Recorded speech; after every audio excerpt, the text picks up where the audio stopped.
let the case be heard from morning at around 10 a.m. till 4 p.m. But on the other side, the Muslim side is of the view to let the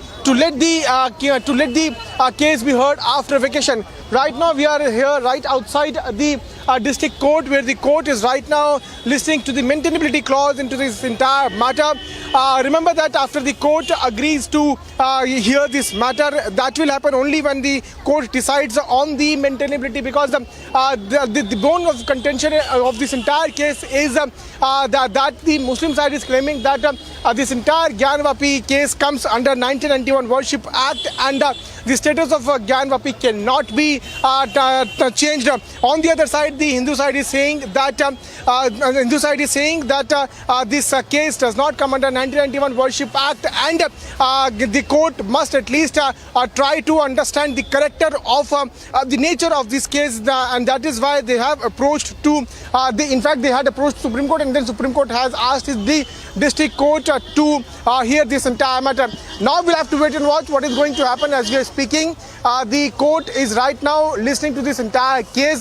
The lawyers from both the sides, they have already reached there inside the court. As we are speaking, the arguments are going on. That's the one case which is underway. Today there is one more petition which was there before the court, where the court had transferred the case to fast track court, and that was about the petition of Vishwadik Sanatan Sangh, where they had requested to court to declare Adi Vishweshwara, Lord Adi Vishweshwara, as the sole owner, as the exclusive owner. And in that particular petition, the Vishwadik Sanatan Sangh had also asked a court to declare Hindus as Hindu, and to allow Hindus to enter inside the Gyanvapi Mosque and bar Muslims from entering the court. And also they had demanded that the structure, the Gyanvapi Mosque structure, should be brought down. On that particular petition, the court, after listening to both the arguments, has said that it is going to again look into the matter at 4 p.m. So today itself, most likely the court is going to take a decision on this petition of Vishwadik Sanatan Sangh, where they have requested court to let Hindus to offer prayer and do not allow Muslims to enter inside the Gyanvapi Mosque. So two cases are there. One on maintainability, another one is the petition of Vishwadik Sanatan Sangh. We'll have to wait and watch what is going to happen in the court, because the hearing has already begun. The lawyers from both the sides in the maintainability clause case are speaking. Last time when the hearing took place, at the time, the lawyers from the Muslim side had spoken. They had in fact pointed out around 12 paragraphs before the court. Today, most likely, there will be arguments from the side of Hindu lawyers. But right now, as we are speaking, we are hearing from our sources inside the court that the Hindu lawyers are right now speaking, and they are putting forth their point, their concern before the court. Court has to decide if it is going to hear the matter, and if court agrees to hear the matter, which means that it will take a decision on maintainability. Of course, all eyes are on that very crucial hearing that is, as you are pointing out, currently underway, where both the sides, the Hindu and the Muslim side, are present inside of the courtroom. And we are expecting that the legal arguments that will be presented before the bench, we will get some idea about what's really happening inside of the courtroom as well, to understand where this is really going. Because of course, as you're pointing out, the maintainability is of course going to be heard, and of course as well as the other case as well. And Piyush, as you were pointing out about the maintainability of this entire matter, in the interim, what is really going to be happening? Because remember, the another bone of contention was that of the Wazukhana, and also the structures that had been recovered, whether it was a shivling or not, those were the arguments as well. So what's really happening on the ground with respect to those arguments that were being carried out between the Hindu and the Muslim side? Well, Priyanka, it's very important to highlight that the court is going to look into the maintainability of this entire case, and after that itself it will hear the petition. And if court agrees to hear the case, which means that it will decide on maintainability clause, and after it decides on that, it is also going to prioritize the multiple petitions those are there before the court. Multiple petitions are there of Hindu side, where they have requested court to allow Hindus to offer prayer inside the Gyanvapi complex. They have also demanded that the wall between Nandi and Shivling complex that should be brought down. And there are other petitions also. In fact, they have also requested to court to allow Hindus to offer prayer every day of the year. They're at Shingar Gauri point, the Shingar Gauri Chowk, which is there inside the Gyanvapi complex. So these petitions are there, and that will be decided only and only after the court first takes a decision on maintainability. Arguments on that is right now, as we are speaking, is underway. The Muslim side lawyers are speaking. The judges listening to both the arguments. Last time the arguments went on for more than 2 hours, and today the court is going to continue to hear the Muslim side. Yesterday, last time the court had heard Muslim side arguments, and today when Muslim side put their views, the lawyers put their views. After that, Hindu side lawyers will also put forth their arguments. I'm trying to show you pictures from right outside the very court, where the security has once again been beefed up. You can clearly see as to how there's massive security deployment right outside the very case. The hearing in this very case, as we are speaking, is underway. There are around 47 people who are inside the court. This is what we are now hearing. Abhinath Yadav, who is representing the Muslim side, he is speaking. Remember that he is of the view, in fact, since beginning, Abhinath Yadav was of the view that the kind of order which was announced by the Varanasi local court, where it had ordered the entire complex where Shivling has been found to be sealed, was arbitrary. In fact, it was illegal. This is what Abhinath Yadav was saying since the beginning. So today, once again, he is going to continue with the arguments, and he will tell to court that this entire Gyanvapi Shingar Gauri case comes under 1991 Worship Act, and this case cannot be touched upon. But Hindu side are of the view that the character of this case can be ascertained, and that is why the court must hear this case. So after listening to both these sides, the court is going to decide. Most likely today, it's 30th of May. From 1st of June, the court is going on vacation. Most likely the court is going to take a decision today itself if it is going to hear the matter under the maintainability clause or not. Tomorrow is the working day. The Hindu side lawyers have confirmed to us that they want day-to-day hearing in this case. In fact, they will also request to court to allow the videos and photos of survey to be circulated to media, so that people across the world can see what is actually there inside the Gyanvapi complex. But the Muslim side had been objecting to this petition. In fact, they are of the view that yes, court can give copies of videos and photographs to both the sides, but court should gag media from showing those photos. Hindu side are going to tell to court to request them that media should show what actually was there inside the Gyanvapi complex when survey had taken place.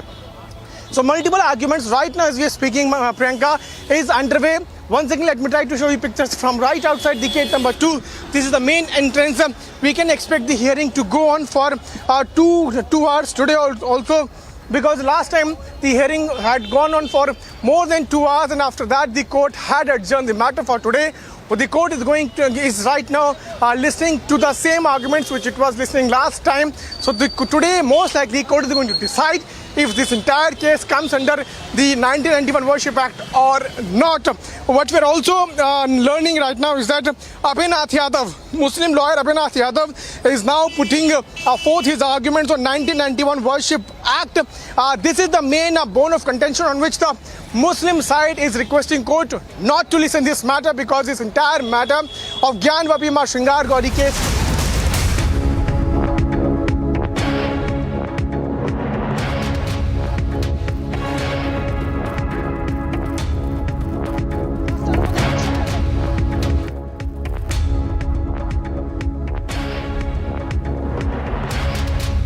viewers, now we're cutting across to some dramatic visuals of a protest that is being carried out by the SFI there in West Bengal, and the protest is with respect to unemployment, inflation as well.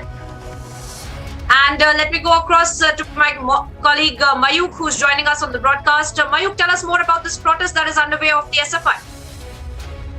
Well, right now what we are getting in from these visuals, dramatic visuals of SFI workers, the left student workers, they are on road in several parts of Bengal. Right now what we are getting in from the visuals, these are visuals from Murshidabad district in Bengal.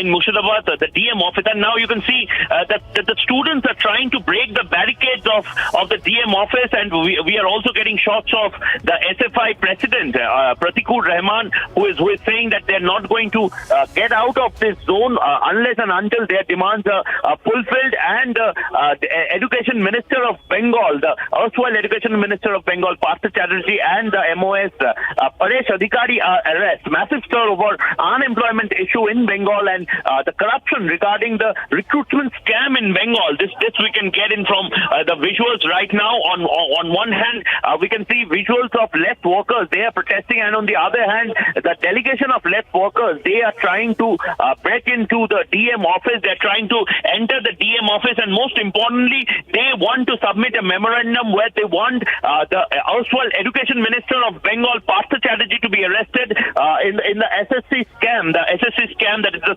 School Service Commission scam, it's ongoing in Bengal. Several other students' organizations, starting from BJP to Congress and now left workers, they are on road. Earlier we have seen agitation of BJP workers also, and here a huge police deployment can be seen. SFI workers, Student Federation of India workers, they are here right now, and you can see they have been stopped. They have been stopped from entering the DM office in the area, the district magistrate office that's in the close vicinity of the place of protest, and they want the arrest of the education minister. Also, all right, Mayuk, you're giving us some very important details, and stay on with us. Ishan Dev is also joining us on the broadcast. Ishan Dev, tell us more about this protest that is being carried out. You know, dramatic visuals there. Even now, there seems to be a scuffle that is breaking out. Students trying to break the barricades as well. Tell us more.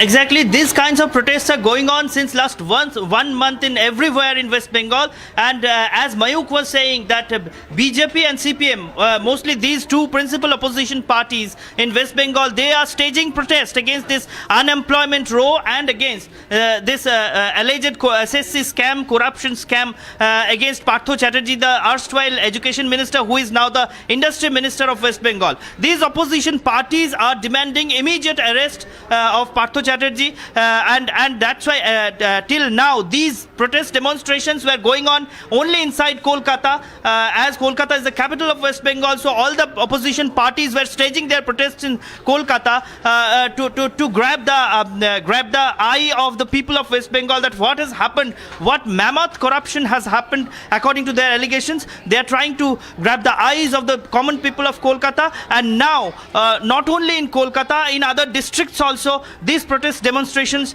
are getting expanded, because today you can see that this protest demonstration which is going on there in Baharampur, that is far from Kolkata. This is the main town of Murshidabad district, and Baharampur is also the constituency of Congress's Lok Sabha leader Adhir Ranjan Chaudhary. Adhir Ranjan Chaudhary is the MP from Baharampur, and at his own constituency CPM, who fought the election being together with Congress in last assembly polls, CPM's students wing SFI, they are protesting. They are staging this protest demonstration there, and they are approaching towards the DM office of Murshidabad in Baharampur. And as usual, the police in Murshidabad district has made detailed arrangements to stop this demonstration, to prevent these protesters to move towards DM office. And you can see that the protesters are not ready to give up. They are trying to break the barricades, break the guardrails, and they are determined to reach the DM office to submit the memorandum in front of the district magistrate, in which they will demand that immediately the unemployment problem should be addressed, and immediately the SSC corruption scam, alleged SSC corruption scam, justice should be done into that. Those who have got their jobs through corruption should be dismissed right now, and the state government should cooperate with CBI, who is investigating this scam right now in West Bengal, and they are also demanding Partho Chatterjee, during whose tenure as the education minister these alleged scams happened, who should be arrested immediately. This is the demand mainly from the CPM students wing. Back to the studio. Well, that's right, Ishandev, because this is really not the first time that we have seen such a protest that has broken out of students as well. But has the government also taken any cognizance of this entire protest or not? We will have to see. But let's listen in once again as to what's really happening there on the ground.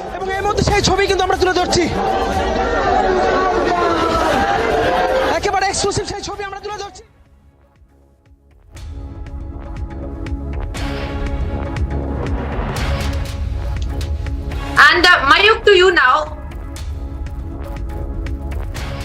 And we are seeing those protests, in fact, that are breaking out there in West Bengal. And viewers, not the first time that we have seen such images that are breaking out of there. And the police, of course, trying to make sure that the students cannot proceed towards the DM office as well. That is where they were planning on going. This is the SFI protest that is being carried out right now, and a lot of physical altercation there as well, since students have been trying to remove that barricade, break that barricade, and climb over and try to go towards the DM office as well. Even now, those visuals are speaking for themselves, where the students are sitting down, refusing to remove themselves from that entire area. The police deployment also is very heavy, as we can see in those visuals as well. And the students remaining adamant that they want to march towards the DM office, and the police trying to make sure that the students stay in the same place, and also that there is no untoward incident that also takes place. Ishandev continues to stay with me on the broadcast. Ishandev, not the first time that such visuals are coming in from there, isn't it? And has the government also taken any cognizance of these kind of protests that are breaking out?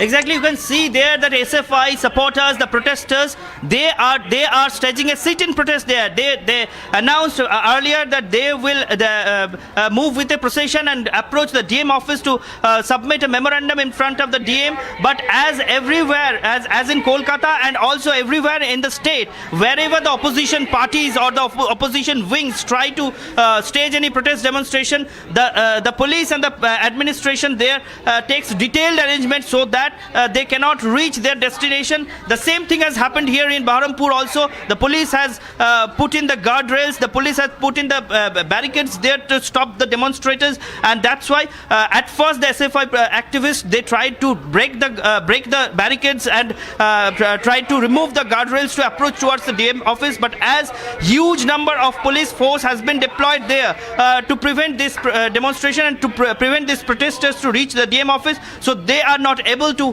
advance any further. That's why they have started a sit-in protest there. The SFI supporters started a sit-in demonstration there. They are now sitting on the very busy road there in Baharampur, and now police is trying to remove them to clear the road there. The situation is very tense, very excited, heated situation, and the demonstration is going on, and very soon it can escalate further. We can see from the visuals.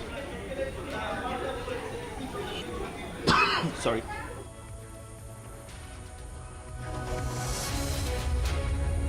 Right, so those visuals coming in from West Bengal, where the SFI is protesting against inflation, the SFI is protesting against unemployment, and that protest coming in from Murshidabad. Those visuals on your screen from Murshidabad, West Bengal.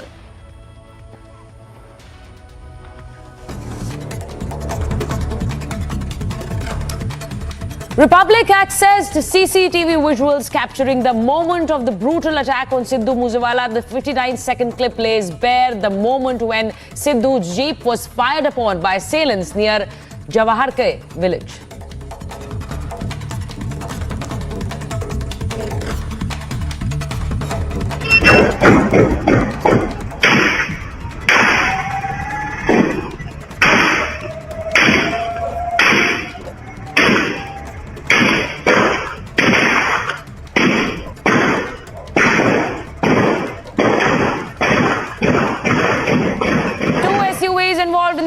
Sidhu Moosewala have been seized by the Punjab police in connection with the murder of Moosewala.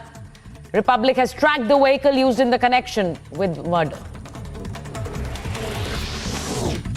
Multiple fresh angles emerge in Sidhu Moosewala's murder. Links of Punjab gangsters with Delhi gangsters under police's scanner. Punjab police seeks remand of gangster Lawrence Bishnoy. He's right now in Tihar jail. Republic TV has accessed FIR copy filed by Moosewala's father. He claimed that his son's life was constantly under threat from the Lawrence Bishnoy gang. He said that his son went without security and bulletproof car. He mentioned that his son was under a threat every time. Punjab police are probing the fake number plates that were used by the attackers. The number plate was of a Mahindra Scorpio vehicle registered in Firozpur, but used by the attackers on Bolero SUV at the time of attack.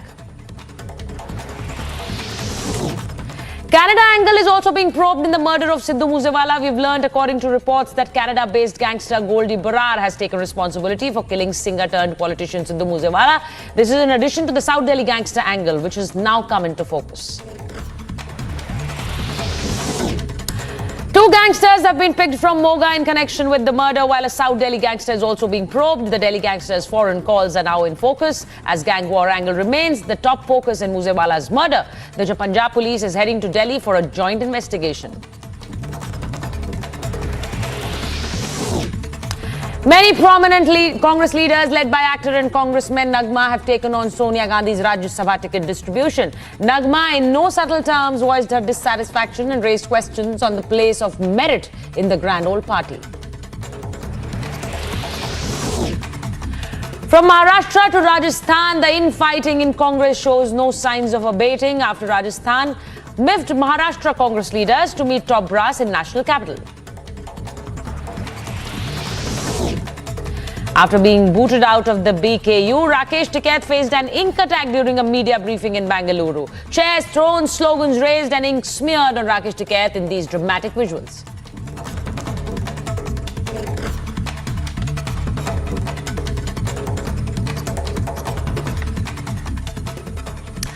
Our forces are our pride, and visuals of young army men and women at the 142nd Passing Out Parade at National Defence Academy in Pune surely fills the hearts of every citizen with pride. And as we, Republic, salute the valour of our brave soldiers, the nation salutes our forces.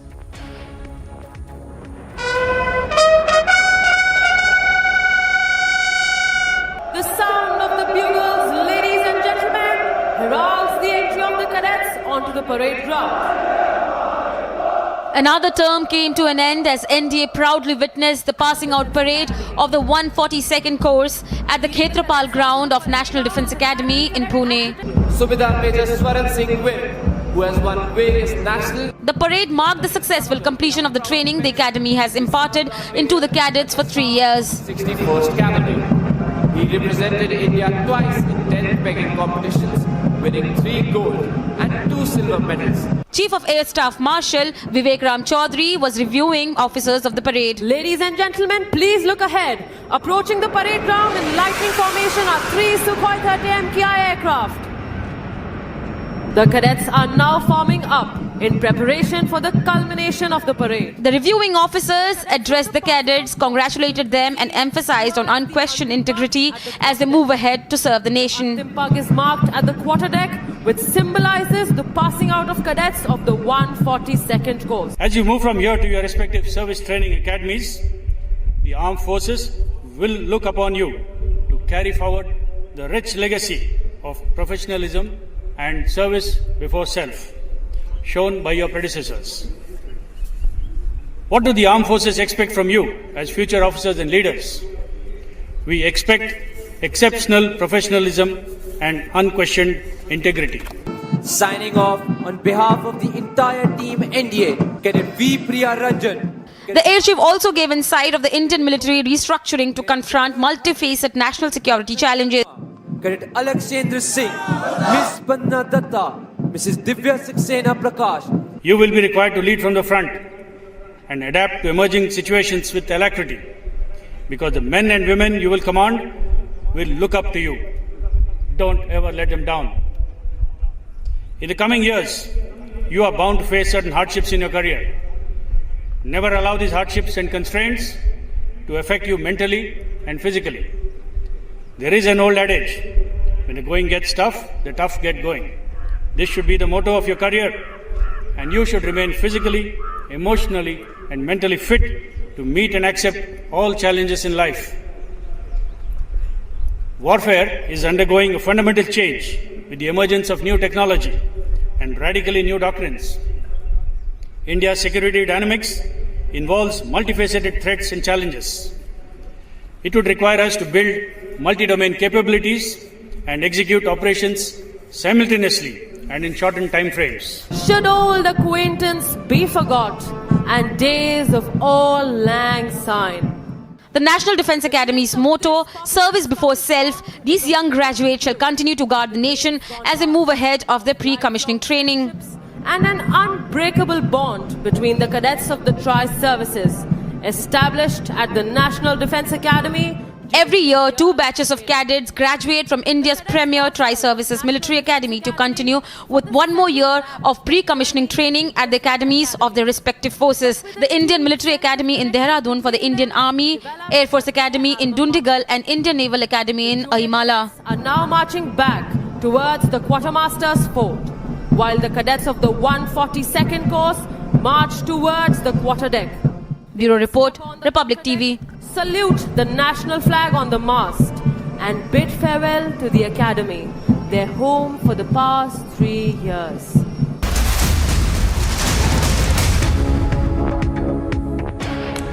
And a fresh angle has emerged in Moosewala's killing. Republic has filed an exclusive report from the Dhaba, which has become the top focus of investigation. Insider claim this was the Dhaba that Moosewala's killers went to. Republic's Amit Chaudhary has filed this report from the Dhaba.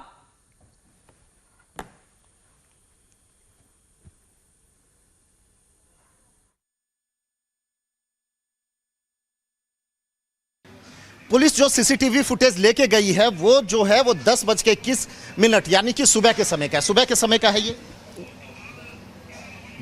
नहीं नहीं बताऊँ वो जेड़े थोड़े cut रहे हैं कैमरे वो 10:25 का टाइम कर रहे हैं जी। अच्छा हाँ 10:25 हाँ 25 मिनट 10। ये मुझे पता है कि कितने लोग थे, क्या रश बहुत ज़्यादा था? जो खाना खाया था, खाना आपने खिलाया था? नहीं रस ज़्यादा का सानू पता नहीं लगा, हम तो पता भरया पे हाल सारा बाहरों भरया पे सीगा जी। जाहिर सी बात है बहुत सारे लोग होंगे यहाँ पे। नहीं तो आप मुझे ये बताइए कि कितने लोग थे, क्या उनको देख करके किसी तरीके से कोई शक हुआ आपको? नहीं जी। पुलिस ने क्या पूछताछ किया? नहीं सानू यही पूछते कि मैं वो कैमरा कुमरा चेक करे उन्होंने, बस कैमरे चेक करके तो ले गए हो। कितने कैमरे चेक किए उन्होंने? तो 11 नंबर कैमरे चाहिए कहते। 11 कैमरे और 11 कैमरे की सारी फुटेज लेके गए? हाँ हाँ हाँ सारे लगे। क्या कोई बाहर भी आपका कैमरा लगा हो जिसमें गाड़ियाँ दिखे? सही नहीं है कैमरा तो लगा, सही नहीं है वो। अच्छा फिलहाल मैं आपको दिखाना चाहता हूँ ये जो कैमरा है, जो बाकायदा पार्किंग में कितनी गाड़ियाँ खड़ी थी उनको भी इस कैमरे ने कैप्चर किया है। मतलब साफ है कि यहाँ जितनी भी गाड़ियाँ खड़ी होंगी, अगर वो हमलावर हैं तो किस गाड़ी से आए थे, क्या उस गाड़ी के जो रजिस्ट्रेशन नंबर है क्या वो ठीक है या फिर फर्जी नंबर प्लेट थी, ये तमाम चीज़ें जो है फिलहाल इन्वेस्टिगेट किया जा रहा है। मैं एक बार फिर से आपको उस कमरे में लेकर जाऊंगा जिसकी सीसीटीवी फुटेज जो है वो हमारे हाथ है, वो रिपब्लिक मीडिया नेटवर्क के पास है और वो जो है सीसीटीवी फुटेज वो इस रूम का है। यहाँ पर आप देख सकते हैं इस रूम का है, बिल्कुल यही बैठे हुए थे। इस तरीके की बात जो है सामने आ रही है और सुबह बताया जा रहा है कि 10:21 के आसपास, यानी सुबह 10 बजे के आसपास ये सीसीटीवी फुटेज, सीसीटीवी मैं दिखाना चाहता हूं आपको। 10 बजे के आसपास का ये मामला है। उस दौरान कौन कौन आए थे, कितने लोग थे, वो किस गाड़ी में आए थे, ये तमाम चीज़ें जो हैं उसको फिलहाल पुलिस इन्वेस्टिगेट कर रही है और इस मसले की जांच काफ़ी तेज़ी से आगे बढ़ा रही है।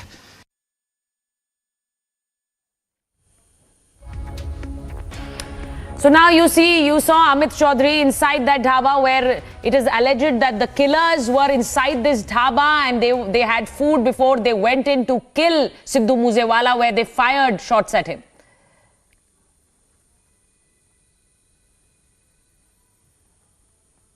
फिलहाल मैं मनसुख वैष्णो ढाबा पर हूँ और इसकी तस्वीरें मैं आपको दिखाना चाहूँगा और ये वही ढाबा है जहाँ पर बताया जा रहा है कि जो सस्पेक्ट हैं, यानी कि जो आरोपी हैं जिसने सिद्धू मूसेवाला के ऊपर फायरिंग की, वो यहाँ पर रुके थे, वहाँ पर उन्होंने खाना खाया था। बाकायदा जो इन्वेस्टिगेटिव एजेंसी है, जो पंजाब पुलिस है, उसके जवान यहाँ पर पहुँचे थे और उन्होंने आकर के बाकायदा पूरी इंक्वायरी की है।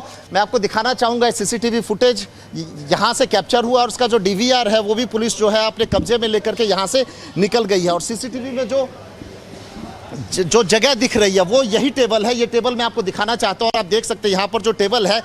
और पुलिस को फिलहाल ये शक है कि यहाँ पर इन लोगों ने खाना खाया था और खाना खाने के बाद ये लोग आगे यहाँ से निकले थे और उसके बाद जाकर के इन्होंने जो सिद्धू मूसेवाला है उसकी गाड़ी पर फायरिंग की। अब ऐसे में देखिए वो जो लोगों की फ़ोटो जो है उसका मिलान करेंगे आगे से। और मैं आपको बताना चाहता हूँ यही वजह है कि पुलिस की 2 जिप्सी में पुलिस वाले यहाँ पर आए थे, अभी कुछ देर पहले तक भी वो यहाँ पर मौजूद थे। मकसद उनका साफ था कि क्या यहाँ पर जो लोग बैठे हुए थे जो सीसीटीवी में बाकायदा दिख रहे हैं, क्या ये वही लोग हैं जिन्होंने फायरिंग की थी और क्या उनका पुराना रिकॉर्ड किया है। उनकी तस्वीर यहाँ से लेके गई है। बाकायदा जो डीवीआर है, मैं आपको बताना चाहता हूँ, बाकायदा जो डीवीआर है उसको यहाँ से लेके गई। और ये देखिए ये जो हॉल है इसके भी जो सीसीटीवी फुटेज, इसकी भी जो सीसीटीवी फुटेज है वो भी उठाई गई है, वो भी ली गई है। और मैं आपको यहाँ दिखाना चाहता हूँ, ये सीसीटीवी यहाँ पर देख सकते हैं। तो तमाम ये सीसीटीवी फुटेज को बाकायदा खंगाला जा रहा है, छानबीन की जा रही है, क्योंकि देखिए मामला बहुत बड़ा है। और ऐसे में पंजाब पुलिस को ये लगता है कि कहीं ना कहीं यहाँ जो लोग बैठे थे उनका लिंक हो सकता है, या तो वो हमलावर थे या फिर कहीं ना कहीं उनका कोई पुराना कोई रिकॉर्ड अगर मिल जाता है या उन लोगों की पहचान हो जाती है तो फिर इस मामले की जांच की जो काम है वो आगे बढ़ सकता है। And Republic has accessed the most shocking video of singer turned politician Sidhu Moosewala's assassination. The 56-second tell-all tape lays bare the gruesome murder plot. Watch this video. Watch how over 46 gunshots were fired at Moosewala's car.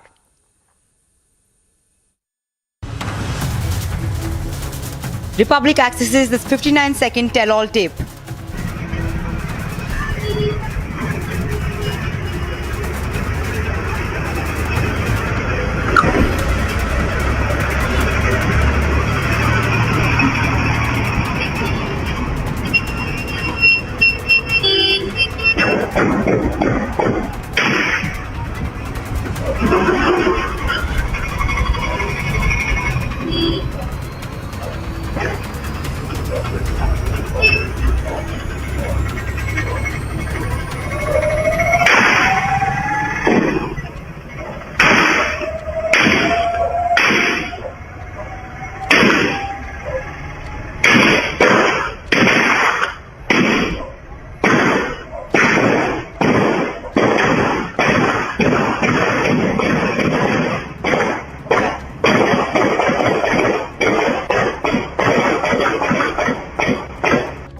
Bullets fired incessantly within fractions of seconds.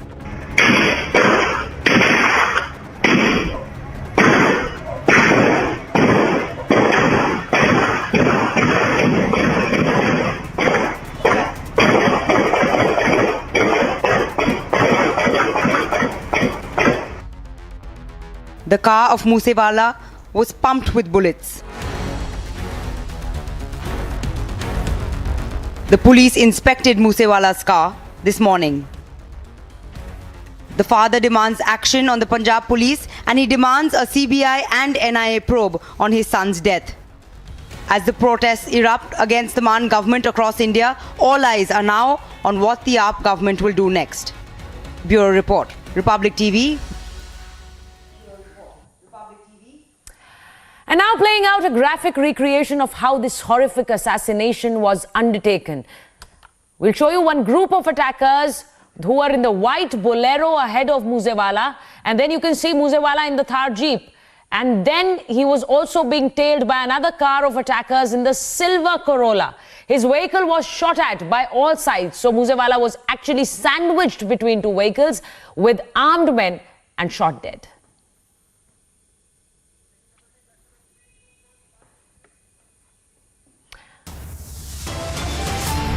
And on the other side of a small break, after BKU kick out, Rakesh Tiketh faces ink attack at Bengaluru event.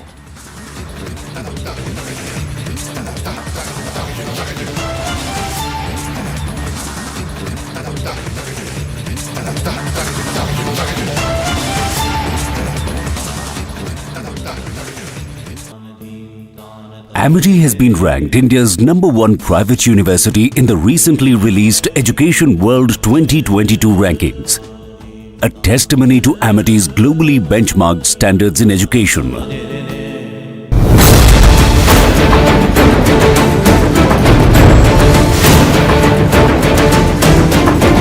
Never in the world we have seen a situation where people who are threatened, their security is taken back, and the list as to whose security has been taken back, this confidential list is published for the public consumption. तो एक तरह से ये एक invite था। यह बहुत ही दुखद घटना है। पंजाब के कानून की व्यवस्था की, लॉ एंड ऑर्डर की जो स्थिति है, उसको स्पष्ट रूप से बयान करती है।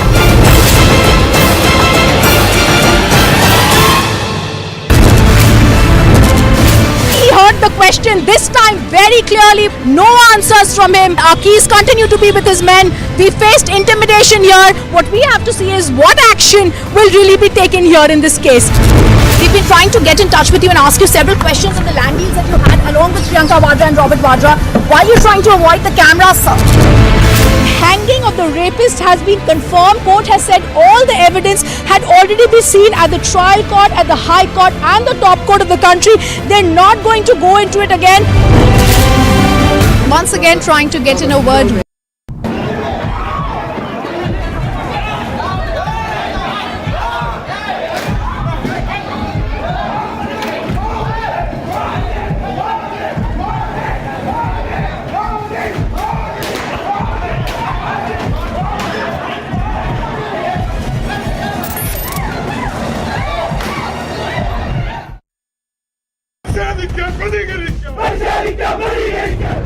We broke the video of hate slogans.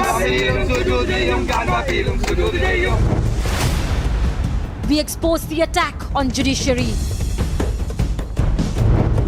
We were targeted by PFI backers. PFI men now attack the Kerala police. A Republic TV news break.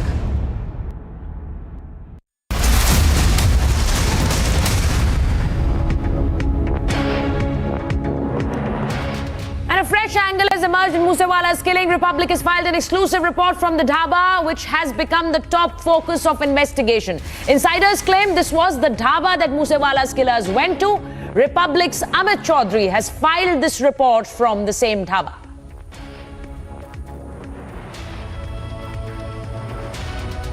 And look at the CCTV footage. The CCTV footage that has now emerged of the same Dhaba, and you can see the date 29th of May 2022 is when these killers went to the Dhaba and they had food before going ahead and attacking Moosewala's car, before going ahead and firing at Moosewala. And look at those visuals. That CCTV footage is now emerged. It's the 29th of May footage from this Dhaba, and police very clearly trying to go through all the CCTV footage that they can to investigate the case further. And this important footage has emerged from that Dhaba. My colleague Amit Chaudhary went to this Dhaba and got you the report which you saw earlier. Now those CCTV visuals are on your screen.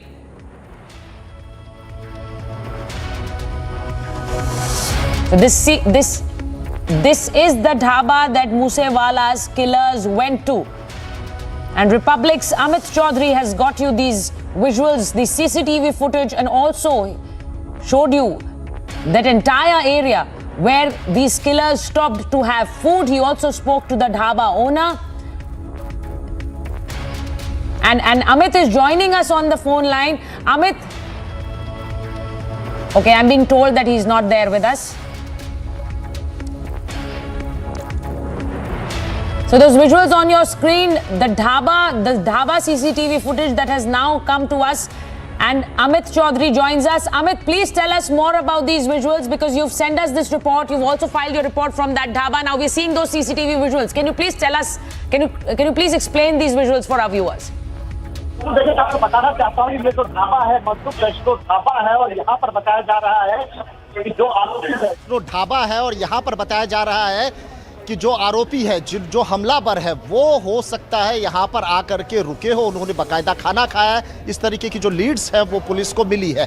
10:21 के आसपास कौन लोग यहाँ पर आए थे। CCTV footage जो है वो उनके लिए गए हैं। एक सीसीटीवी फुटेज मैं आपको दिखाना चाहता हूँ, ये बाहर पार्किंग में है।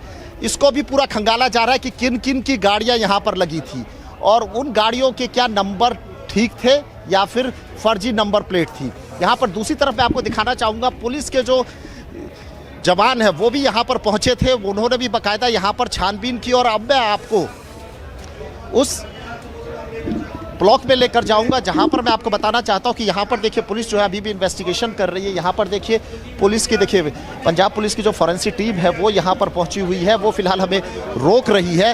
वो यहां पर पहुंचे हुए हैं और लगातार वो इन्वेस्टिगेशन कर रहे हैं। ये कमरा वही है जिसका सीसीटीवी फुटेज लगातार हम दिखा रहे हैं, जिसमें हम बता रहे हैं कि हो सकता है पुलिस जांच कर रही कि क्या जो लोग यहाँ पर बैठे थे उनमें से कोई हमलावर था या हमलावर यहाँ पर आकर के पहले बैठे थे, क्योंकि 10:21 के आसपास की जो फुटेज है उसको खंगाला जा रहा है और करीब 5 बजे सिद्धू मूसेवाला पर हमला हो जाता है। और जो इस यहाँ के ऑनर हैं, हमने उनसे भी बात की, उन्होंने भी कहा कि जितने सीसीटीवी फुटेज है पुलिस आई उसने जांच किया, बाकायदा सीसीटीवी फुटेज जो है वो लेके गई और साथ ही में कुछ सीसीटीवी फुटेज के वीडियो भी बनाए। जिस शख्स ने उन लोगों को, जो सस्पेक्टेड लोग हैं, उनको खाना खिलाया, उनसे भी हमने बात की। उसका कहना है कि देखिए किसी तरीके से उसको देख के लग नहीं रहा था कि हमलावर हो सकते हैं। भीड़ बहुत ज़्यादा थी और जैसा भीड़ के समय होता है उसने खाना खिलाया, उन लोगों ने खाना खाया। कितनी देर रुके इस पर कोई जो है वो बात सामने नहीं आ पाई है, उसकी इन्वेस्टिगेशन हो रही है। अंदर क्या चल रहा है आप देखिए, पंजाब पुलिस के जो जवान हैं वो यहाँ पर मौजूद है।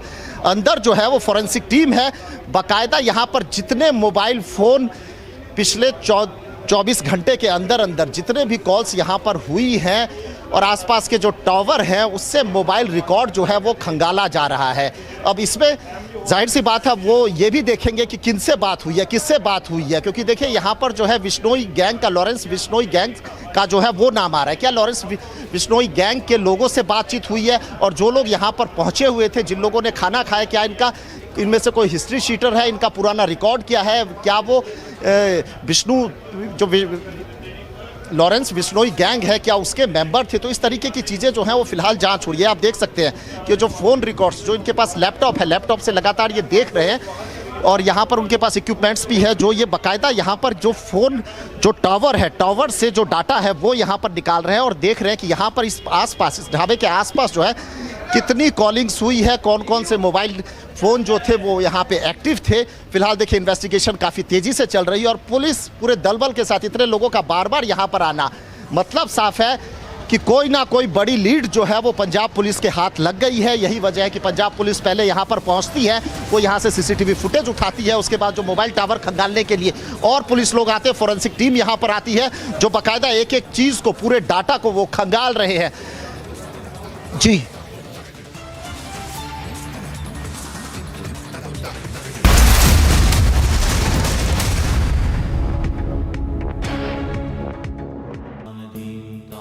Amity has been ranked India's #1 private university in the recently released Education World 2022 rankings, a testimony to Amity's globally benchmarked standards in education.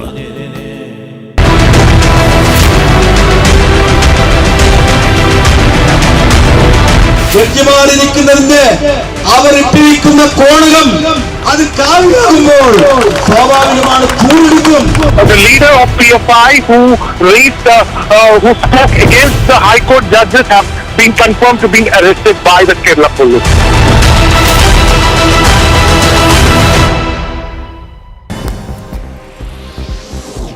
A look now at some news in brief. The Congress party has announced the names of 10 candidates for Rajya Sabha elections, in which names of many prominent leaders are missing. Voices of dissatisfaction are rising in the party. Randeep Singh Surjewala, Mukul Wasnik, Pramod Tiwari have been made candidates from Rajasthan. The Congress MLA from Sirohi in Rajasthan, Sanya Amlodha, has questioned the list of candidates. The President of the Jammu and Kashmir National Conference, Farooq Abdullah, has lashed out at the centre over the law and order situation in the Union Territory. Addressing an event in Delhi, Abdullah said that deaths are happening every day in Kashmir because a large part of the UT has been filled with army personnel. He further went on to say that the army cannot always win hearts of people. Instead, love is needed. The convoy of Telangana Labour Minister M. Mala Reddy was allegedly attacked by a group of people with footwear, stones and chairs while he was being escorted by the state police after abruptly leaving a public meeting in Ghatkesar. At the event, Mala Reddy was praising the state chief minister K. Chandrasekhar Rao, after which a few people from the crowd raised slogans against him and were seen throwing chairs at the convoy.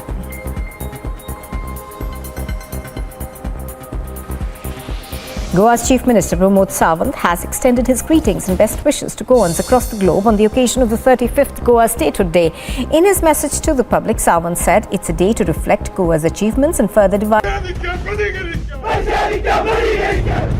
We broke the video of hate slogans.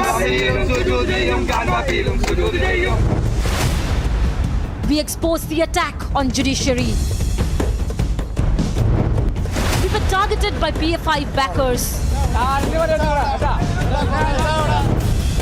PFI men now attack the Kerala police. A Republic TV news break.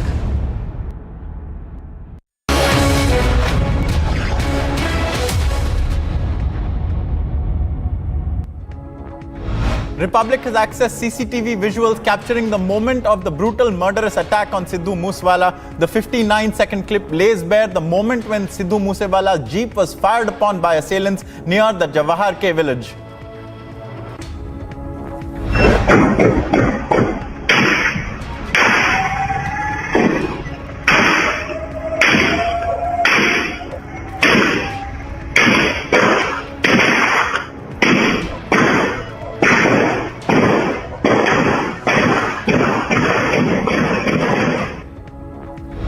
SUVs involved in the murder of Sidhu Moosewala have been seized by the Punjab police in connection with the brutal murder of Sidhu Moosewala. Republic has tracked the vehicles used in connection with this horrific incident.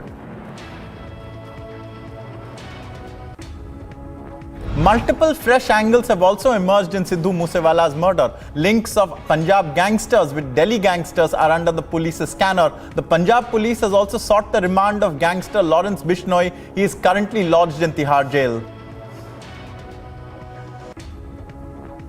Republic has also accessed the FIR copy filed by Moosewala's father. He claimed that his son's life was constantly under threat from the Lawrence Bishnoy gang. He said that his son went without his security and his bulletproof car. He mentioned that his son was under gang threat at all times.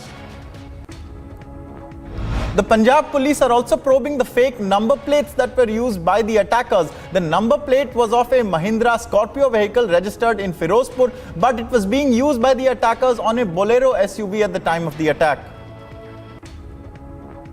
The Canada angle is also being probed in the murder of Sidhu Moosewala. We have learnt, according to reports, that Canada-based gangster Goldie Brar has taken responsibility for killing the singer-turned-politician Sidhu Moosewala.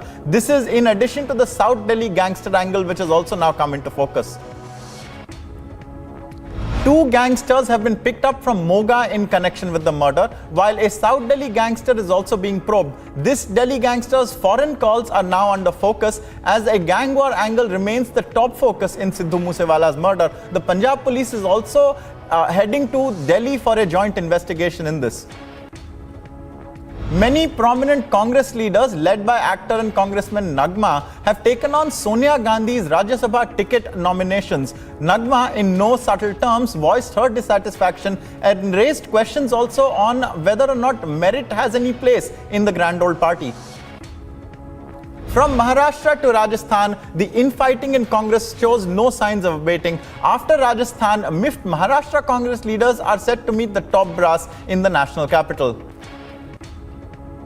After being booted out of the BKU, Rakesh Tikait faced an ink attack now during a media briefing in Bengaluru. Chairs were thrown, slogans were raised and ink was smeared on Rakesh Tikait in dramatic visuals of non-stop chaos and a all-out brawl breaking out in Bengaluru.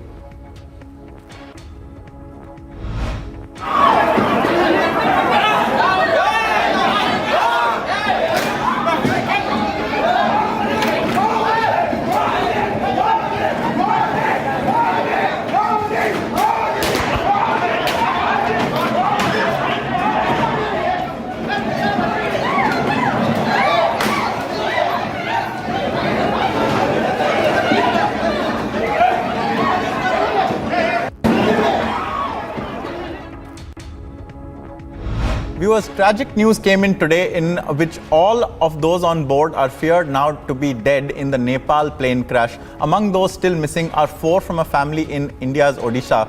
They were identified as Ashok Tripathi, Dhanush Tripathi, Ritika Tripathi and Gyanvapi Tripathi. One of the main accused of the Batadraba arsoning, Asikul Islam, died while attempting to escape from police custody. While he was being taken to the police station, he tried to flee by jumping from the moving police vehicle and was then mowed down by another police vehicle which was behind. In a case of big Republic impact, after Republic broke a PFI tape of a person abusing the judiciary, that person has been arrested. And now today, 6 PFI men have attempted to attack the police to free him, and they are now also under arrest. As the political turmoil continues to gain momentum over Sonia Gandhi's ticket distribution in Rajasthan, senior Congressman Manish Tiwari questioned and called the Rajya Sabha a parking slot. अब ये Rajya Sabha parking slot बन गई है और जिसकी ऊपर ठीक होती है उसको राज्यसभा मिल जाती है, तो इसलिए इस चीज़ पे भी बहुत गंभीरता से विचार करना चाहिए कि क्या इस देश को राज्यसभा की ज़रूरत है भी कि नहीं। Aam Aadmi Party's minority cell member for Jammu, Tejwant Singh, has resigned after Sidhu Moosewala's assassination. He has sought the resignation of Home Minister of Punjab on moral grounds. The Home Minister is Bhagwant Mann. Notably, the portfolio is held by the Chief Minister himself. After the murder of Sidhu Moosewala, Sikhs for Justice, the band organization's chief Gurpatwant Singh Pannu, has issued a threat letter to Punjabi singers asking them to support now the Khalistani movement. Rajasthan Chief Minister Ashok Gehlot congratulated the new Rajya Sabha nominees from the Congress party. However, the Congress Chief Minister did not say a word on the rebellion and the dissent which has broken out from his own partymen, including his own advisor on Sonia Gandhi's choice of ticket distribution in Rajasthan. 2 terrorists have been killed in an ongoing encounter in Pulwama in the Gundipura area, where 2 local terrorists of proscribed terror outfit Jaish-e-Mohammed were trapped. The Jammu and Kashmir government is set to open cases of terror activities in the valley. The government has written to the Home Ministry to consider reopening of cases pertaining to terror activities, including former hardcore terrorists. As the gang war angle gains momentum in the Moosewala murder probe, Republic has accessed shocking details of the car that allegedly trailed Moosewala before he was attacked and brutally murdered. While forensic teams were on the spot all morning inspecting Moosewala's car, inside inputs also indicate that a Delhi angle as well as a Canada angle have now surfaced. Further, with arrests made in Moga, the gang war angle and the international hand have also gained attention and momentum as the probe continues. Anger has continued to grow over the assassination of Congress leader and Punjabi singer Sidhu Moosewala. Congress party held protests across India from Kathua in Jammu to New Delhi, seeking the dismissal of the Aam Aadmi Party government in Punjab.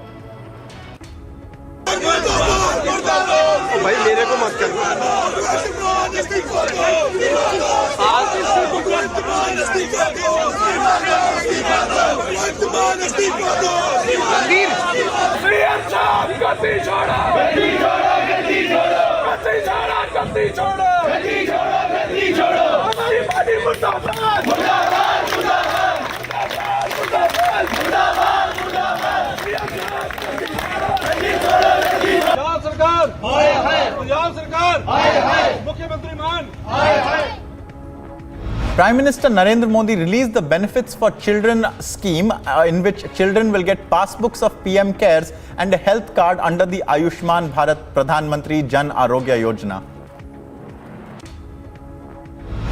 PM Cares for Children आप सभी ऐसे corona प्रभावित बच्चों की मुश्किलें कम करने का एक छोटा सा प्रयास है।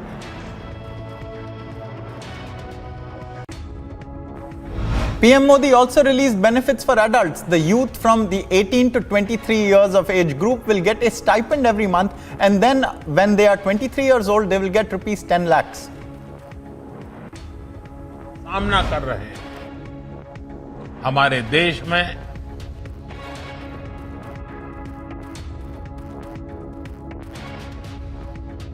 23 साल के होंगे तब 10 लाख रुपया एक साथ आपको मिलेंगे।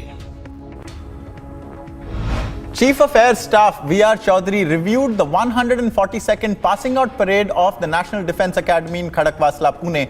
Addressing the event, he exuded confidence in the passing out cadets and said that he is confident that all of them will bring glory to the nation. From here to your respective service training academies, the armed forces will look upon you to carry forward the rich legacy of professionalism and service before self, shown by your predecessors. What do we expect from you as future officers and leaders? We expect exceptional professionalism and unquestioned integrity. Air Chief Marshal VR Chaudhary also addressed the security challenges and said that the Indian military is restructuring and has heavily invested in technology to revamp its war fighting techniques. Warfare is undergoing a fundamental change with the emergence of new technology and radically new doctrines. India's security dynamics involves multifaceted threats and challenges. It would require us to build multi-domain capabilities and execute operations simultaneously and in shortened time frames. Speaking exclusively to Republic TV on the murder of singer cum Congress leader Sidhu Moosewala, Aam Aadmi Party MP Sanjay Singh has assured a probe into the foreign angle as well, and he has urged also the opposition to be patient. जो बाहर विदेश में Canada में बैठे हुए हैं, एक gang ने उसने दावा भी किया है इस घटना में शामिल होने का, तो जो लोग भी इसमें शामिल होंगे वो बख्शे नहीं जाएंगे। मैं विपक्ष के मित्रों से कहना चाहूँगा कि ये वक्त उनके परिवार के साथ खड़ा होने का है। मैं वाहिगुरु से प्रार्थना करता हूँ उनके परिवार को ये अपार कष्ट सहन करने की शक्ति दें, उनके समर्थकों को ये कष्ट सहने की शक्ति दें। Republic TV has also accessed the FIR copy filed by Moosewala's father. He claimed that his son's life was constantly under threat from the Lawrence Bishnoy gang, and he has also demanded the government to order a CBI and NIA probe into the case. In the FIR, Sidhu Moosewala's father has also said that with two security personnel trailing Moosewala in a separate car, he saw a sedan intercepting his son's Thar. He has demanded action on the cops. Punjab Chief Minister Bhagwant Mann, Punjab Chief Minister, has held a meeting with the senior officers concerning the matter of the murder of Sidhu Moosewala. Senior police officers have been sent to Mansa. The Chief Minister has also reiterated that his government will bring the culprits to book. Delhi's Rouse Avenue Court has allowed Sukesh Chandrasekhar to meet his wife Leena Maria Paulzo. Both Leena and Sukesh are in jail in connection with the 200 crore rupees duping case, wherein various Bollywood actors' names have also emerged in the course of the investigation. Massive protests erupted against the Bhagwant Mann government in Punjab outside the Mansa Civil Hospital, where Moosewala's body was taken for post-mortem. The Delhi angle has emerged in the Moosewala murder case. Now a gangster from South Delhi is under the scanner. He had gone to Punjab a few days ago and his call records hint at foreign calls also being made. The Punjab police is heading to Delhi to join investigations and grill the suspect. Punjab Chief Minister Bhagwant Mann has ordered an inquiry into Moosewala's murder by a sitting High Court judge, and the investigation into the decision on revocation of the security will also be looked into. He said that the Punjab government will cooperate with the investigation. There has been huge political furor over the killing of Sidhu Moosewala. Congress party staged a massive protest outside the Aam Aadmi Party office in Chandigarh and also in Jammu. Protests also erupted in the national capital. भाई परिवार की मांगे थी और सुबह से परिवार के ऊपर प्रेशर डाला जा रहा था कि पोस्टमार्टम जल्दी कराइए और अंतिम संस्कार कीजिए, लेकिन कल जिस तरीके से डीजी ने प्रेस कॉन्फ्रेंस करके कहा कि ये तारें तो गैंगस्टरों के साथ जुड़ती हैं, परिवार ने ये कहा कि मेरे बेटे को, जिसको मैंने पढ़ाया लिखाया और यहाँ तक मैंने कामयाब किया, उसको गैंगस्टर का नाम देकर बीच में जोड़कर मेरी तौहीन और मेरे बेटे की तौहीन मत करें। डीजी को इसके ऊपर माफी मांगनी चाहिए। उन्होंने आज कोई प्रेस रिलीज भी जारी किया है, जब तक कोई सिद्धू का ऐसा कोई ताल्लुकात ही नहीं था किसी के साथ। और दो और मांगे उन्होंने की हैं कि एक तो सिटिंग हाई कोर्ट के जज के नीचे कमेटी बननी चाहिए, वो इंक्वायरी करे, एनआईए का और सीबीआई का संजोग ले लिया जाए। Republic TV confronted PFI leader Yaya Tangal in connection with the hate slogans at a rally. He said that he has no regrets and he would continue to make the statements against the RSS. The BMC team reached the Rana couple's doorstep in Mumbai to continue its probe into alleged unauthorized constructions at the building, which has 9 flats. A fresh hijab row has erupted in Karnataka after students sporting a hijab at the Mangaluru University were sent back. Students from the university then apprised the DC's office about the issue. Senior Congress leader P. Chidambaram filed his nomination for a Rajya Sabha election ticket in Tamil Nadu. RLD Chief Jain Chaudhary meanwhile has filed his nomination for a Rajya Sabha election as a joint candidate of the RLD SP combine. The hearing in Karti Chidambaram's China visa scam is also underway. Opposing his anticipatory bail application, the ED says that it was premature and that a bail at this point would derail their investigation into the money angle in the alleged visa scam case. Rajasthan spinner Yuzvendra Chahal held the purple cap in the 15th edition of the Indian Premier League. Chahal scalped a total of 27 wickets at an average of 19.51 and an economy rate of 7.75 in 17 matches of IPL 2022. Rajasthan's opening batter Jos Buttler held the orange cap in the 15th edition of the IPL. The Englishman registered a whopping 863 runs total over 17 matches with an average of 57.53 and a strike rate of 149.05. China's Foreign Minister Wang Yi has hit out at the United States of America, saying that some countries have been going all out to question China. Fans took to the streets of Madrid and packed the club's traditional celebration spot, the Cibeles Fountain, after Madrid defeated Liverpool for a record-extending 14th European title.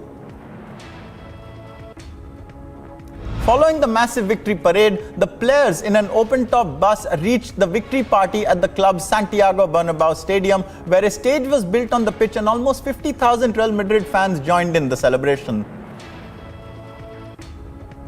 A Pakistani court is set to serve notices to former military ruler General Pervez Musharraf and successive leaders, including current Prime Minister Shehbaz Sharif, raising questions about the state policy on enforced disappearances. Landslides caused by heavy rains killed at least 29 people in the state of Pernambuco in northeast Brazil. In Alagoas, 2 people have died, while more than 32,000 families live in areas at risk of landslides or flooding in the state. Another shootout incident was reported in the United States state of Tennessee. 6 people were wounded during the exchange of gunfire in downtown Chattanooga in its business district. Police detained at least 1 person of interest shortly after the shocking shooting. Tensions have also flared up in Jerusalem. Thousands of Israeli nationalists paraded through the main Palestinian thoroughfare in Jerusalem. Israeli police arrested 50 suspects for allegedly disorderly conduct or for assaulting police officers. Turkey commemorated the 569th anniversary of the conquest of Istanbul, which marks a watershed moment in history for the Ottoman Empire's expansion westward and the end of the Byzantine Roman Empire.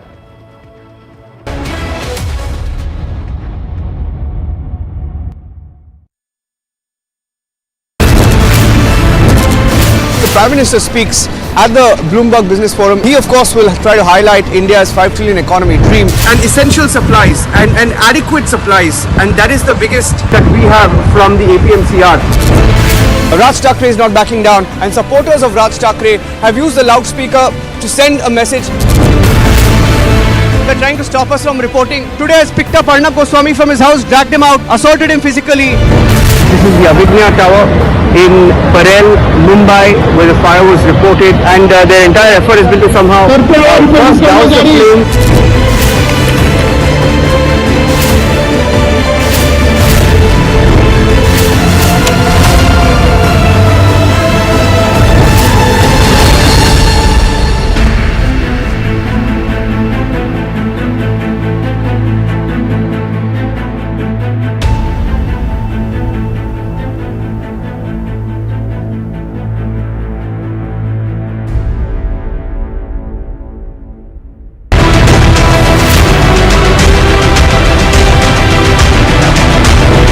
ജഡ്ജിമാരിരിക്കുന്നതിന്റെ അവരിട്ടിരിക്കുന്ന കോണകം അത് കാവ്യമാകുമ്പോൾ സ്വാഭാവികമാണ് ചൂടെടുക്കും.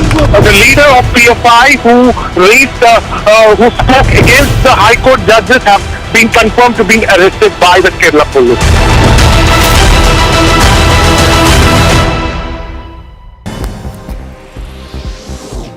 A look now at some news in brief. The Congress party has announced the names of 10 candidates for Rajya Sabha elections, in which names of many prominent leaders are missing. Voices of dissatisfaction are rising in the party. Randeep Singh Surjewala, Mukul Wasnik, Pramod.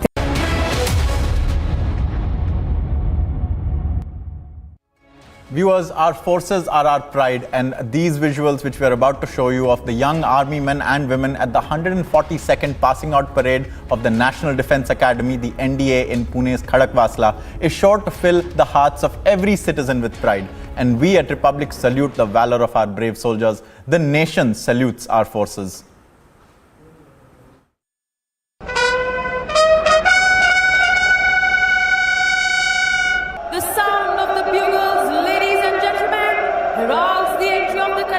Onto the parade ground. Another term came to an end as NDA proudly witnessed the passing out parade of the 142nd course at the Khetrapal ground of National Defence Academy in Pune. Subedar Major Swaran Singh Will, who has won various national. The parade marked the successful completion of the training the academy has imparted into the cadets for 3 years. 61st Cavalry. He represented India twice in 10 pegging competitions, winning 3 gold and 2 silver medals. Chief of Air Staff Marshal Vivek Ram Chaudhary was reviewing officers of the parade. Ladies and gentlemen, please look ahead. Approaching the parade ground in lightning formation are 3 Sukhoi 30 MKI aircraft. The cadets are now forming up in preparation for the culmination of the parade. The reviewing officers addressed the cadets, congratulated them and emphasized on unquestioned integrity as they move ahead to serve the nation. The pug is marked at the quarterdeck, which symbolizes the passing out of cadets of the 142nd course. As you move from here to your respective service training academies, the armed forces will look upon you to carry forward the rich legacy of professionalism and service before self shown by your predecessors. What do the armed forces expect from you as future officers and leaders? We expect exceptional professionalism and unquestioned integrity. Signing off on behalf of the entire team NDA, Cadet V. Priya Ranjan. The air chief also gave insight of the Indian military restructuring to confront multifaceted national security challenges. Cadet Alexandra Singh, Miss Banna Datta, Mrs. Divya Saxena Prakash. You will be required to lead from the front and adapt to emerging situations with alacrity, because the men and women you will command will look up to you. Don't ever let them down. In the coming years, you are bound to face certain hardships in your career. Never allow these hardships and constraints to affect you mentally and physically. There is an old adage, when the going gets tough, the tough get going. This should be the motto of your career, and you should remain physically, emotionally, and mentally fit to meet and accept all challenges in life. Warfare is undergoing a fundamental change with the emergence of new technology and radically new doctrines. India's security dynamics involves multifaceted threats and challenges. It would require us to build multi-domain capabilities and execute operations simultaneously and in shortened time frames. Should old acquaintance be forgot and days of all lang syne? The National Defence Academy's motto, service before self, these young graduates shall continue to guard the nation as they move ahead of their pre-commissioning training. And an unbreakable bond between the cadets of the tri-services established at the National Defence Academy. Every year, 2 batches of cadets graduate from India's premier tri-services military academy to continue with 1 more year of pre-commissioning training at the academies of their respective forces. The Indian Military Academy in Dehradun for the Indian Army, Air Force Academy in Dundigal and Indian Naval Academy in Ahimala are now marching back towards the Quartermaster's Fort, while the cadets of the 142nd course march towards the quarterdeck. Bureau Report, Republic TV. Salute the national flag on the mast and bid farewell to the academy, their home for the past 3 years. Viewers, you are watching Republic. We are about to slip into a short break, but when we return, our main focus continues to be the horrific daylight murder of Sidhu Moosewala yesterday. We have accessed the most shocking video of them all, the video of his killing, in which 59-second video captures 46 gunshots being fired. And also, Republic leads the coverage on radical organization at the PFI. We have confronted arrested PFI leader in Alappuzha. All that and more coming up after a short break. Stay with Republic.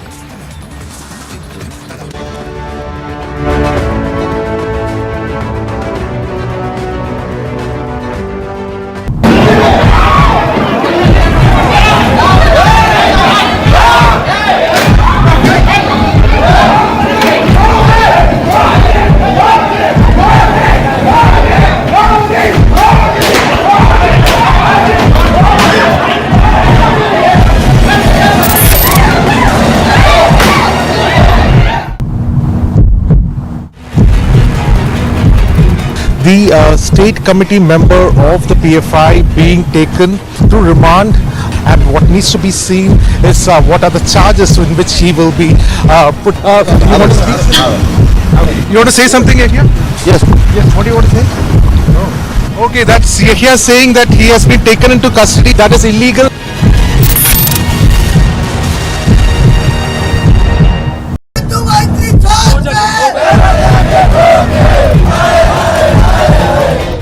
के civil अस्पताल की बाहर की ये तस्वीरें। यहाँ पर सिद्धू मूसेवाला के चाहने वाले जो उनके फैन हैं वो लगातार यहाँ पर खड़े हैं, धरना प्रदर्शन दे रहे हैं और इनका कहना है कि जिस तरीके से सिद्धू मूसेवाला की हत्या कर दी गई है, इसके लिए कहीं ना कहीं पंजाब पुलिस और पंजाब सरकार जो है वो जिम्मेदार है।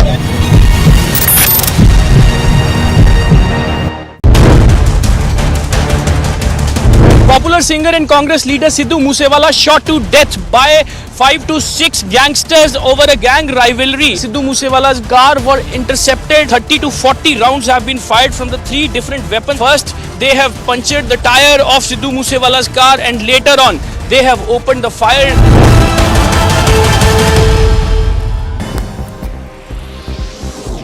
A look now at some news in brief. The Congress party has announced the names of 10 candidates for Rajya Sabha elections, in which names of many prominent leaders are missing.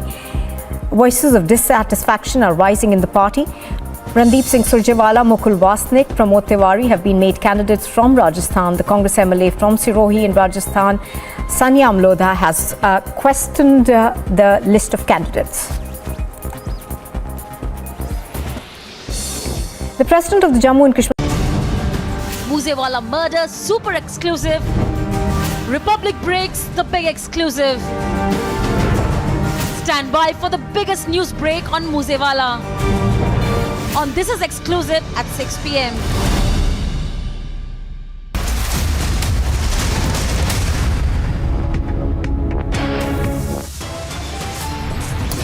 Top headlines at 3:30. Fresh angle emerges in Moosewala's killing. Suspected killers caught on CCTV of Mansa Dhaba. Most shocking video of Moosewala's killing emerges. Over 46 gunshots heard on tape. Massive protests erupt against AAP government across the country. Demand Chief Minister Bhagwant Man's removal. Sonia Gandhi's ticket decision sparks massive anger. Congress leader asks why no ticket for those from Rajasthan.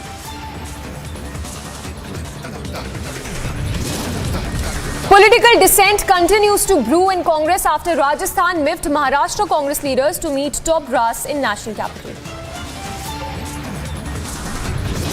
Republic leads coverage on radical organisation PFI confronts arrested PFI leader in Alapura. After BKU kick out, Rakesh Tiketh faces ink attack at Bengaluru event.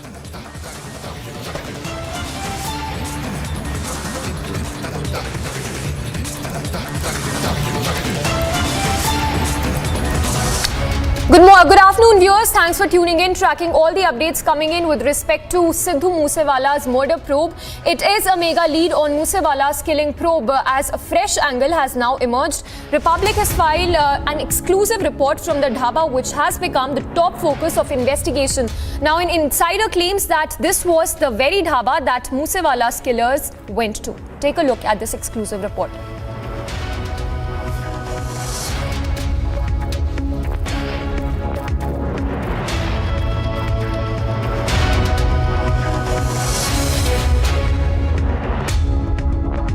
Play out that report as well very shortly, but that's a big lead coming in with respect to the probe into Moosewala's killing, in which now Republic has accessed. It's a report that we filed from that Dhaba where the killers went to.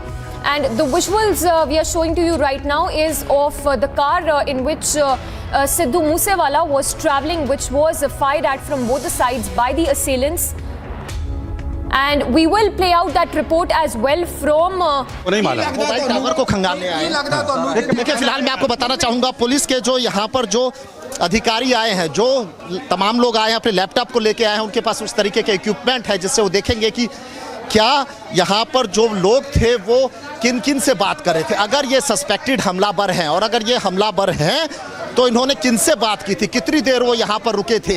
यहाँ के आसपास के जो mobile tower हैं उससे पूरा data जो है निकाला जा रहा है। कहीं ना कहीं देखिए, पंजाब पुलिस को बड़ा सुराग मिल गया है। यही वजह है कि पंजाब पुलिस की जो टीम है वो लगातार यहाँ पर आ रही है, यहाँ पर आकर के जो है एक एक चीज़ों को खंगाल रही है। एक बार मैं आपसे सामने में कुछ लोग और हैं उनसे भी बात करवाने की कोशिश करूँगा मैं आपकी।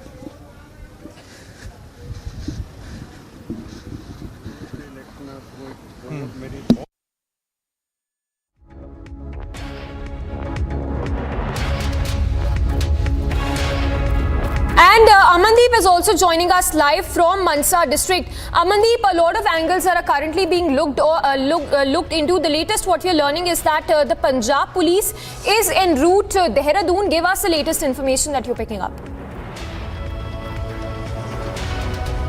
Well, absolutely. Just because Dehradun police has also interrupted 2 cars and also detained some people on the suspicion of Sidhu Moosewala's killing, and that is the reason a small team of Punjab police has already left to Dehradun to verify and to check the details and to also question the people who has been detained by the Dehradun police. Just because, Samiksha, another angle has cropped up that the Hindi-speaking accused and the gangsters were involved in the killing of Sidhu Moosewala.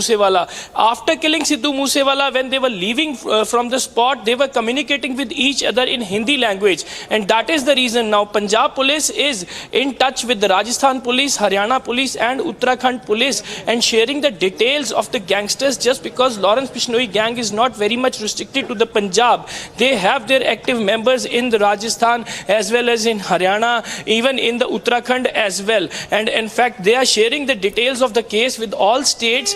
So at least a possible lead can be drawn into this case, just because so far no arrest has been made by the police. Several people have been questioned, cars have been identified and gang has been identified, but who all are specifically involved and attacked and killed Sidhu Moosewala, that is yet to be as certain by Punjab police, and that is the reason they are also taking the assistance from the Delhi police as well, just because Delhi police had earlier solved the case of Vicky Midhu Kheda, who was killed in a gang rivalry, and following that rivalry, Sidhu Moosewala's killing was claimed by Lawrence Bishnoy gang. So a lot of angles are cropping up into this case. One by one, Punjab police is trying to resolve them and trying to reach to some kind of conclusion during the course of investigation. And meanwhile, I can show you the visuals outside the Sidhu Moosewala's residence. Yes. Since yesterday and till now, the people are coming here to console the family, just because Sidhu Moosewala is having a huge fan following,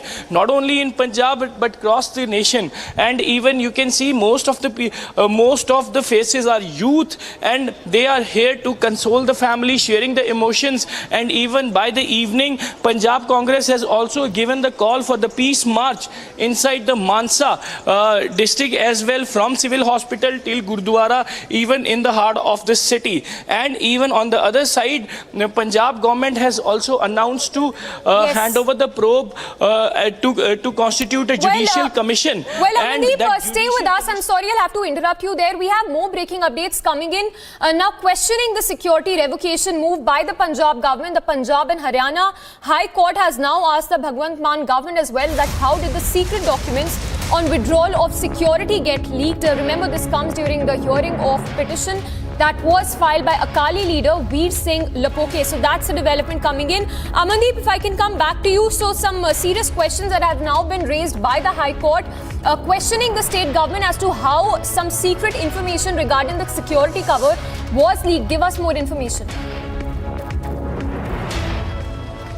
Well, absolutely, Samiksha. This justification has been called by Punjab and Haryana High Court following a petition by Shromani Akali Dal leader Veer Singh Lapoke. And in his petition, he specifically mentioned that document that was released by the Punjab government, that was a secret document where the security withdrawal was mentioned of certain leaders and the Punjab police officials. Some are serving and some are retired. And in fact, that kind of document should not come in the public domain, but Punjab government has officially released it and put it out in the media so that at least they can claim that the AAP government is against VVIP culture. But now Punjab and Haryana High Court has sought the justification from the Chief Secretary of Punjab that how this document was leaked and why it was leaked, just because it was a secret document of Punjab police, which always considered the security on the secret note. And in fact, in that petition it was also mentioned that there is an official secret act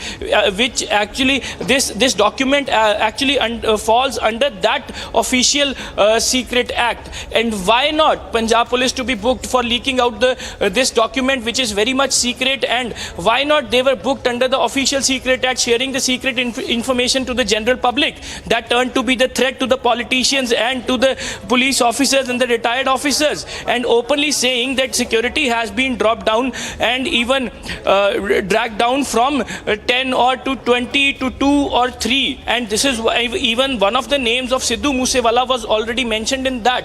That is the reason so many questions are being arised. Yesterday, Congress party has also leveled this allegation that this is a very much failure and deliberate attempt of the Aam Aadmi party to leak that document so that at least the people who are actually trying to target Sidhu Moosewala have a smooth way to kill Sidhu Moosewala. They are alleging, open allegations are there. But now Punjab and Haryana High Court has already jumped into it, and Punjab government will justify the position that how they have leaked this document. And this is even one of the demands of the family also. Family was claiming that Punjab police should register a case against those officers who have stay with actually... us. We have more breaking updates coming in, back-to-back updates with respect to Moosewala's probe.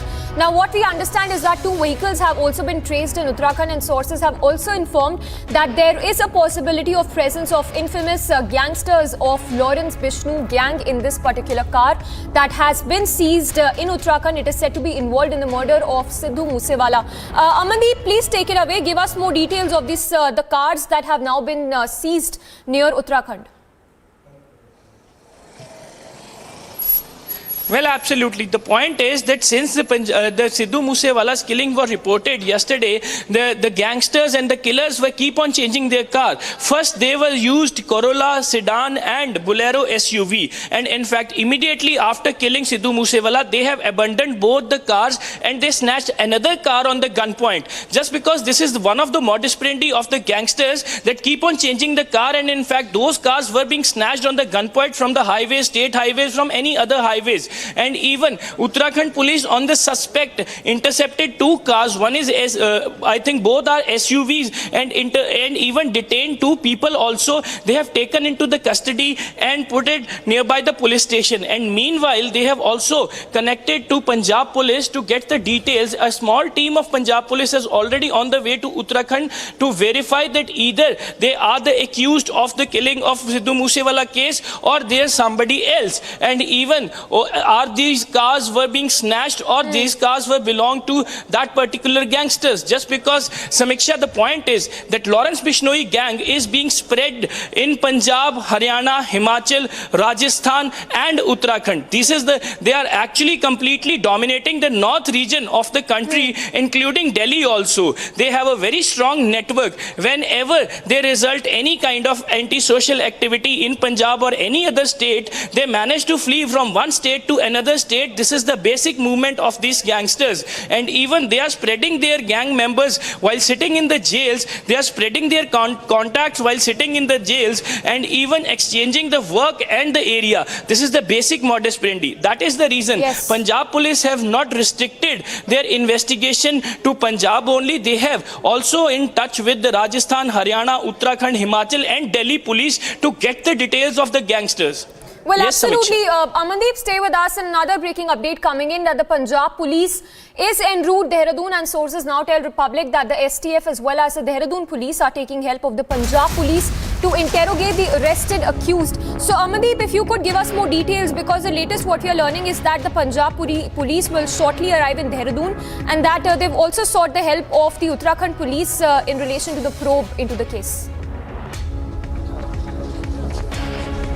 Well, absolutely, Samiksha. So many detentions happened, and even one of the key detention happened in the Uttarakhand. And in fact, Punjab police team have a certain set of questions just because they have investigated and verified the spot where Sidhu Moosewala was killed yesterday. And they can only identify that either they are the real culprits or they are having some kind of role or they have provided any logistic help to the accused who are mainly involved into the Sidhu Moosewala killing. And Punjab police is not taking a single chance, and that is the reason with the immediate effect they have left to the Uttarakhand to question those who are detained by the Uttarakhand police. Suspicion and suspects are already detained at the different cities and the states related to the case. Everybody knows in the police department that these gangsters are not restricted to Punjab, Haryana. They are actually having their jurisdiction across the North India, and that is the reason they keep on sharing the details with each other.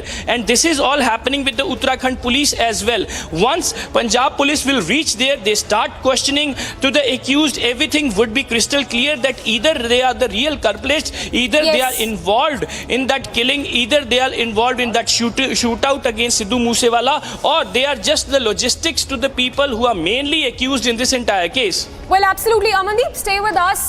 Those are the visuals also that we are getting right now of the 2 accused gangsters that have been held by the police. And we have Gursimran as well, who's reporting live from Jammu. Gursimran, just a short while back, you were bringing us scenes of the massive protests that were taking place by the Congress protesters in Jammu. Help us understand the situation as of now and any latest update you can give us with respect to the probe so far.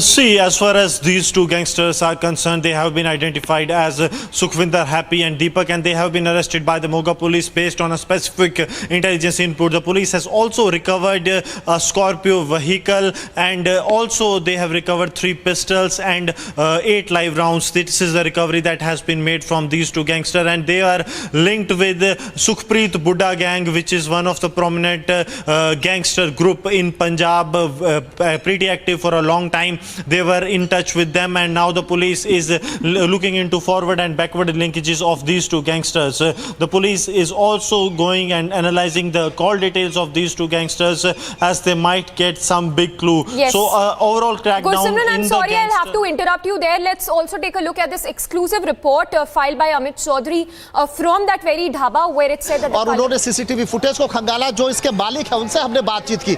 उन्होंने of camera ये जरूर माना कि हाँ CCTV footage देख रही है, police investigation के लिए आई है, पूछताछ की है. बाकायदा मेरी बात उस शख्स से भी हुई जिन्होंने सस्पेक्टेड लोगों को खाना खिलाया था. मैंने उनसे पूछा कि किस तरीके का हुलिया था, क्या बातचीत कर रहे थे. उन्होंने कहा कि देखिए आमतौर पे कुछ शख्स सा हुआ नहीं था, भीड़ बहुत ज्यादा थी, उनको खाना खिलाया गया.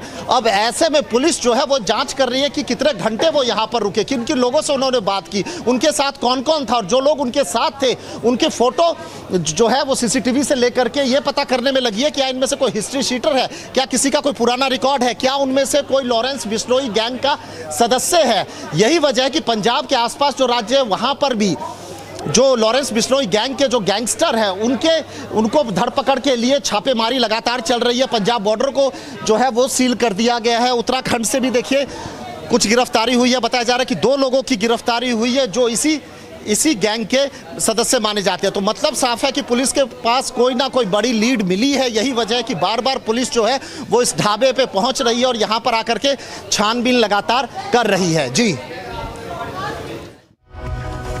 Amit Chaudhary bringing us live updates, bringing us this report exclusively from that dhaba where Moosewala's killer halted at. Let me go across to Gursimran now, who's reporting live from Jammu. Gursimran, you were trying to complete your point there about these gangsters who are being interrogated by the police. Please bring us more updates. See, these two gangsters are Sukhvinder Happy and Deepak that have been arrested by the Moga police in an intelligence-based operation that was launched, and they are linked with Sukhpreet Buddha gang, which is one of the prominent gangs in Punjab, as they have they are involved in multiple FIRs. Even those gangsters, Sukhvinder Happy and Deepak, that have been arrested by the Moga police in an intelligence-based operation. Well, Gursimran, I'll have to interrupt you there. We'll come back to you, but we've got another visual of this dhaba. Where Moosewala's killer apparently halted at. It is currently under scanner, so those are the visuals that we are getting to you.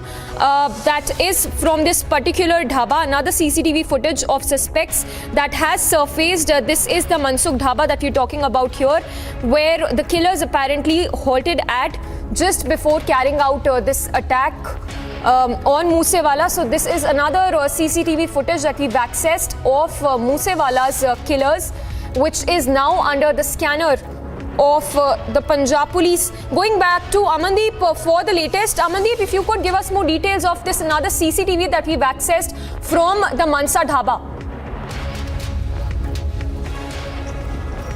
Well, Samiksha, the same 6 youth who were sitting and having their breakfast or lunch inside the dhaba, those same similar faces, 6 similar faces were standing outside, and this is the footage from the second CCTV that was installed at the gate. And in fact, the way they were trying to communicate with each other, the expressions are very much readable. They might involve to some very serious business, the kind of expression they are revealing. And in fact, the most important point is that these gangsters are of the similar age who actually attacked and killed Sidhu Moosewala at Jawahar ke village in Mansa. They are very young to the age, they are very aggressive, and the body language of those people who are actually standing in visible in the CCTV footage are looking like same. That is the reason police is very much actively probing this angle, and they are trying to identify the faces of these people, and they are trying to match the faces with the members of the Lawrence Bishnoy gang, that either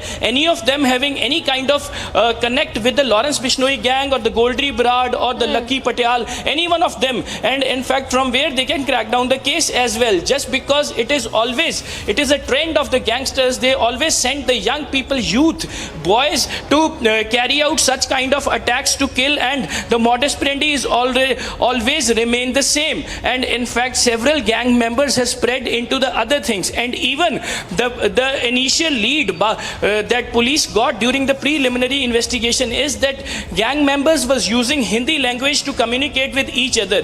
When they killed Sidhu Moosewala, when they tried to fled from the spot, they were communicating with each other in the Hindi language. And there are certain people from the Punjab as well. They are on the wheels of that cars which was taken them out from the area, which were helped them to guide the geographical location of the Mansa to roll them out from the area. And in fact, those who are having the weapons, those who are carrying the automatic guns, it was very much suspected that they are the Hindi speaking boys, and in fact they were from the other state of the Punjab. As I earlier mentioned, that Lawrence Bishnoy gang is not very much restricted to Punjab or Haryana. It spreads in Rajasthan. They do extortions in the Uttarakhand. They are actively involved in the crime in Himachal Pradesh as well. They have certain escape routes. That is the reason they have spread their gangs across the states. And in fact, now police is actively working on this CCTV camera. They are trying to match the faces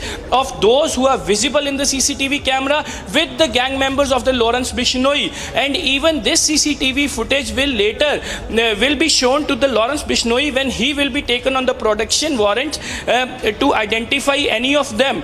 Just because the entire case is related to Lawrence Bishnoy gang, who has actually confessed the killing of Sidhu Moosewala yesterday. Yes, Samiksha.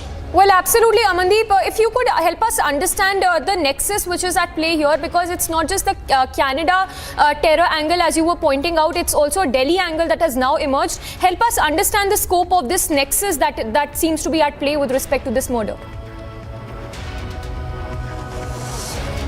Well, it is very pertinent to explain the nexus of these gangsters, and even it will bring very much clarity to our viewers as well. Well, the mastermind of Sidhu Moosewala, Lucky Patel, who is presently in Canada, in fact, he was lodged in the Dhaba jail following some extortion case, and in fact, he was released on the parole, but he jumped the parole, he fled from the country, he reached to the Canada by some resources and started operating his gang from Canada, just because his close associate Goldie Barad, who was already in Canada, he provided all kind of logistics to Lucky Patel to reach him to Canada. He has guided him the way to Canada, and in fact they are in contact with Lawrence Bishnoy. They are basically do the extortions to make the money, to purchase the weapon, and even those weapons were used in such kind of incidents. And meanwhile, if we talk about the Patiala Delhi, I beg to pardon, Delhi gangsters, there is another rival group,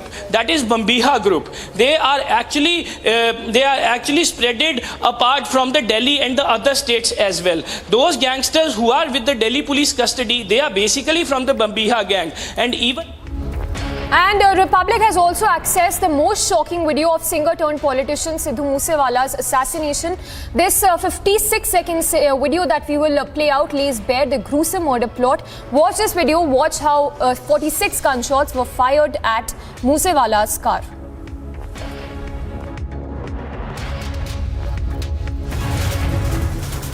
Republic accesses this 59-second tell-all tape.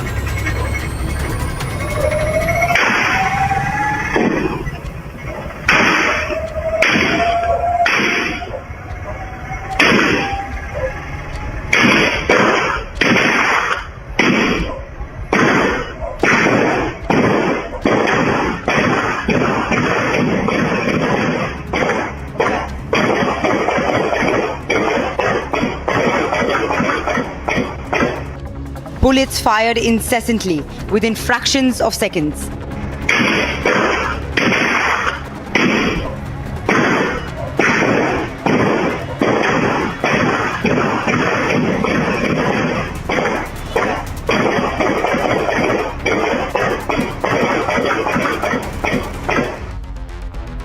The car of Moosewala was pumped with bullets. The police inspected Moosewala's car this morning. Now playing out this graphic recreation of how this horrific assassination was undertaken yesterday. As you can see, one group of attackers were in white Bolero ahead of Moosewala. Then you see Moosewala in the Thar Jeep, and then he was also being tailed by another car of attackers in the silver Corolla. His vehicle was in fact shot at by all sides, so Moosewala was actually sandwiched between two vehicles with armed men and then shot dead.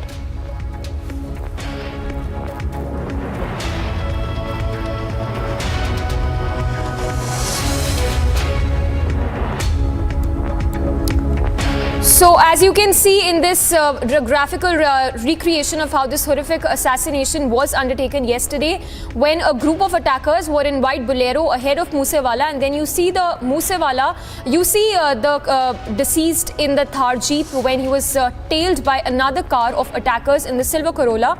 His vehicle was then shot at by all sides. A very short break. On the other side, we'll get you live coverage from Mansa as Dhaba CCTV is now under scanner.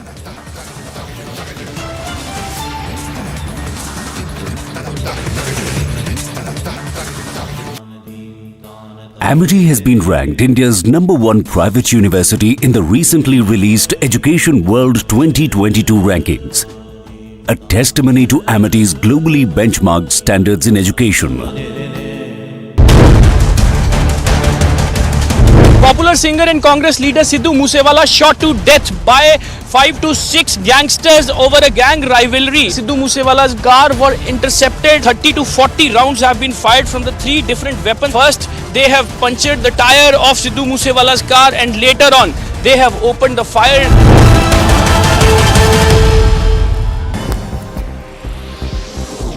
A look now at some news in brief. The Congress party has announced the names of 10 candidates for Rajya Sabha elections, in which names of many prominent leaders are missing. Voices of dissatisfaction are rising in the party.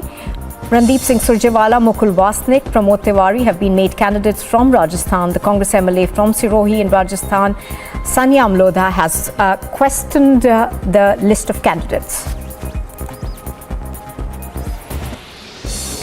The President of the Jammu and Kashmir National Conference, Farooq Abdullah, has lashed out at the centre over the law and order situation in the Union Territory. Addressing an event in Delhi, Abdullah said that deaths are happening every day in Kashmir because a large part of the UT has been filled with army personnel. He further went on to say that the army cannot always win hearts of people. Instead, love is needed. The convoy of Telangana Labour Minister M. Mala Reddy was allegedly attacked by a group of people with footwear, stones and chairs while he was being escorted by the state police after abruptly leaving a public meeting in Ghatkesar. At the event, Mala Reddy was praising the state chief minister K. Chandrasekhar Rao, after which a few people from the crowd raised slogans against him and were seen throwing chairs at the convoy.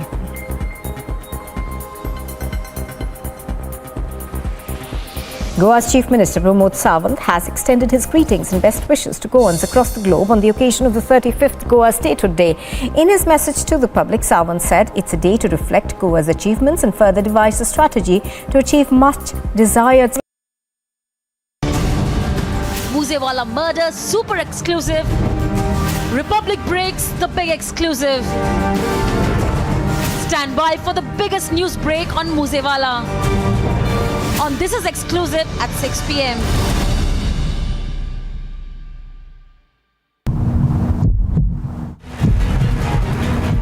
Forensic team एक एक चीज को यहाँ पर जांच रही है, खंगाल रही है। बुलेट के जो मार्क्स हैं उनको मेजर किया जा रहा है, जो एविडेंसेस हैं उन्हें कलेक्ट किया जा रहा है और इन्हें चंडीगढ़ ले जाया जाएगा और उसके बाद जांच को आगे बढ़ाया जाएगा।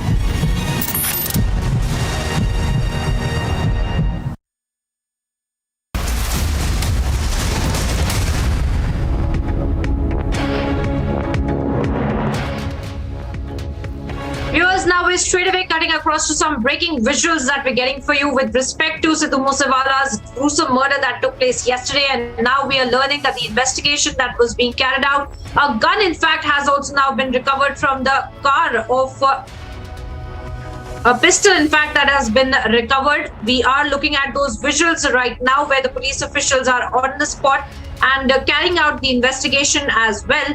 And we are tracking that story for you very, very closely, since there are rapid developments that are coming to light over the past few hours when the entire investigation had also been carried out. And now we are seeing in the latest that a pistol as well has been recovered, and the police is taking custody of that pistol as well, trying to figure out what really was the role and who really in fact had also been involved as well. We have seen that this is happening in the backdrop of the investigation that is being carried out by the Delhi cell as well in Tihar jail, where there are several nexus of the gangsters that are being investigated as well. And now we are learning rapid developments when it comes to the investigation that is being carried out by the police there, and a pistol has also been recovered.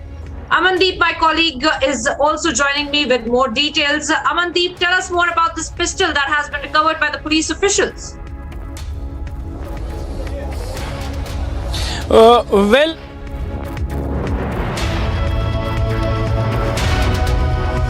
Amandeep, stay on with me. Gursimran is also joining us. Gursimran, tell us more about these details, because the investigation is still going on. But we are now learning that a pistol has also been recovered. Yes, a pistol has been recovered, and this is soon after the attack that has happened yesterday when Punjabi singer and Congress leader Sidhu Moosewala was stopped by the gangsters, and then he was indiscriminately fired upon. During investigation, when primarily police reached the spot, the officials of the police recovered a pistol. It is yet to be certain whether the pistol belongs to those attackers or it was of the Sidhu Moosewala who used it in self-defense. This is yet to be cleared, as the police authorities are mum on this development. But what we could make out of this is a small weapon, that is a pistol, and possibly with the sniper on its top. But what it is exactly, make and model it is yet to be ascertained by the police. But yes, a pistol has been recovered, and it has been registered in the part of the probe as well, as it was recovered yesterday. But one of the key things that is missing is that the police officials who were reached the spot at that very moment, they picked it with the bare hands. So now the fingerprints of the police officials will too be on that weapon that has been recovered by the police. So they will be having some of the difficulties to see whether it belonged to Sidhu Moosewala or someone else. But yes, the probe are underway, and the forensic teams have already reached the Mansa, and they are carrying out the forensics to find out to whom it belonged to, and if a valid license was there, on whose name it was registered. Well, that's right, Gursimran. And, this also begs the question exactly what had happened when this entire attack had also been carried out. And now, of course, the investigation has also seen a lot of turns when it comes to the interrogation that is being carried out with the gangster nexus as well, with the help of the Delhi police inside of the Tihar jail. And while we track that, we are also seeing that the investigation that is being carried out on the spot where Sidhu Moosewala in fact had been attacked and he was shot at. Now another pistol has also been recovered by the police officials. You can see the visuals, viewers, on your screens, where inside of the vehicle where the police officials are retrieving that pistol. And of course, as Gursimran was also pointing out, that they do not know the owner of the pistol as of now, but of course that will be determined, since they are also looking at the videographic evidences, trying to figure out what exactly had happened, who really had been there to carry out this kind of a gruesome attack on Sidhu Moosewala.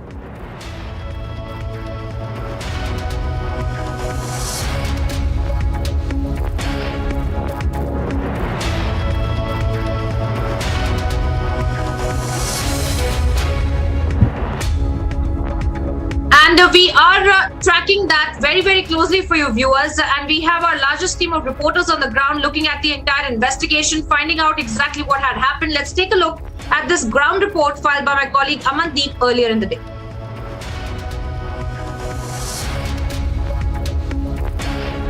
The side which was completely under the attack, just because 5 to 7 armed men attacked this car with the automatic weapons, 3 type of weapons. You can see another tire busted. This tire was a prime target of all the assailants. It was a planned attack. This car the damage to this car entirely shows that their target was very much clear. They know Sidhu Moosewala was driving the car, and that is the reason the entire bullet load was on the right side of this Jeep. And you can see the damage inside. The entire broken window panes are lying inside. The bloodshed is there, and even the bullet marks is even the inside of the car. The weapons were not normal, Nupur. The weapons were not normal just because the sheet has been broken by the bullets. You can see, I show you the visual as well.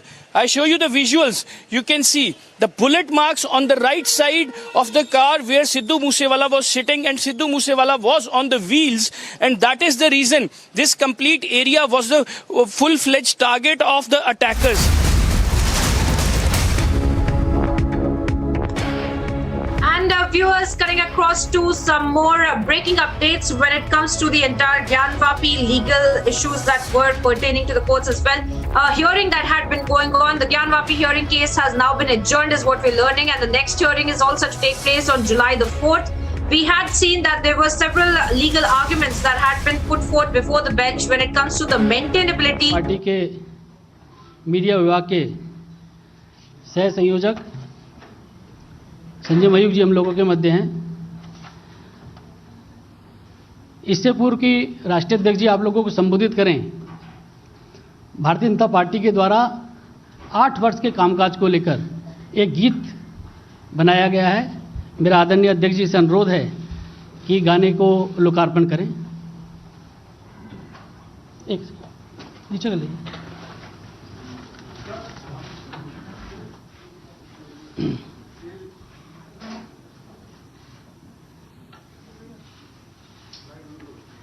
Light थोड़ा dim कर दो।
आप सभी पत्रकार साथियों को भी WhatsApp के माध्यम से और आपके मेल पे भेज दिया जाएगा। साथियों, हमारी सरकार के 8 वर्ष पूरे होने पर नमो ऐप पर एक नया मॉड्यूल शुरू किया है और मेरा राष्ट्रीय अध्यक्ष जी से पुनः आग्रह है कि उस मॉड्यूल को क्लिक करके शुरू करें।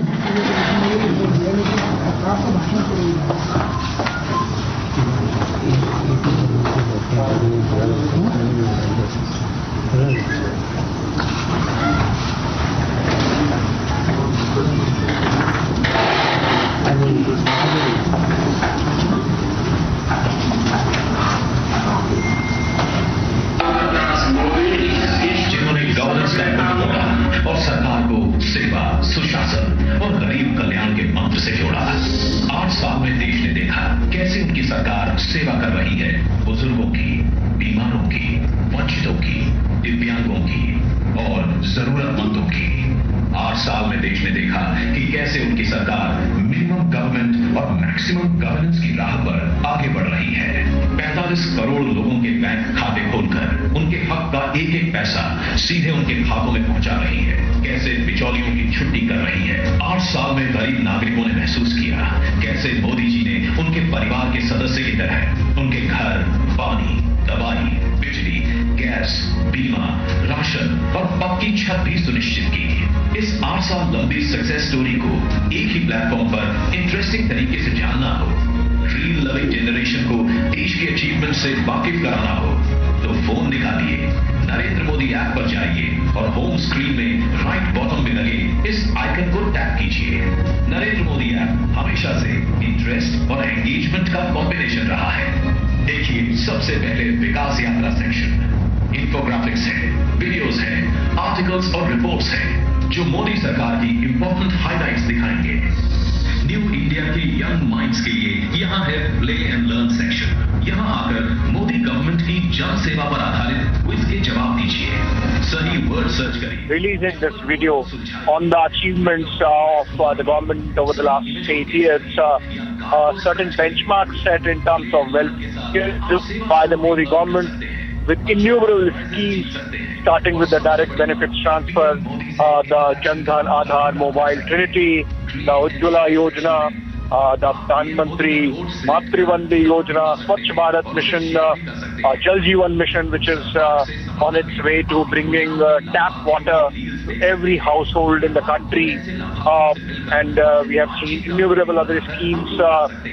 Pradhan Mantri Garib Kalyan Yojana, which has been a flagship program of the Modi government over the last 2 years of the COVID pandemic. The vaccination program itself, the digital platforms that have been created to monitor government schemes, the Pradhan Mantri Mudra Yojana aimed at incubating entrepreneurship, particularly among women and the marginalized communities, Ayushman Bharat, the entire digitization of health project. We are seeing those projects and schemes being beamed through the video, essentially a communication outreach by the BJP to tell the people at large, not that Prime Minister does not do this so often. Almost every other day, he's taking every opportunity to communicate what his government has done. But during the next 2 days, beginning today, there would be a massive outreach being done by the BJP, led by its President JP Nadda, to communicate all the achievements. महामंत्री अरुण सिंह जी, सीटी रवि जी, हमारे तरुण चुग जी महामंत्री, और हमारे अनिल बलूनी जी, संजय मयूख जी, और यहाँ उपस्थित सभी पत्रकार बंधु, सबसे पहले तो आप सबका स्वागत है इस प्रेस कॉन्फ्रेंस में।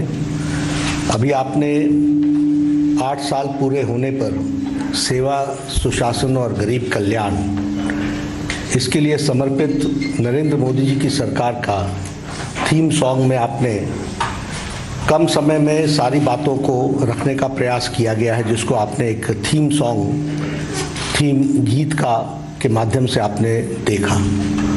उसके साथ साथ आपने अभी एक वेबसाइट हमने लॉन्च की माइक्रोसाइट, ये नमो ऐप पर इनोवेशन भारतीय जनता पार्टी का और विशेष करके नरेंद्र मोदी जी के कार्य करने में हमेशा हम सबको दिखता है। और उसी इनोवेशन के तहत प्रधानमंत्री मोदी जी ने नमो ऐप के तहत माइक्रोसाइट में जा करके एक नया मॉड्यूल खड़ा किया है जो इंटरेस्टिंग भी है, इंटरैक्शन भी है, इंफॉर्मेशन भी है और इनोवेशन भी है। और सबसे बड़ी बात यह है कि इस मॉड्यूल में को गेमिफाई किया गया है। एक खेल के माध्यम से ज़्यादा लोग इसमें इंटरेस्ट लें, यंग इंडिया जुड़े, यूथ जुड़े और वो इसको कैसे इस माइक्रोसाइट में जा कर के गवर्नमेंट के द्वारा किए गए प्रयासों के बारे में एक जानकारी हासिल करेगा। इसमें इसी माइक्रोसाइट में है प्ले एंड लर्न। इसी माइक्रोसाइट में आपने देखा भी, उन्होंने परिचय में बताया कि स्क्रैच करो, क्विज़ खेलो, क्विज़ के माध्यम से आप अपने स्कोर बढ़ाओ और स्कोर बढ़ाते हुए you can reach a particular level. तो यूथ इंडिया को इनोवेशन के माध्यम से, इस माइक्रोसाइट के माध्यम से कौन से काम सरकार ने 8 साल की अवधि में किया है और उसकी राइट इन्फॉर्मेशन और उसको जानने के साथ साथ एक गेम के तरीके से खेलने का इस वेबसाइट में प्रयोजन किया गया है। तो इसके साथ साथ जो हमारे बेनिफिशियरीज़ हैं उनको इस सैचुरेशन पॉइंट तक हमारे एमपीज़ और एमएलएज़ कैसे पहुंच सकते हैं, वो जिन जिन बेनिफिशियरी से मिलते हैं उनके वीडियोस वो अपलोड करके इसमें डाल सकते हैं, वो उसको शेयर कर सकते हैं। तो हमारी कोशिश है कि एमपीज़ और एमएलएज़ भी इस माइक्रोसाइट का उपयोग करते हुए अपने अपने क्षेत्र में बेनिफिशियरीज़ के सैचुरेशन पॉइंट को, यानी लास्ट माइल डिलीवरी हो रही है कि नहीं हो रही है, इसको जानने के लिए और एमपी और एमएलए हमारे कितना इसका काम कर पा रहे हैं, इसको हमें जानने के लिए यह माइक्रोसाइट बहुत ही लाभकारी होगी। यानी वी आर ट्राइंग कि इस इनोवेशन के माध्यम से हम पार्टिसिपेटिव बनाएं और हमारे जो इलेक्टेड रिप्रेजेंटेटिव्स हैं वो रिस्पॉन्सिबल तरीके से उसको रिस्पॉन्ड करते हुए लास्ट माइल डिलीवरी में अपना उपयोग कर सकें, यह इसमें करने का उपयोग किया गया है। तो मैंने आपको एक छोटी सी जानकारी इस वेबसाइट के बारे में, एक बैकग्राउंड आपके सामने रखने की कोशिश की है। आज जब हम इस संवाददाता सम्मेलन में एकत्र आए हैं तो हम देश अमृत महोत्सव भी मना रहा है आज़ादी के, और देश 8 साल मोदी जी के सेवा, सुशासन और गरीब कल्याण, इसको भी मना रहा है। अब ये जो शब्द है सेवा, सुशासन और गरीब कल्याण, ये शब्द सिर्फ शब्द नहीं है, ये कोई ऐसे नहीं ढूंढ करके निकाले गए हैं। ये मोदी गवर्नमेंट की आत्मा है, ये मोदी गवर्नमेंट के काम करने का तरीका है, ये मोदी जी का, हमारे आदरणीय प्रधानमंत्री जी का सारे कार्यक्रमों को गवर्न करने के लिए किस दिशा में जाना है उसका एक तरीके से कहिएगा कि यह इस बैकग्राउंड में उन्होंने चलने का निर्णय किया है, ये हमको इसमें से समझ में आता है।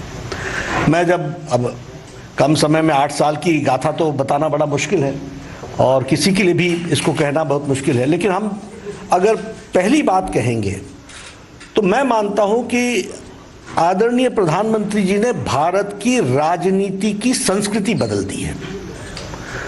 The culture of Indian polity has changed और सरकार के कार्य करने की शैली भी बदल गई। पॉलिसी पैरालिसिस से चलते हुए हमने एक लंबी यात्रा 2014 से लेकर के हमने एक लंबी यात्रा की है। Today we see a responsible government, today we see a proactive government, today we see pro-responsive government, और यह हमारे अंतिम पायदान पे खड़ा व्यक्ति उसकी सेवा के लिए तत्पर दिखती हुई सरकार है। जो समाज में सबसे कमजोर है उसको मजबूती करने के लिए यह काम करने वाली सरकार दिखती है। जब हम कल्चर की बात करते हैं तो आपने सुना होगा ये तो ऐसे ही चलेगा, ये तो ऐसा ही हुआ है, और सरकारें कह देती थी जितना हुआ कर दिया भाई, अब इससे ज़्यादा नहीं हो सकता था। ये कल्चर था, this was the general saying वाक्यों में इसी तरीके से राजनीति को ट्रांसलेट किया जाता था, आप लोगों की भाषा में उसको डिकोड किया जाता था। आज स्पष्ट है, मोदी है तो मुमकिन है, और ये आम व्यक्ति की आवाज है। ये कोई भारतीय जनता पार्टी की आवाज नहीं है, ये आम व्यक्ति की आवाज है कि yes, if prime minister Modi is there, this is possible. Modi है तो मुमकिन है, यह परिवर्तन हमको देखने को मिलता है। अगर हम संस्कृति की बात करें तो जातिवाद, वंशवाद, परिवारवाद, तुष्टीकरण की राजनीति, ये सब चीजें, भ्रष्टाचार, अनाचार, इन सब को चैलेंज करते हुए और जिसको हम कहते हैं धत्ता दिखाते हुए, इसको कन्फ्रंटिंग फ्रॉम द फ्रंट, आगे से लड़ाई लड़ने की मानसिकता के साथ प्रधानमंत्री मोदी जी ने 8 साल में काम किया है। और क्या किया है? सर्वस्पर्शी, सर्वसमावेशी विकासवाद की एक अविरल यात्रा, न रुकने वाली यात्रा, इसका प्रारंभ किया है। अगर इसी में हम देखें तो गांव, गरीब, वंचित, पीड़ित, शोषित, दलित, समाज के अंतिम पायदान पर खड़ा व्यक्ति, और उसके साथ जो हमारी स्कीम्स हैं वो सारी उसी तरफ जाती हैं जो महिलाओं को और युवाओं को सशक्तिकरण देता है। इस काम को आगे बढ़ाने का काम किया है, और आप सब जानते हैं कि उसका मंत्र सबका साथ, सबका विकास, सबका विश्वास, सबका प्रयास, इस बात को लेकर के हम आगे बढ़े हैं।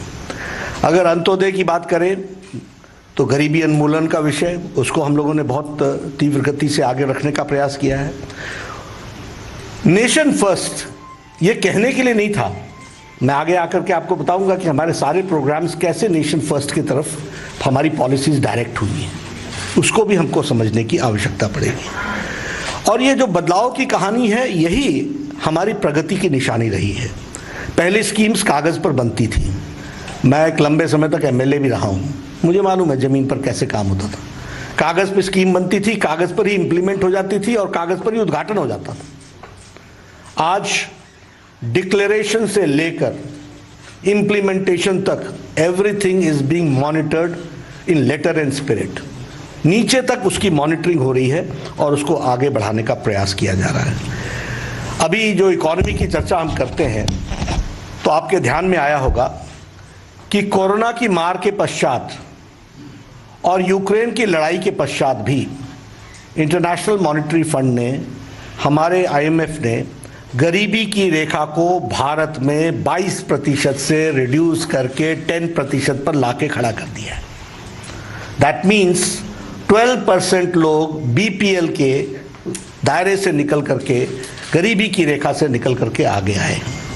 उसी तरीके का दूसरा प्रोजेक्शन रहा कि जहां अति गरीब की संख्या 1% थी, वो भी रिड्यूस होकर के 0.8% आ गई है और उसको भी स्टेबल रखा है। ये सारी कोरोना की लड़ाई में, कोरोना के आपदा में और इसके साथ साथ बाकी सारी चीज़ों में। अगर हम फॉरेन एक्सचेंज के रिजर्व्स की बात करें तो वो डबल हो गई है। और मैं आंकड़ों में आपको रख रहा हूँ, सिर्फ कोशिश कर रहा हूँ कि एक गो थ्रू हो जाए, सो दैट आपकी मेमोरी लेन में भी वो रिफ्रेश हो जाए। For that only I am just trying to put the picture in front of you. $300 billion US dollars से बढ़ करके $600 बिलियन हमारा फॉरेन एक्सचेंज रिजर्व हो गया है, जस्ट डबल्ड। उसी तरीके से आप देखिए प्राइमरी स्कूल्स, हमारे शिक्षा मंत्री जी बैठे हैं, 70 सालों में शिक्षा विभाग ने 6,37,000 स्कूल्स बनाए थे और हमारे इस 8 सालों में 6.53 लाख हमारे प्राइमरी स्कूल्स बने हैं। इसलिए यूनिवर्सल एजुकेशन की दृष्टि से जहां हम आगे बढ़े हैं, वहीं पर पर्सन की प्रॉफिट, वो भी इनकम भी डबल हुई है। 2014 में हमारी per year income average was 79,000, today it is 1,50,000। और ये मैं आपके सामने आंकड़ों के साथ रख रहा हूं इसलिए कि आपको स्टैटिस्टिकली समझ में आए कि what difference Modi government has made. उसी तरीके से अगर हम देखें प्रोडक्शन इन फूड ग्रेन्स, तो ये 255 मिलियन टन्स से बढ़ करके 316.06 मिलियन टन्स हो गया है। अगर हम एक्सपोर्ट्स की बात करें तो अभी जो ये लास्ट फिस्कल ईयर गया इसमें 418 बिलियन डॉलर्स का एक्सपोर्ट हुआ। यानी now India has become a major exporter country. 418 billion US dollars का हमारे यहाँ वो हुआ है। IMF का जो ग्रोथ रेट प्रोजेक्शन है वो जहाँ अमेरिका का 4.4 है तो इंडिया का 8.2% है। तो ये भी हमको ध्यान में रखना चाहिए कि ग्रोथ रेट का प्रोजेक्शन हमारा कैसा है। एग्रीकल्चर में हमने जो प्रोडक्शन है एक्सपोर्ट्स में वो 23% का इंक्रीज है। और एग्रीकल्चर बजट 23,000 करोड़ का होता था, आज 1,23,000 करोड़ प्लस है, यानी 10 टाइम्स से ज़्यादा उसकी इंक्रीज हुई है। वह भी हमको ध्यान में रखना चाहिए। उसी तरीके से जो हमारा ग्रॉस डोमेस्टिक प्रोडक्ट है वह भी डबल हुआ है। 112.33 लाख करोड़ था इन 2014, now it is 232 lakh crore. ये हमारा ग्रॉस डोमेस्टिक प्रोडक्ट भी बढ़ा है। फॉरेन इन्वेस्टमेंट में हम $500 बिलियन यानी 500 बिलियन यूएस डॉलर्स की इन्वेस्टमेंट हुई है हमारे यहाँ फॉरेन इन्वेस्टमेंट इंडिया में, और दिस इज 65% इंक्रीज। ये 65% की उछाल है, 65% इसमें बढ़ा है। जीएसटी कलेक्शन 1,67,000 लास्ट क्वार्टर में गया है और यह भी अपने आप में रिकॉर्ड कलेक्शन है, वह भी हमको ध्यान में रखना चाहिए। ईज ऑफ डूइंग बिजनेस, ये 2022 के बाद हमारे पास 2020 के बाद स्टैटिस्टिक्स नहीं आए हैं क्योंकि वो ईज ऑफ डूइंग बिजनेस का वो स्टैटिस्टिक्स निकालना बंद हो गया है। लेकिन last is it started from we were on the 142 number and the last was 63, we had reach 63, और आज 2022 में निश्चित रूप से हम और आगे ही बढ़े होंगे, उसके स्टैटिस्टिक्स हमारे पास नहीं है। उसी तरीके से हमारी $3 ट्रिलियन की यूएस डॉलर्स की इकॉनमी हमारी बनी है और टारगेट इज $5 ट्रिलियन इकॉनमी हमको बनानी है। तो उस ओर हम प्रगति के साथ आगे बढ़ रहे हैं। कभी हम लोगों ने नहीं सोचा था कि गांधी के नाम पर कांग्रेस के लोग 70 साल राज करके खादी के नाम पर राज करेंगे और खादी का वो बुरा हाल 70 साल में करेंगे। आपको जान करके खुशी होगी कि इस साल का टर्नओवर 1,15,000 करोड़ है और फास्टेस्ट मूविंग कंज्यूमर गुड बन गया है हमारा खादी। ये हमको समझना चाहिए कि आज खादी को कितना वो दिया गया है। हमारी गवर्नमेंट की स्कीम्स का 100% गवर्नमेंट असिस्टेंस जो है उसको देने का प्रयास किया गया है। गरीब Kalyan Anna Yojana, this has been appreciated world over. It has been appreciated by IMF, it has been appreciated by World Health Organization, it has been appreciated by UN General Assembly. Everybody has appreciated it. क्यों? क्योंकि corona के दौरान health issues के साथ साथ economic issues को किसी ने भी रिजॉल्व किया तो उसमें भारत नंबर 1 पर खड़ा है। 80 करोड़ किसी ने भी रिजॉल्व किया तो उसमें भारत नंबर 1 पर खड़ा है।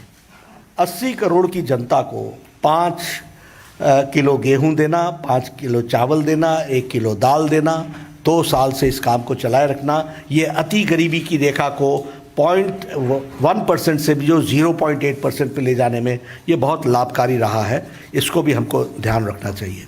किसान सम्मान निधि, हमारे कांग्रेस पार्टी वाले हर चुनाव में 10 साल के बाद वो गरीबों के लिए, किसानों के लिए वो कर्जा माफ़ी का विषय उठाते थे, जिसका सारा इन्वेस्टमेंट 57,000 करोड़ बनता था 10 साल में एक बार। ये था इनका मैजिक, ये था इनका कांग्रेस का मैजिक। और प्रधानमंत्री जी ने 10 किश्तें 6,000 रुपये, 2,000 रुपये हर क्वार्टर पर अपने 10 किश्तें दी हैं और 1,65,000 crore have been spent till date. और कल 11वीं किश्त आदरणीय प्रधानमंत्री जी शिमला के रिज मैदान से उसको रिलीज़ करेंगे और 11 करोड़ किसानों को 1,80,000 has been given and in 10 installments. And tomorrow, कल जो होगा वो 11वीं किश्त होगी। 700 जगहों पर हमारे बहुत बड़ा किसान सम्मेलन होगा। 700 प्लेसेस पे हमारे मिनिस्टर्स होंगे। शिमला के रिज मैदान से आदरणीय प्रधानमंत्री जी कल हमारे लाभार्थियों को एड्रेस करेंगे और वहाँ से वो 11वीं किश्त रिलीज़ करेंगे। हर एक कृषि विकास केंद्र में, कृषि विज्ञान केंद्र में, KVK में इसका कार्यक्रम होगा और इसके अलावा पार्टी के द्वारा 700 प्लेसेस पर we will be organizing this program. तो इसको भी हम आगे बढ़ा रहे हैं। आयुष्मान भारत के बारे में बोलूं तो वर्ल्ड का एजेंडा है यूनिवर्सल हेल्थ केयर, वर्ल्ड का एजेंडा है यूनिवर्सल हेल्थ असिस्टेंस, ये वर्ल्ड का एजेंडा है। लेकिन आज दिन तक यूनिवर्सल हेल्थ एश्योरेंस देने में कोई देश कामयाब नहीं हुआ है।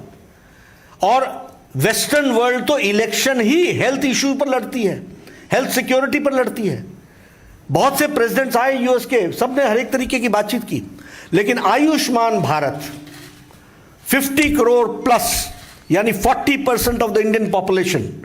और कौन है, मैं बार बार बोलता हूं, ये कोई कास्ट के माध्यम से नहीं है, ये बाय प्रोफेशन है। रेडी वाला, ठेला वाला, रिक्शा वाला,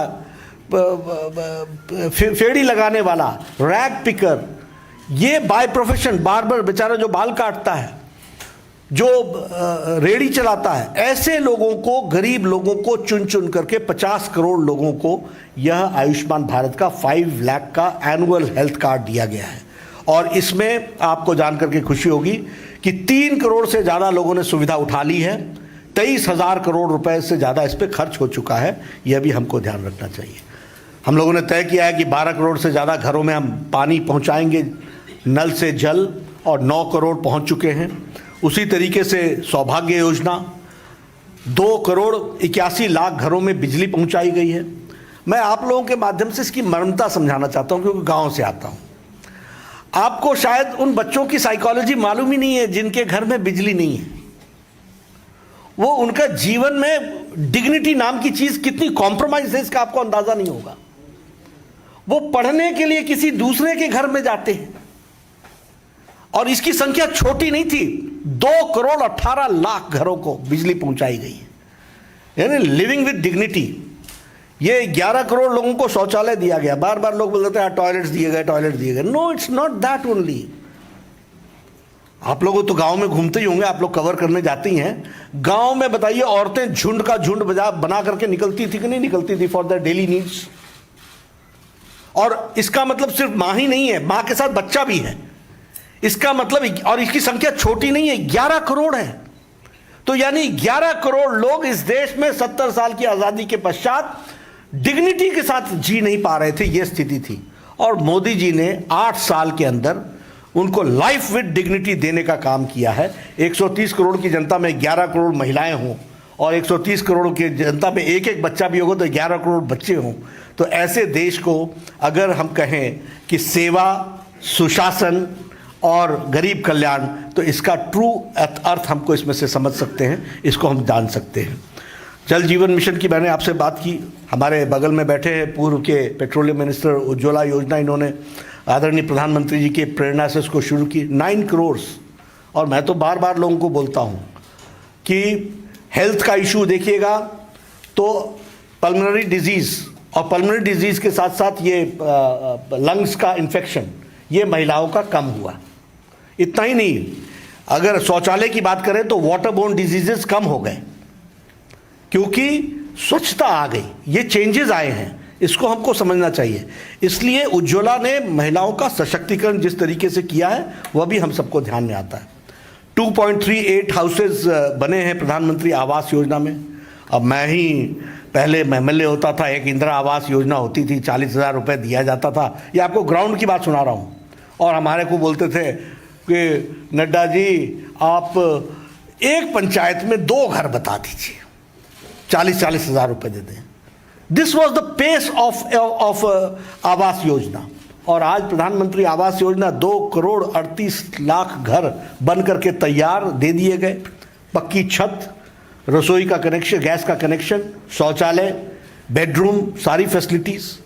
उसी तरीके से हम अगर आत्मनिर्भर की बात करें तो हर गरीब को घर मिले, बिजली मिले, पानी मिले, गैस का कनेक्शन मिले, हर गांव को इंटरनेट मिले, अब देखिए, आप और हम तो इंटरनेट में रहते हैं, इंटरनेट के युग में रहते हैं, पूछते हैं कहीं रात को गुजारना पड़ जाए तो हमारा पहला प्रश्न होता है यहाँ वाईफाई है, यहाँ पे जैसे एज इफ मेरी दुनिया ही समाप्त हो जाती है। This is our lifestyle. आप उन गांवों की बात सोचिए ना, और गांव कितने हैं, 6 लाख प्लस 6 लाख, और सबको इंटरनेट से जोड़ना, ऑप्टिकल फाइबर से जोड़ना, नेटवर्क बिछाना, ये काम 8 साल में हुए। 8 साल बेमिसाल की कहानी मैं आपको सुना रहा हूं, और ये है उनको एम्पावरमेंट देना, उनको लाना। मैं बार बार एमएलए का जिक्र करूंगा, लेकिन हमारा एक्सीएन हमको बोलता था कि आपके बजट में 40 लाख हैं, आपके 40 सड़कें हैं, आप बताइए 1-1 लाख सब में डाल दूं, या आप कोई 2 सड़क बताएंगे तो मैं 20-20 लाख दे करके 2-2 किलोमीटर 3-3 किलोमीटर उसको बना दूंगा। This was the plight, and today 6 lakh villages are being connected with all weather road. यह है प्रधानमंत्री ग्रामीण सड़क योजना का रूप, जिसको हमको समझना चाहिए। इसी तरीके से अगर हम इंफ्रास्ट्रक्चर की और बॉर्डर रोड्स की बात करें तो हमारे पास 6,769 किलोमीटर्स की रोड्स और ब्रिजेस सिर्फ ये जिसको हम कहते हैं बॉर्डर एरिया में, चाइना के साथ लगे हुए बॉर्डर एरिया में 6,763 किलोमीटर्स की रोड बनी है, 15,000 मीटर्स की ब्रिजेस बने हैं जो उसको आगे बढ़ा रहे हैं। आपको ये भी मालूम होगा कि 100 सैटेलाइट्स एक साथ लॉन्च किए गए, कभी सोचा नहीं था, और भारत ने इसमें भी एक अपना स्थान स्थापित किया। चंद्रयान और मंगलयान के मिशन पर फोकस करके हम काम कर रहे हैं। विमेन की बात अगर हम करें तो उसमें भी सेल्फ हेल्प ग्रुप से लेकर के सुकन्या योजना से लेकर के मातृशक्ति की बात करते हुए, और यहां मैं आपके सामने एक बात जरूर बताना चाहूंगा, कभी आप लोगों को इसकी कल्पना नहीं हुई होगी, लेकिन मैं शेयर करता हूं। Right from conceiving of a woman till delivery with all complications, ये सारे की सारी चिंता भारत सरकार कर रही है। ये आप इसको समझिए कि किस तरीके से मैटरनिटी इशू को, महिला के इशू को प्रधानमंत्री जी ने एड्रेस किया है। ये छोटी घटना नहीं है। The day a woman conceives, right from that day टीकाकरण शुरू हो जाता है, हर 2 सप्ताह बाद उसकी चेकिंग शुरू हो जाती है, वहां से डिलीवरी तक, डिलीवरी के लिए ट्रांसपोर्टेशन, इंस्टीट्यूशनल डिलीवरी करा करके वापस उसको पहुंचाना, उसको उसके लिए व्यवस्था करना, ये सारी चीजें भारत सरकार ने विमेन की डिग्निटी को ध्यान में रखते हुए करने का काम किया है। यह भी हमको ध्यान में रखना चाहिए।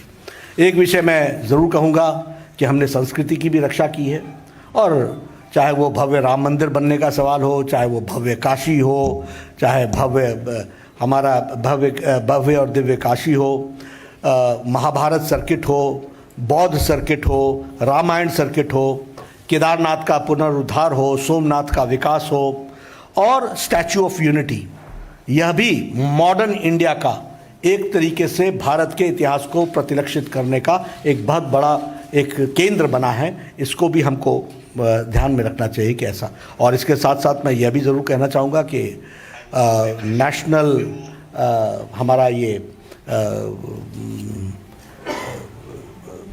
डिफेंस का अपना war memorial, national war memorial कब का कॉन्सेप्ट था? 2014 में मोदी जी ने क्लियरेंस दी, 2019 में बना करके खड़ा कर दिया।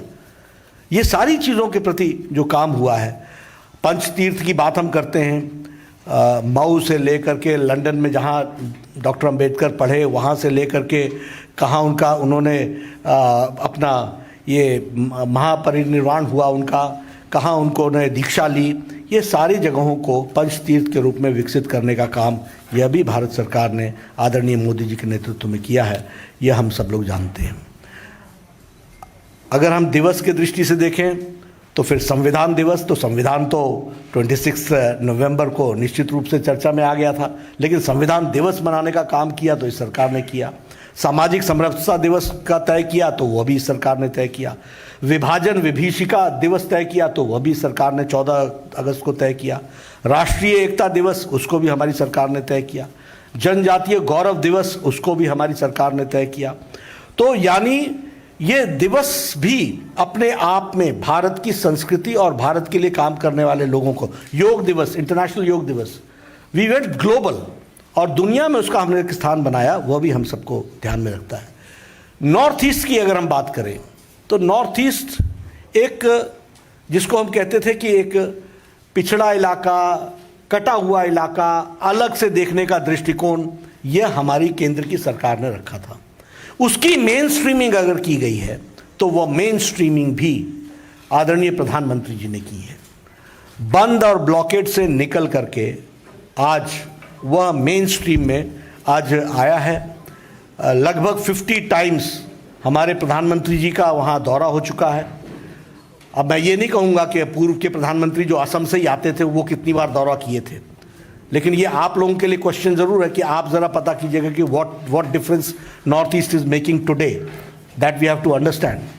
उसी तरीके से अगर हम कहें नागालैंड का पीस समझौता 2015, NLFT का समझौता 2019, ब्रू रियांग का समझौता 2020, बोडो शांति समझौता 2020, कार्बी आंगलोंग समझौता 2021, ये सब पेंडिंग इश्यूज थे नॉर्थ ईस्ट के।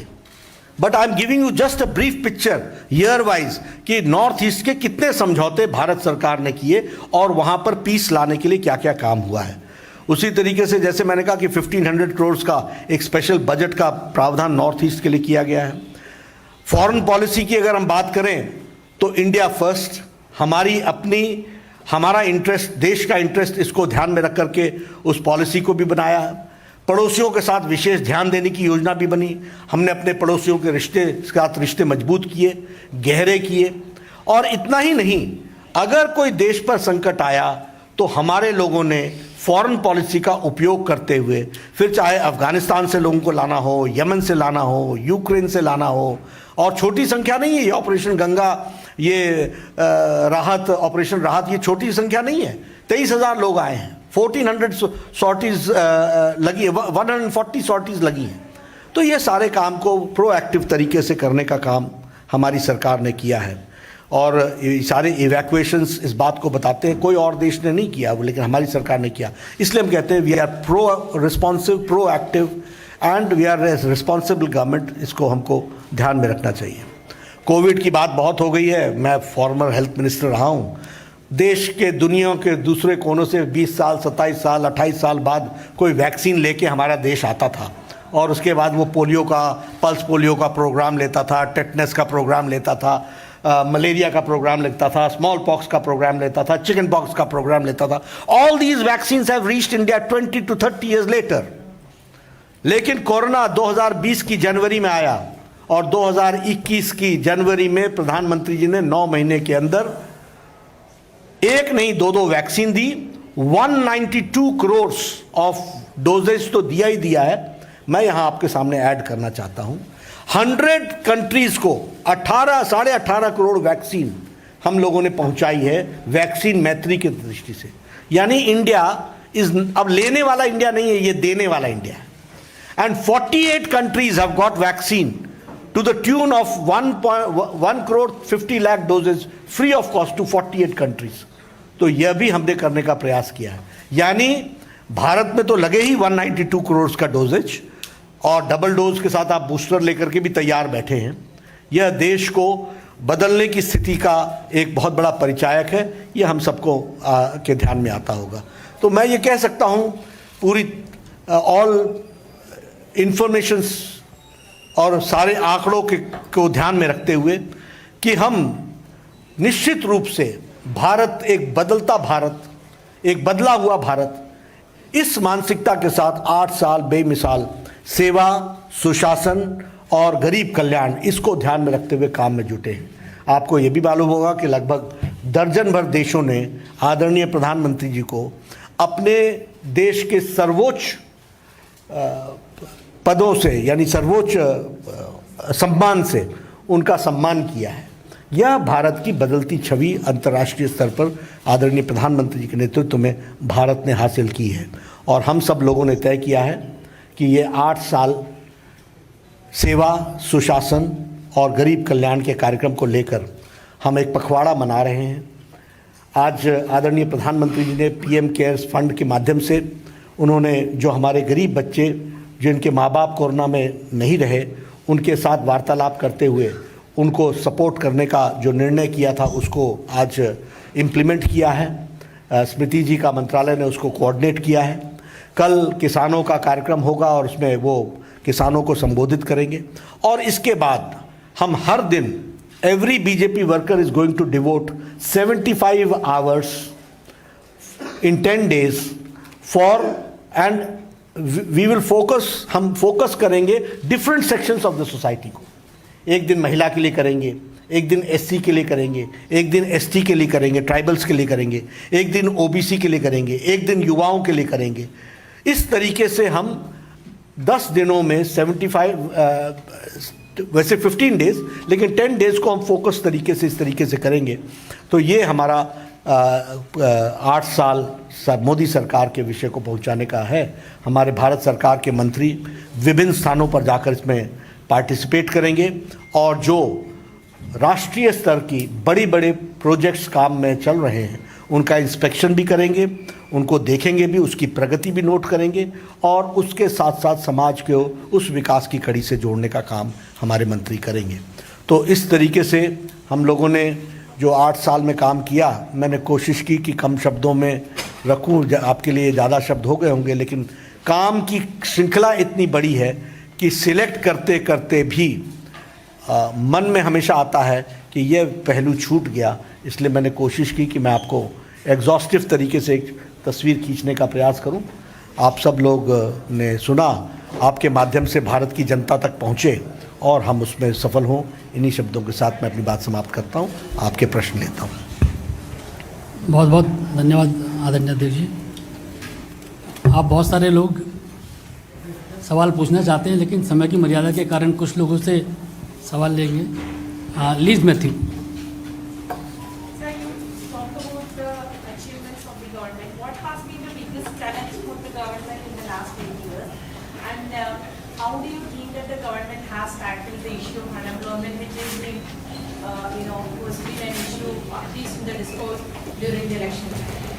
Your question is what challenges we faced during this process? What are the major challenges we faced? Yeah, and also how do you think that the government has tackled the unemployment?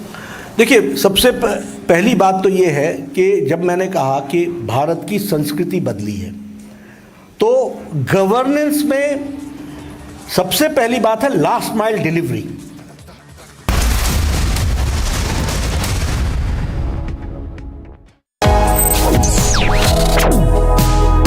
Reading allows us to become familiar with ourselves. We don't read, we won't know what is knowledge. I just find it very interesting to know people's lives, how they went through certain situations, how they dealt with things. So wherever you want to go in life, if you read books along those lines, then that would really help you in growing.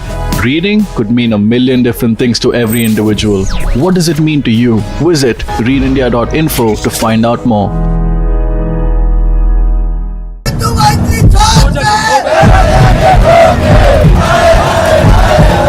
मनसा के civil अस्पताल की बाहर की ये तस्वीरें। यहाँ पर सिद्धू मूसेवाला के चाहने वाले जो उनके फैन हैं वो लगातार यहाँ पर खड़े हैं, धरना प्रदर्शन दे रहे हैं और इनका कहना है कि जिस तरीके से सिद्धू मूसेवाला की हत्या कर दी गई है इसके लिए कहीं ना कहीं पंजाब पुलिस और पंजाब सरकार जो है वो जिम्मेदार है।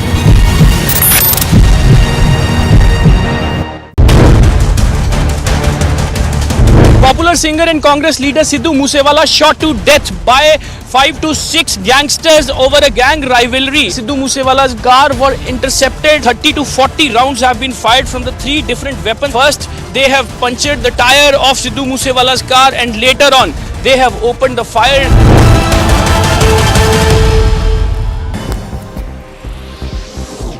A look now at some news in brief. The Congress party has announced the names of 10 candidates for Rajya Sabha elections in which names of many prominent leaders are missing. Voices of dissatisfaction are rising in the party. Randeep Singh Surjewala, Mukul Wasnik, Pramod Tiwari have been made candidates from Rajasthan. The Congress MLA from Sirohi in Rajasthan, Sanya Amlodha, has questioned the list of candidates. The president of the Jammu and Kashmir National Conference, Farooq Abdullah, has lashed out at the centre over the law and order situation in the Union Territory. Addressing an event in Delhi, Abdullah said that deaths are happening every day in Kashmir because a large part of the UT has been filled with army personnel. He further went on to say that the army cannot always win hearts of people. Instead, love is needed. The convoy of Telangana Labour Minister M. Mala Reddy was allegedly attacked by a group of people with footwear, stones and chairs while he was being escorted by the state police after abruptly leaving a public meeting in Ghatkesar. At the event, Mala Reddy was praising the state chief minister K. Chandrasekhar Rao, after which a few people from the crowd raised slogans against him and were seen throwing chairs at the convoy.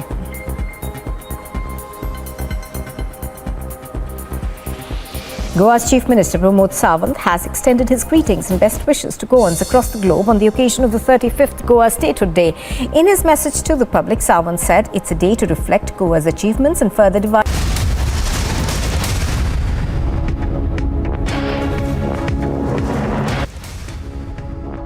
We're tracking for you another big update that we're getting now from the Assam government. In fact, just a day after the big minority move by Assam government that had been made to give certificates, in fact, to 6 minority communities, we are learning that there is a certain level of opposition as well that they are seeing to this move.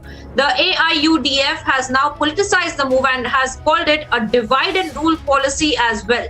Yesterday, remember, the Assam government had introduced that, in fact, announced that they will be providing certificates to 6 minority communities. Let's listen in as to what really are the objections that the AIUDF has.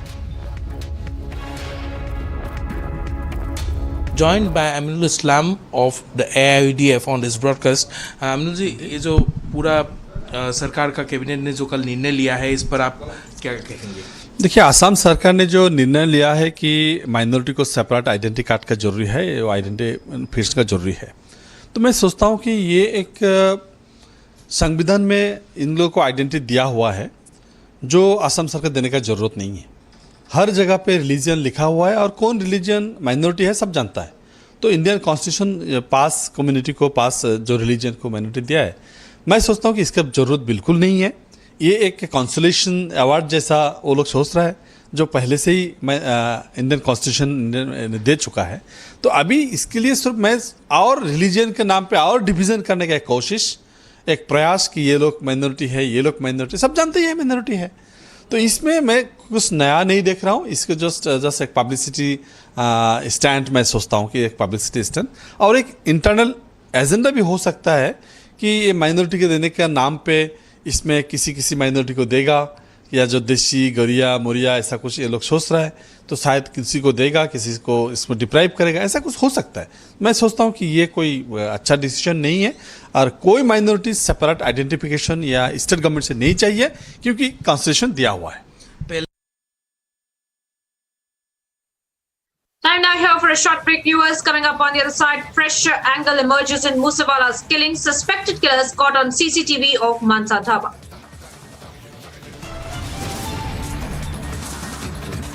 And Sonia Gandhi's ticket decision sparks massive anger. Congress leader asked why no ticket to those from Rajasthan. Stay tuned for details on the other side.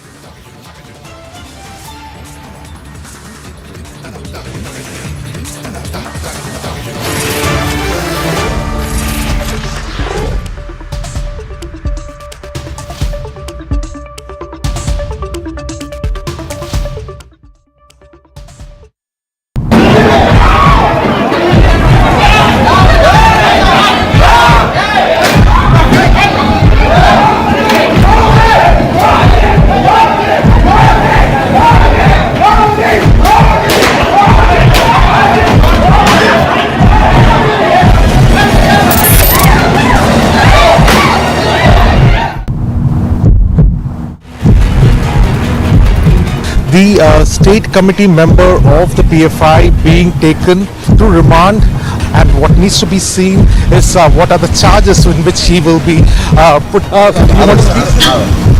You want to say something here? Yes. Yes. What do you want to say? No. Okay, that's here saying that he has been taken into custody. That is illegal.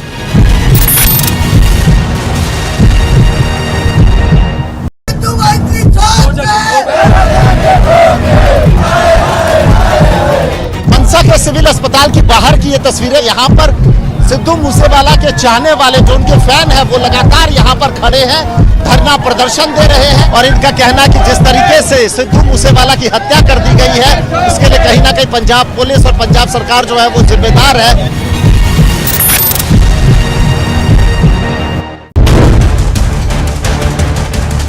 Popular singer and Congress leader Sidhu Moosewala shot to death by 5 to 6 gangsters over a gang rivalry. Sidhu Moosewala's car were intercepted. 30 to 40 rounds have been fired from the 3 different weapons. First, they have punctured the tire of Sidhu Moosewala's car and later on, they have opened the fire.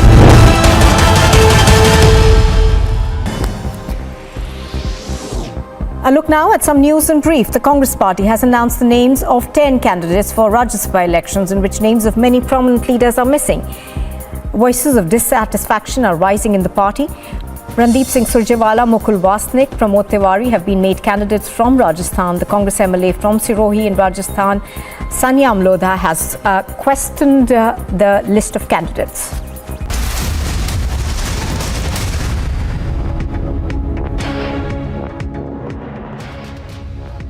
Straight away getting across to some breaking updates that we're getting viewers on Sidhu Moosewala's murder following a joint operation with the Uttarakhand Special Task Force and Punjab Special Task Force.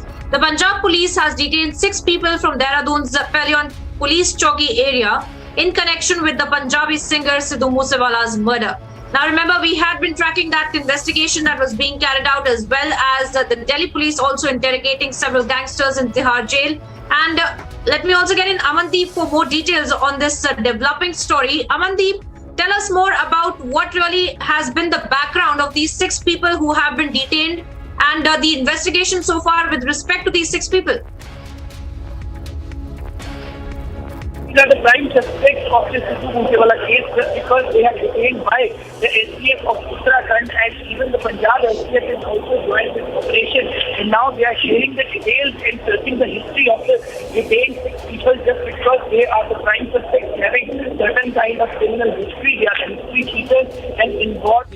They are the history cheaters and involved such kind of incidents like extortion and other crimes. And that is the reason they have detained. So now a joint interrogation will be happened by Punjab and Uttarakhand STF and try to find out the links with the Sidhu Moosewala's killing in this entire case. And in fact, those 6 people, just because the Punjab police, it was an apprehension to Punjab police that killers have managed to flee from the spot. It was a basic modus operandi of these gangsters. Whenever they commit crime in one area, they try to flee to the other state. Their escape routes are very much decided just because the logistics will be provided through the jail network to them. And that is the reason they have alerted the states adjoining to Punjab.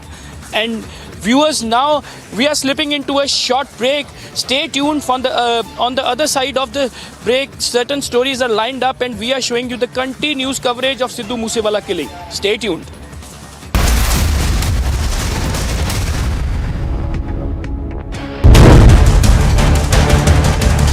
Popular singer and Congress leader Sidhu Moosewala shot to death by 5 to 6 gangsters over a gang rivalry. Sidhu Moosewala's car were intercepted. 30 to 40 rounds have been fired from the 3 different weapons. First, they have punctured the tire of Sidhu Moosewala's car and later on, they have opened the fire.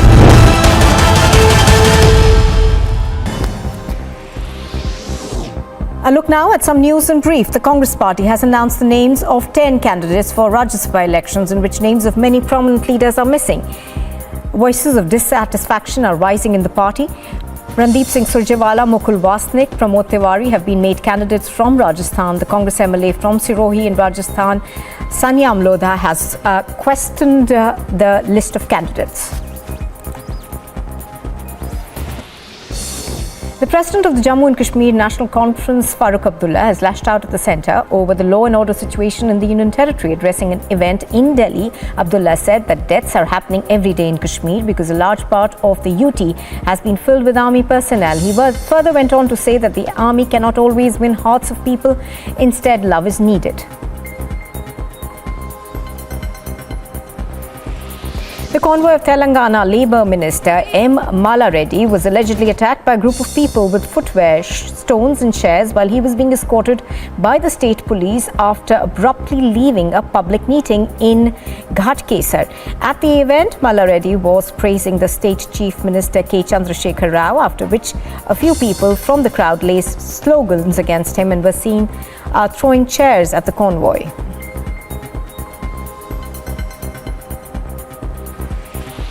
Goa's Chief Minister Pramod Sawant has extended his greetings and best wishes to Goans across the globe on the occasion of the 35th Goa Statehood Day.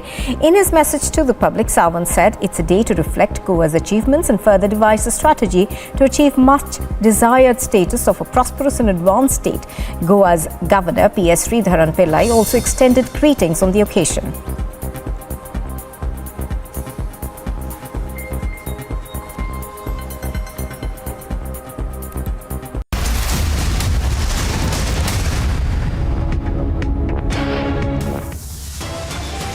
Stories at 5 p.m. viewers. Fresh angle emerges in Moosewala's killing. Suspected killers caught on CCTV of the Mansa Dhaba. Most shocking video of Moosewala's killing emerges. Over 46 gunshots heard on camera. Massive protests erupt against Aam Aadmi Party government across the country. Demand Chief Minister Bhagwant Mann's removal.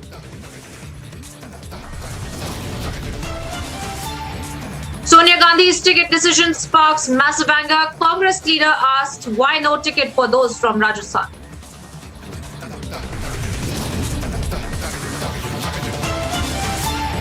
Political dissent continues to brew in Congress after Rajasthan whipped Maharashtra Congress leaders to meet the top brass in the national capital. Republic leads the coverage on radical organization PFI confronts the arrested PFI leader in Alapura.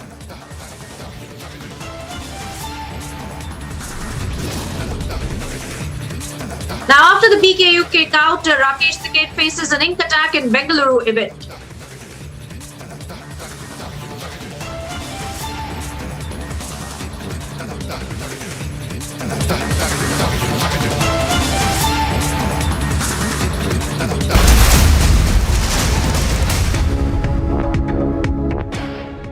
Now, viewers, we're tracking for you all the updates when it comes to the Sidhu Moosewala investigation as well. Now, the civil surgeon has constituted a team of doctors for the post-mortem to be carried out of Sidhu Moosewala.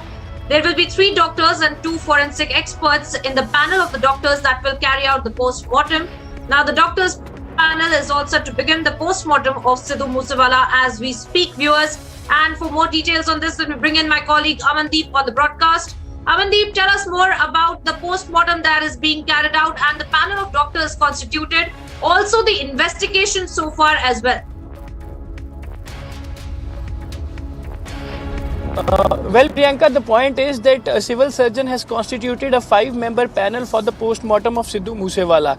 And in that panel, there are 2 forensic experts as well and 3 other doctors. Basically, earlier in the day, they all were waiting for the approval of the family for the post-mortem. And in fact, now the post-mortem is underway since the family has given the approval and they are ready for the post-mortem. And even the post-mortem is underway. Certain things will be revealed in the post-mortem report, that how many bullets have been pumped into the body of Sidhu Moosewala and how many injuries that Sidhu Moosewala is having on his body, how many cuts is having, and in fact the other details also, just because the most important part is the bullets, how many bullets he has sustained in his body, just because 13 bullets have been fired from the front side of this SUV of Sidhu Moosewala, and even almost 6 to 7 bullets was fired from the rear side of the car. So that is the reason. And meanwhile, the family has given the consent for the post-mortem just because Punjab Chief Minister has accepted 2 of the demands of the family.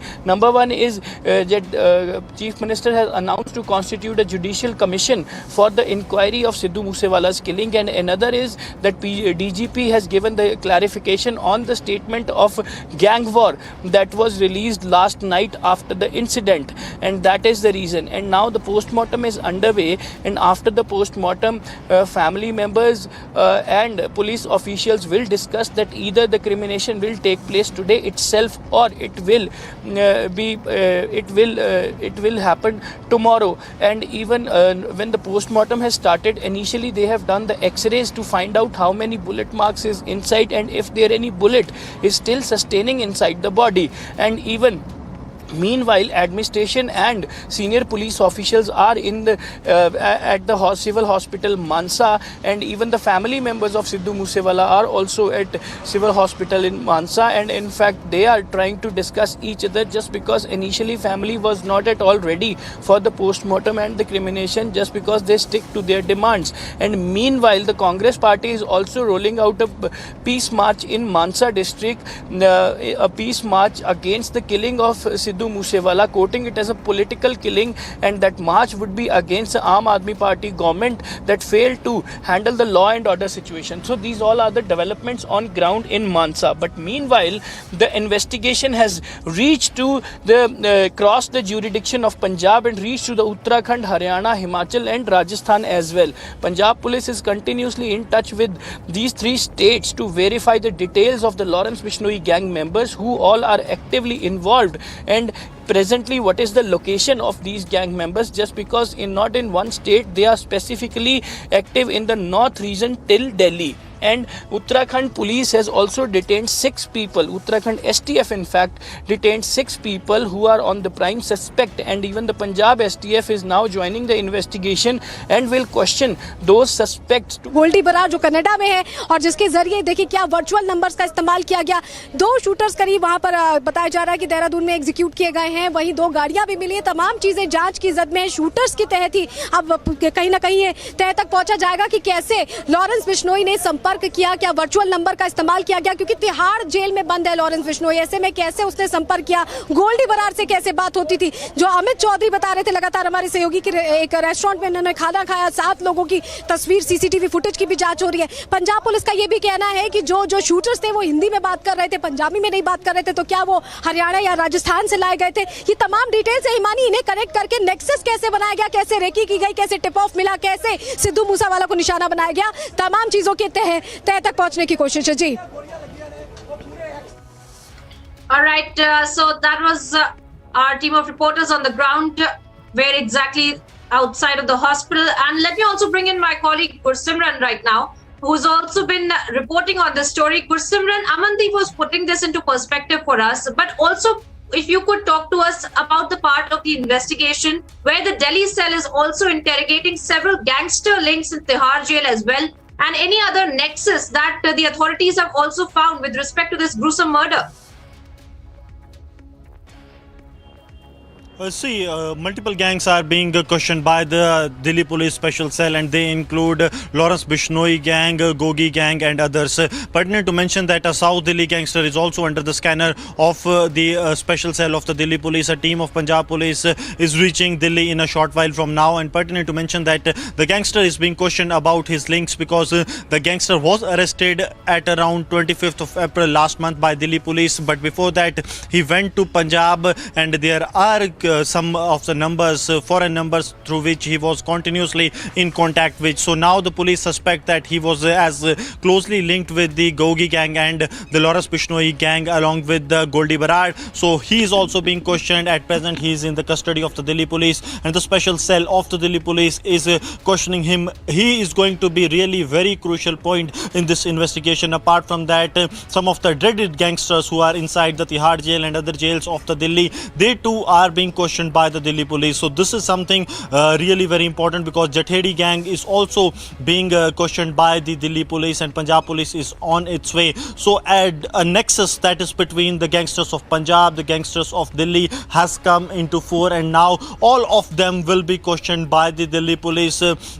Key details have emerged out of the call records of these gangsters, and these call records are before 25th of April of the Delhi gangster, the South Delhi gangster who is under scan scanner. So if it goes all way, the Delhi police and the Punjab police is thinking this will be a well-planned conspiracy that was hatched for months, executed for months, and then it was at last done yesterday when they killed Sidhu Moosewala. But it was being planned for months because that gangster of South Delhi who was arrested on 25th or 26th of April in New Delhi, he went to Punjab before that. So it was all in plot for a long time. Stay on with us. We're cutting across to some more breaking inputs and visuals that we have in fact accessed.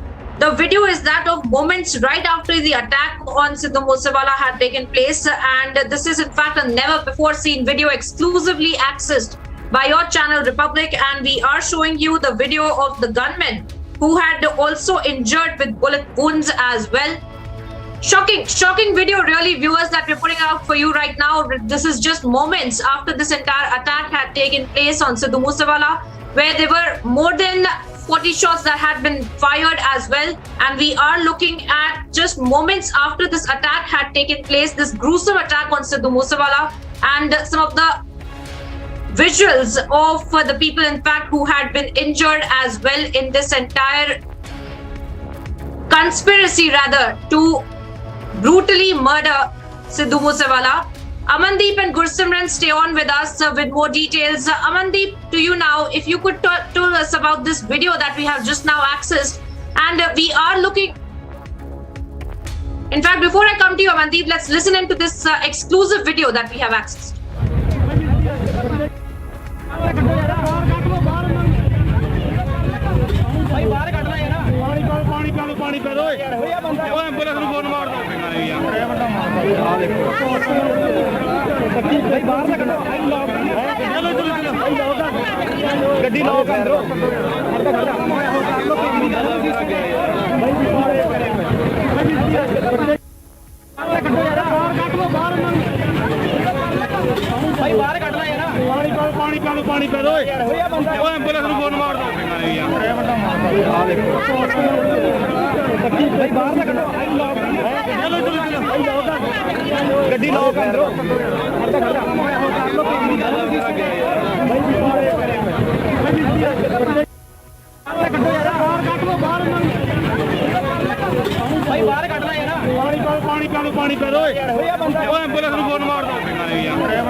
Exclusive dramatic visuals right there, viewers. Moments after the attack on Sidhu Moosewala had taken place, and one of his aides as well is what you are seeing in this video, who had been left injured because of the multiple gunshots that had also been fired on Sidhu Moosewala's car. Amandeep continues to stay with us. Amandeep, if you could talk to us over these dramatic visuals that we have accessed exclusively, where we are seeing very clearly that it is Sidhu Moosewala's aide also who had been left injured.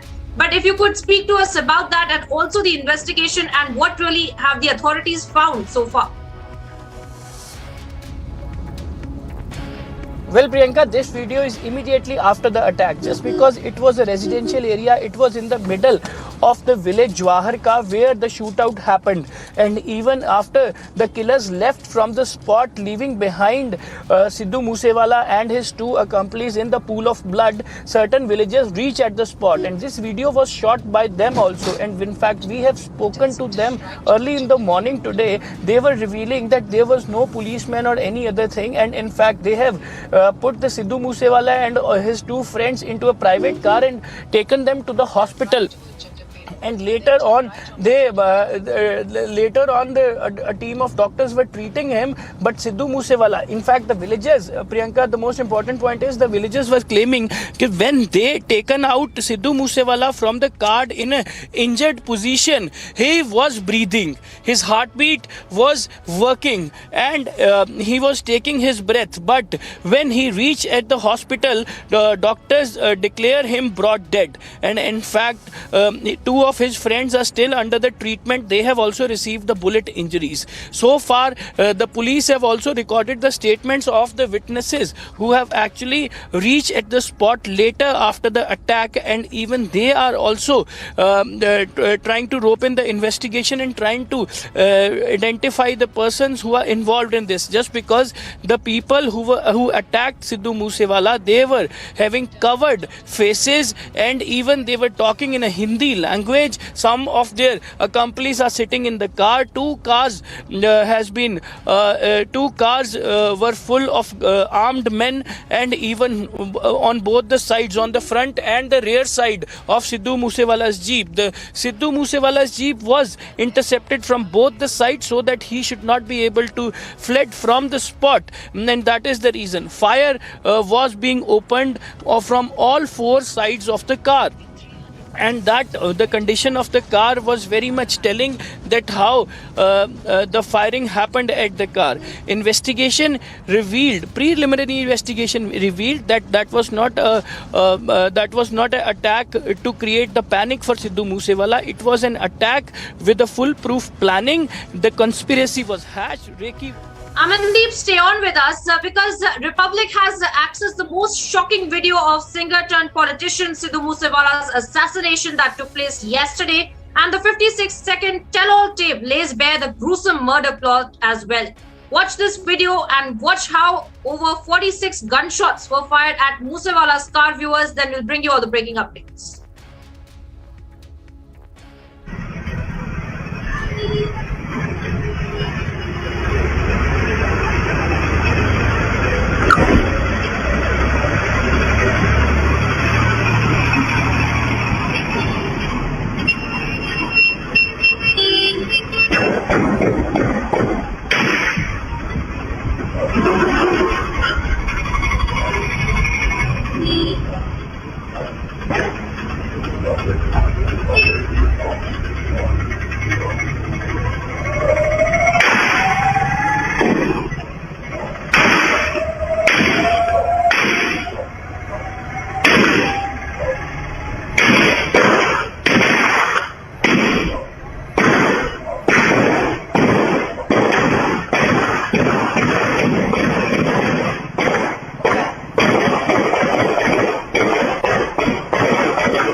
If you could hear me, and what really is the question is why this really happened, and even if there was a threat perception that was against Sidhu Moosewala, and why was his security really shortened is the question. Has there been any answer on that front by the authorities?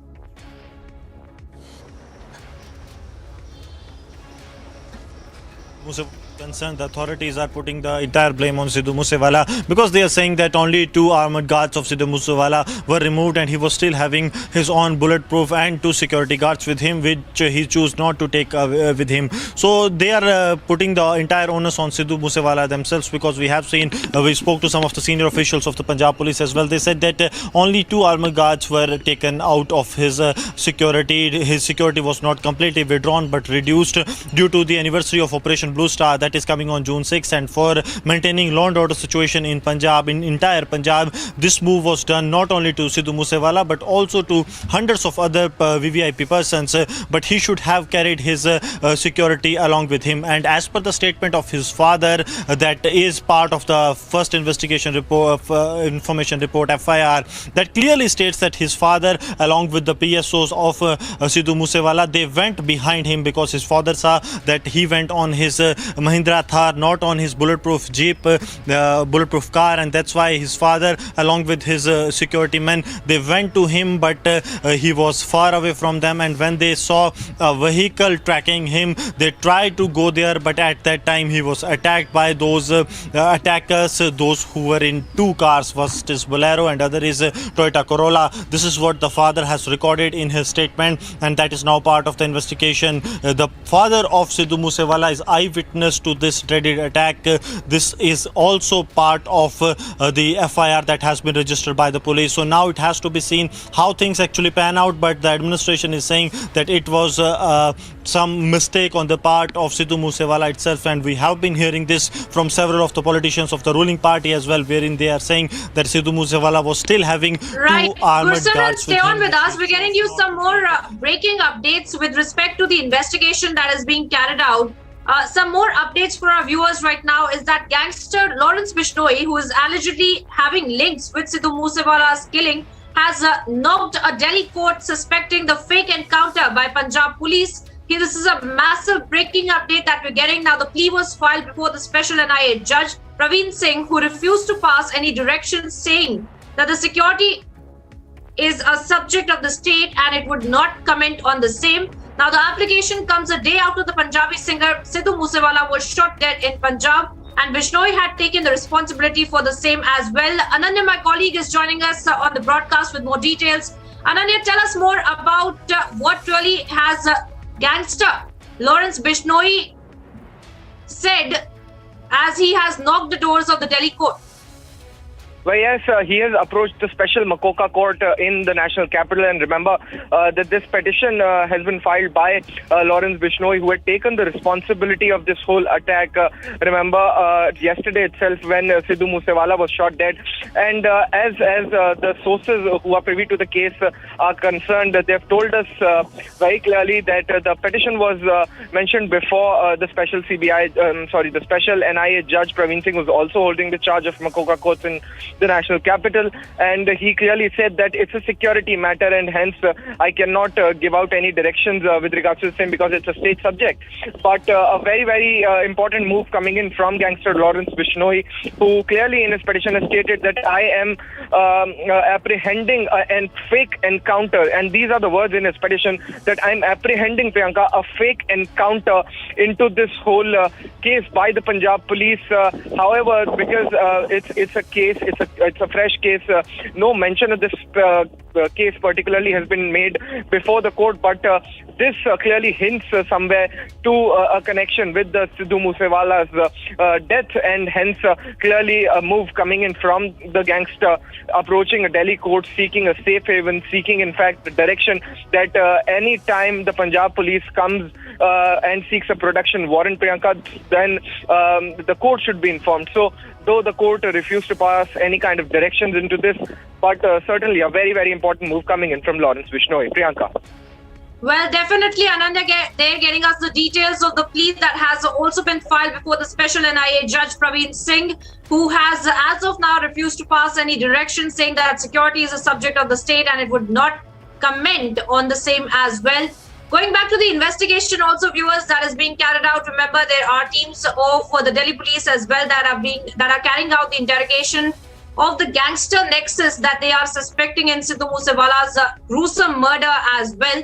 And we are tracking that story on the ground for you as well. Amandeep, my colleague, in fact, is also reporting from right outside the hospital. And we were learning that the post-mortem of Sidhu Moosewala is also being carried out. A panel of doctors has also been formed for the same. Amandeep, if you can hear me, tell us more as to what are you picking up from outside the hospital. Well, Priyanka, the latest is that the post-mortem is still underway. I can show you the visuals of the hospital where we are just standing outside. A panel of 5-member doctors, including 2 forensic experts, are here who is actually conducting the post-mortem of Sidhu Moosewala. And in fact, family members and senior officials of police as well as administration are also inside, and they are discussing that either the cremation should take place today or tomorrow. Just because the post-mortem is still underway, X-rays has been done, and even further they are trying to identify that how many bullet marks on the body, is there any bullet still sustaining inside the body. They have to carry it out by some kind of surgery, and that is the reason it is taking so much time. And meanwhile, the forensic team will also take the sample of the viscera, and that will be sent for the further reports as well. So this is how the process of the post-mortem will take place, and you can see the visuals. A heavy security has been deployed here in all the corner of the civil hospital. If I request my camera person to kindly show the outside visuals of this hospital also, that all heavy security is deployed here just to avoid any kind of law and order situation. And not only at the gate, but here on the back also, on the other side of the road also, everywhere security is heavily deployed, even at the residence also, just because now this is not a normal case. A heavy public and the fans and the followers of Sidhu Moosewala are getting emotional every minute, and even since there was no such arrest has been take place, no person has been identified and arrested in this case, that who all are the attackers. The people are getting emotional, and police is pacing up their investigation. STF has reached to Uttarakhand to question the 6 persons, and even meanwhile the senior police officials are also roped in for the investigation also. Punjab Chief Minister has announced to constitute a judicial commission under the sitting judge of Punjab and Haryana High Court, and investigation is taking place. Just because the angle is very much clear, Priyanka, the angle is actually very much clear that Lawrence Bishnoy gang has taken the responsibility of the killing of Sidhu Moosewala against the revenge of murder of Viku Midukheda, and even now the police is trying to identify the gang members who are actually involved. Just because there are certain renowned faces of the Lawrence Bishnoy gang who are already lodged in the several jails in the Punjab and the other states also, but they are still operating their gang while sitting inside the jail, and even exchange of area is a very typical modus operandi that was opted by these gangsters. They meet inside the jail, they join hands, and they exchange the area of crime, so that at least even the gangsters who are lodged in some other jails, they exchange the area in Punjab, they carry out such kind of activities in Punjab, and they manage to flee just because they are not on the radar of the Punjab. This is how they exchange the area of crime, and this all happened. And the very basic modus operandi after committing the crime is they fled from the state to the other state. They have certain kind of escape routes, and the logistics. Absolutely, Amandeep, you're getting us the updates from right outside the hospital, of course, where the post-mortem of Sidhu Moosewala is currently underway as well. A panel of doctors looking into that. But stay on with us as we play out this graphic recreation of how this horrific assassination in fact had undertaken as well. And we can get you the updates of what really happened there. As you can see, one group of attackers were in the white Bolero ahead of Moosewala, and then you see Moosewala in that jeep, and then he was also being tailed by another car of attackers in the silver Corolla. Now his vehicle was shot at by both sides, so Moosewala was actually sandwiched between these two vehicles with armed men and was shot dead. And we are putting out those pictorial representation of what really had happened when Moosewala had been brutally murdered, shot at multiple times, and how he was in fact with a meticulous planning. He was sandwiched between two cars of the attackers, armed attackers as well, who had then made sure that his car got stuck between them, and that is when they surrounded him and attacked him as well.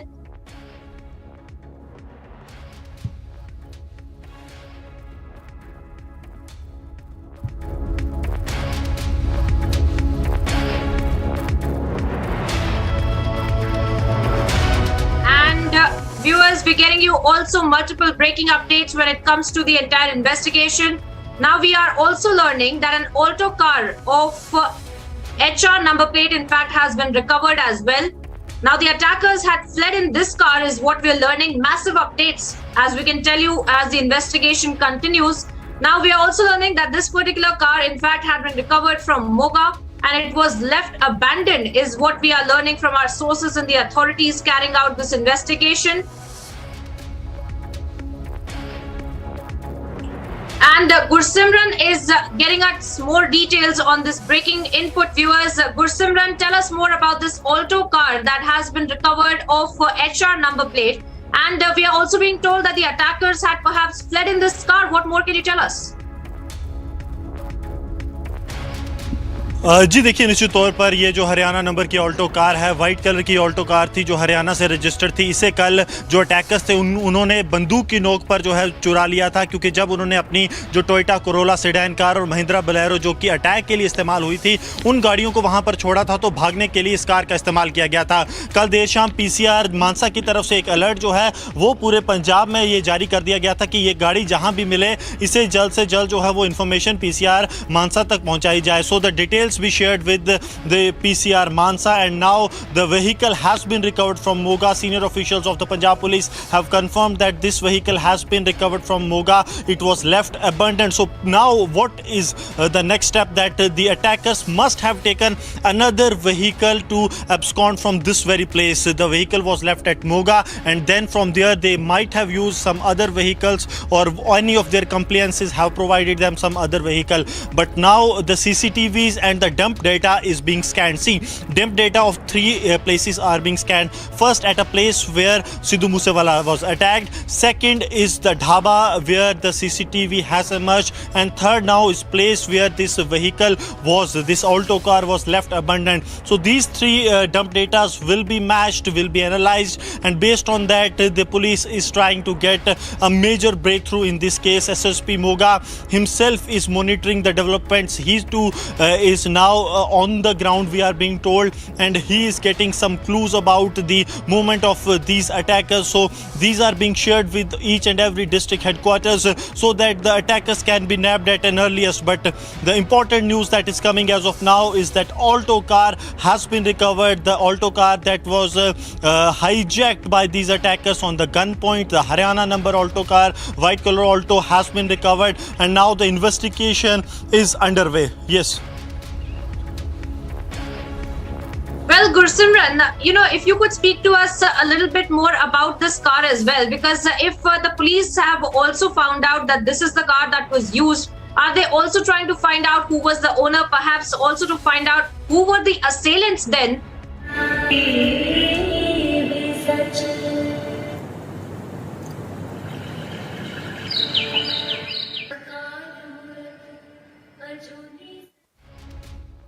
Well, viewers, now we're bringing you some more heartbreaking images of respects being given to Sidhu Moosewala by his supporters, by his followers as well, and a tribute that is being paid to Sidhu Moosewala.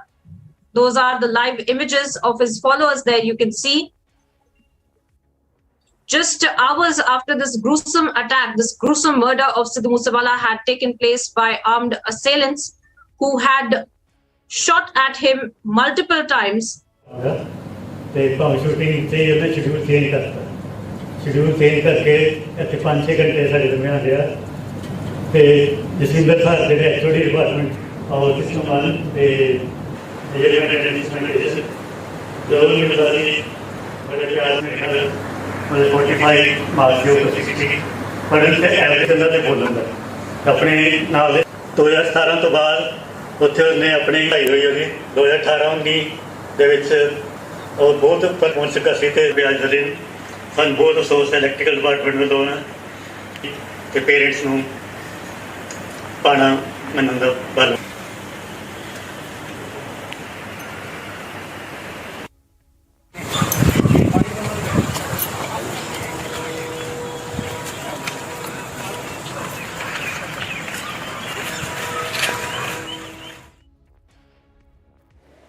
And those are the live pictures coming in of the tribute to Sidhu Moosewala, the singer, rapper and musician from Punjab who was shot dead in Mansa. And as we get to the live reportage of the leads in the investigation that is currently underway, a tribute also being paid to Sidhu Moosewala. I think there are sound bites coming in on A9. Let me cut across. हो रहा है यहाँ गुरांगी college में, क्योंकि उसकी ज़िंदगी का एक 4 साल का जो यहाँ उसने व्यतीत किया वो काफ़ी अच्छी यादगारें थी।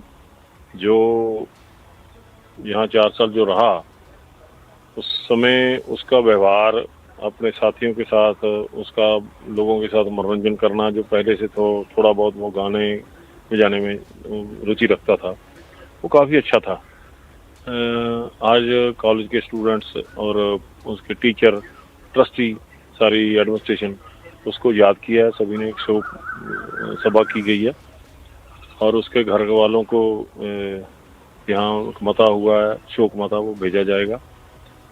सो बड़ा अफसोस है कि एक नौजवान था जिसने कम उम्र में एक ऊंची पदवी हासिल की अपनी मेहनत से। और ये ठीक है कि ज़रूरी नहीं है कि किसी के विचारों के साथ किसी का मेल खाता हो, लेकिन फिर भी उसमें एक अच्छी एनर्जी वाला नौजवान था और उसने काफ़ी मेहनत की अपने क्षेत्र में और वह प्रसिद्धि भी प्राप्त की। ये बात ठीक थी कि उसकी प्रसिद्धि होने के बावजूद भी जब भी वो कॉलेज में आता था, कॉलेज को अपना मानकर उसी जैसे जो दिनों में जहाँ रहा वो डाउन टू अर्थ रहता था। ये उसमें अच्छी खूबी थी जो मैं देखी है। तो उसके जाने का बहुत अफसोस है, क्योंकि एक नौजवान है जिसने आगे बढ़ जाकर बहुत बड़ी और बुलंदियों को चुना था। वो हमारे राजनीतिक सिस्टम के कारण हमारे से चला गया। हम इसमें बहुत फिक्रमंद हैं कि जो पंजाब के हालात बन रहे हैं ये काफ़ी फिक्रमंदी वाले हैं और हर रोज़ पंजाब में कोई ना कोई वारदात ऐसी हो रही है जो दिल दिखाऊ वारदात है। आज भी पता लगा कि आज सुबह ही एक थानेदार है जो इंस्पेक्टर है उसको गोली मार के मार दिया गया। कुछ देर पहले ऐसा हो रहा है। ये बात काफ़ी दुखदाई है। पंजाब अमन चैन का सूबा है और जो हमारा सरकारी तंत्र है उसके कारण से ये सब कुछ हुआ, उसी की भेंट चढ़ा शुभदीप। हमारे को बहुत अफसोस है। Thank you. हाँ सर, आपका नाम?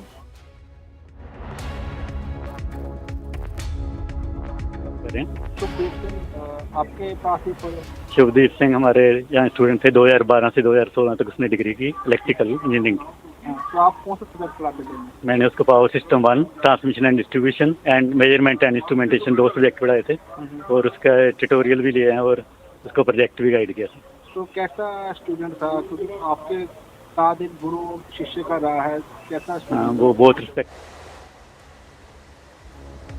And going back to the breaking news update that we just brought you a few minutes back, the big breaking update that another car used by the attackers of Sidhu Moosewala, the car that was snatched and used to flee the crime scene, it was an Alto car is what we are hearing, a Maruti Alto, and with a Haryana number plate. The car has now been recovered from Moga.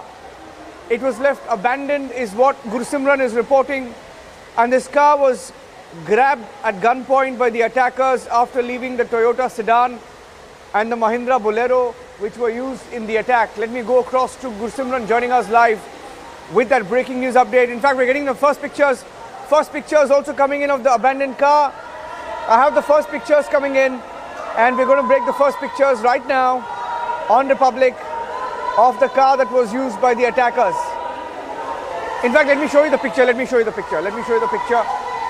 This is the picture that I have with me right now. Picture used by the attackers is on my screen right now. Is on my phone. Picture used by attackers. The car that was used by the attackers on your screen. Let me go full frame. There you have it in my hand. I'm just showing you the pictures right now. And that's the first picture from the Republic newsroom. Getting you the pictures of the car that was used by the attackers. Republic TV breaking every update first. And we should be able to get the pictures in the newsroom right now. Anytime now, we will be able to go across and get our reporters as well. Let me show you the 4 different pictures that we have. That's the second picture that we have. That's the third picture that I have. getting you the different pictures of the car that was used by the attackers, the car that was snatched at gunpoint, and used by the attackers to flee the crime scene. The pictures are being accessed on Republic TV, and we have the pictures with us. First pictures of the cars that were used in the attack, the white Bolero and the silver Corolla, broken on Republic, and the first pictures now coming in of the car that was recovered, that was used by the attackers, and the car that they used to attack, and they fled with this car. Look at this. I have 4 pictures with me. Breaking the story from the newsroom here. These are pictures sent by Gursimran. Gursimran is sending us the pictures. Okay, it's also on the surface right now, in the newsroom surface. Let me now show you. There you have it. Those are the pictures that Gursimran has accessed. Gursimran, where was this car found? And what was the car used for, and by whom? Gursimran.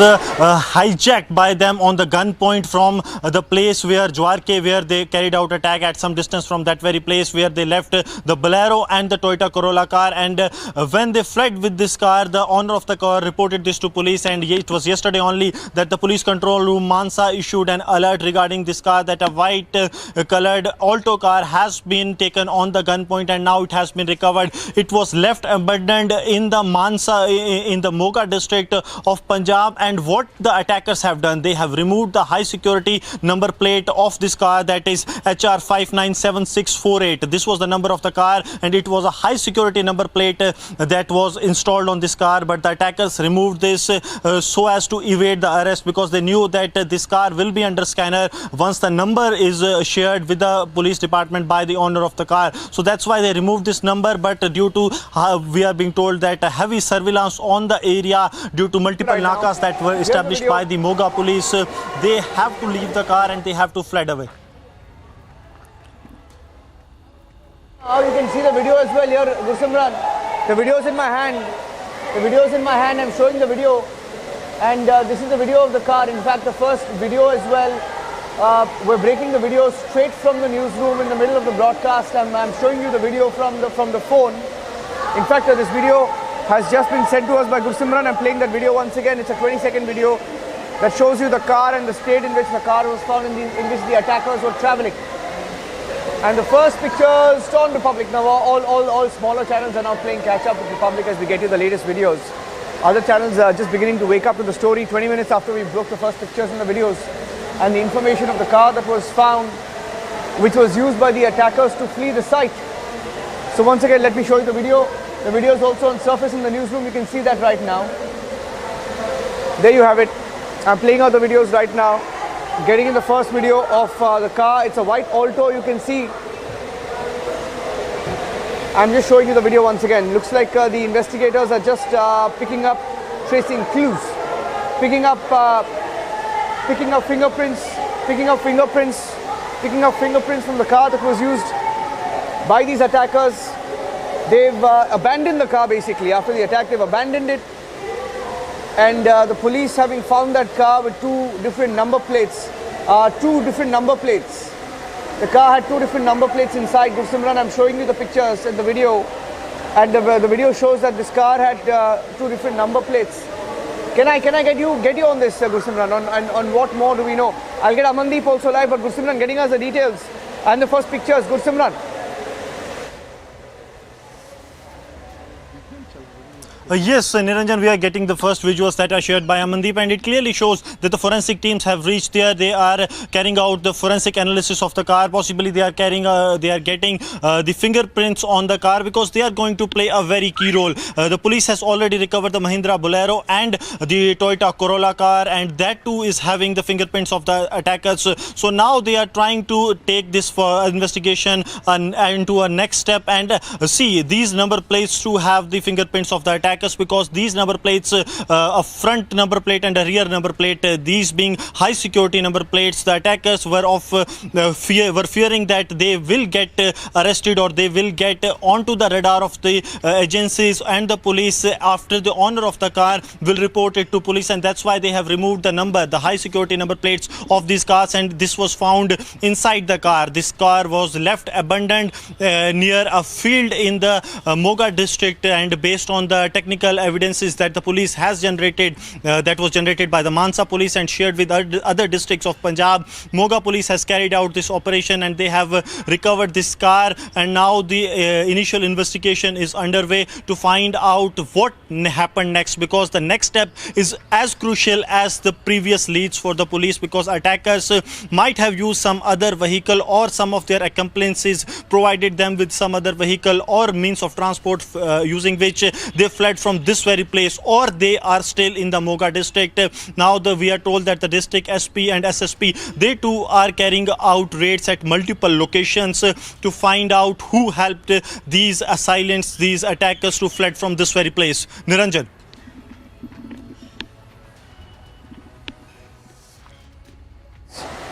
Amandeep is also joining me live. Stay with me. If Amandeep is also joining me live, let me go across to him. These are the first pictures coming in of the car that was used to flee from the site by the attackers. Amandeep is also live. So there were three, in case you're watching this broadcast, three cars in all. There was a white Bolero and then a Toyota Corolla, silver one, and then a white Alto that was snatched.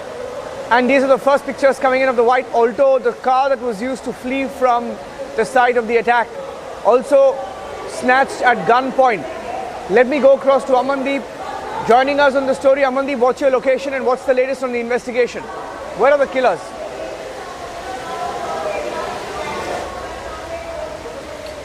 Well, Ranjan, the police is trying to find out the killers, just because now the investigation has dragged from Mansa to Moga. This car was recovered from Moga, and the site of the car is just adjoining to the national highway. The location of the car where the car was dumped is down to the main road, and in fact the police is now trying to connect to the next district to just pass on the information about the killers, just because this is a basic modus operandi of these gangsters. They always snatch a car on a gunpoint. They fled from one place to another. When they are very much aware that message has been flashed about the snatched car, they just change their vehicle and to snatch another car on the gunpoint. This is how they manage to flee from one place to another and from another place to another. And in fact, their main motive is just to flee from the state to enter another state. They have their own escape routes. They have their own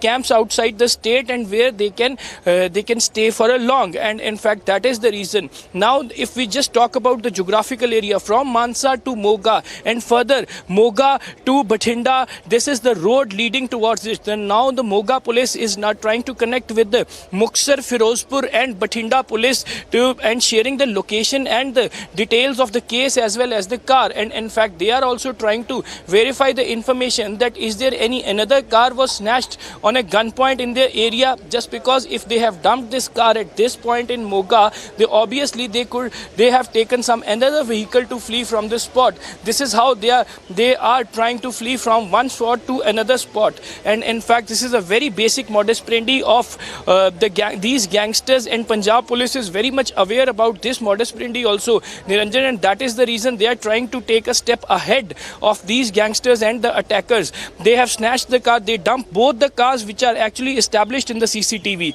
Both the cars find abandoned in Mansa district as well, from where they have snatched an Alto car at a gunpoint. And even that car was found in Moga. Another vehicle must be snatched by these gangsters, and that will be found at another place in an abandoned position. This is how they are trying to run, and this is how they are trying to manage and to dodge the Punjab police. But Punjab police is way ahead. They have already informed the state borders adjoining to Rajasthan, Haryana, Himachal and Uttarakhand that any snatched vehicle or any suspected youth should be immediately detained and questioned and verify their identities. This is all happening in all the borders connected to the states as well. And meanwhile, Niranjan, forensic team has already reached on the spot to verify the fingerprints, and in fact the number plates have been removed from the car and they were actually lying inside, so at least the car was able to identify through the registration plates. And the forensic team is investigating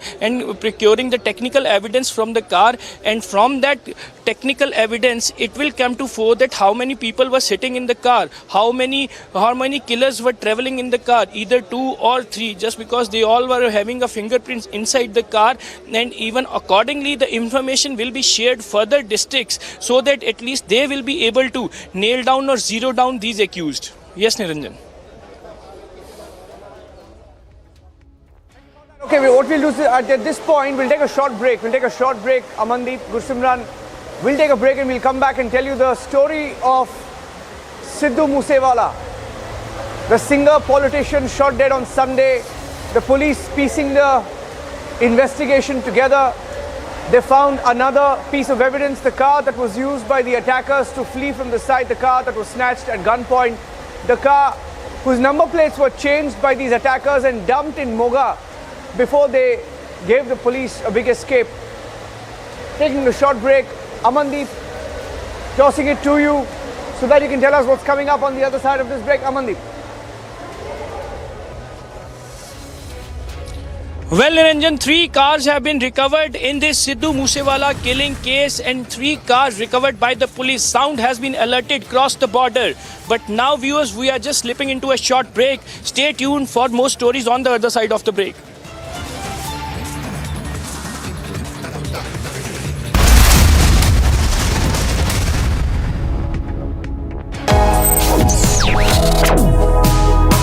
Reading allows us to become familiar with ourselves. We don't read, we won't know what is knowledge. I just find it very interesting to know people's lives, how they went through certain situations, how they dealt with things. So wherever you want to go in life, if you read books along those lines, then that would really help you in growing.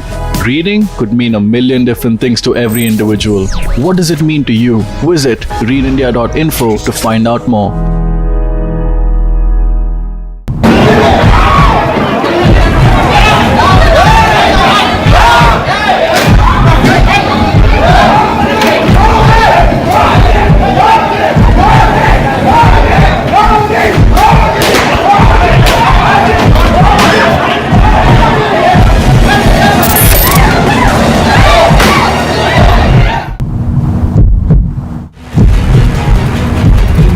The state committee member of the PFI being taken to remand, and what needs to be seen is what are the charges in which he will be put.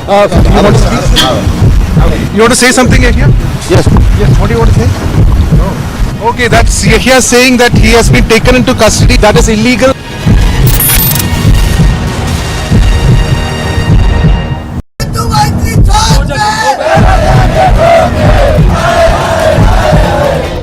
के civil अस्पताल की बाहर की ये तस्वीरें। यहाँ पर सिद्धू मूसेवाला के चाहने वाले जो उनके फैन हैं वो लगातार यहाँ पर खड़े हैं, धरना प्रदर्शन दे रहे हैं और इनका कहना है कि जिस तरीके से सिद्धू मूसेवाला की हत्या कर दी गई है इसके लिए कहीं ना कहीं पंजाब पुलिस और पंजाब सरकार जो है वो जिम्मेदार है।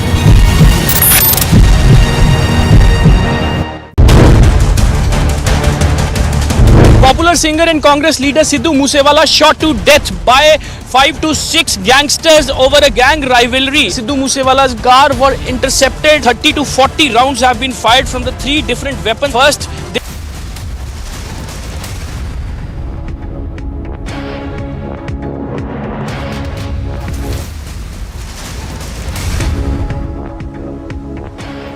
getting in these pictures from Samba. Earlier today, several vehicles were washed away in flash floods in the Puramandal area of Samba. No loss of life reported. The residents gathered for a ritual for the Jyesht Amavasya and had parked the vehicles here when the vehicles were washed away in flash floods. Those were the pictures that came in. Flash floods in Samba. my colleague Gursimran joining us with the details of the loss that was reported. Gursimran.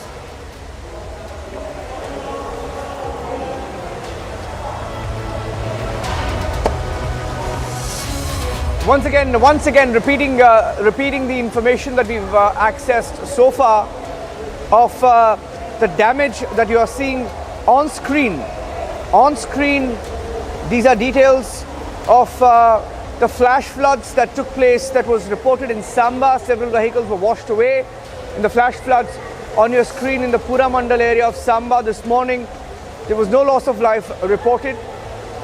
Residents had gathered here for the Jyesht Amavasya and had parked their vehicles in the Pura Mandal river area when the flash floods hit the vehicles. Getting in more breaking news update of the Moosewala story. The post-mortem is still underway. Post-mortem still underway and the cremation is likely to be tomorrow.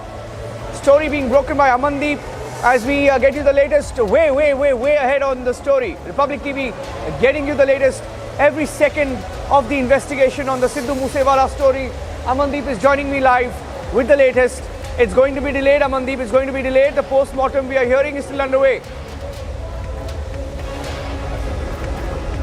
Well, exactly, Niranjan. Post-mortem is taking place just because there are certain bullets that has been pumped into the body of Sidhu Moosewala, and that is the reason the post-mortem is consuming so much time. It is almost 1.5 hours past where the post-mortem is still underway, and now the family is taking the decision that the cremation will take place tomorrow just because according to the Sikh rituals, the cremation cannot take place after the sunset. So that is the reason. And now, in fact, likely the cremation of Sidhu Moosewala will take place tomorrow in Mansa Moosewala village. Now viewers, we are slipping into a short break. On the other side of the break, stay tuned for the more stories.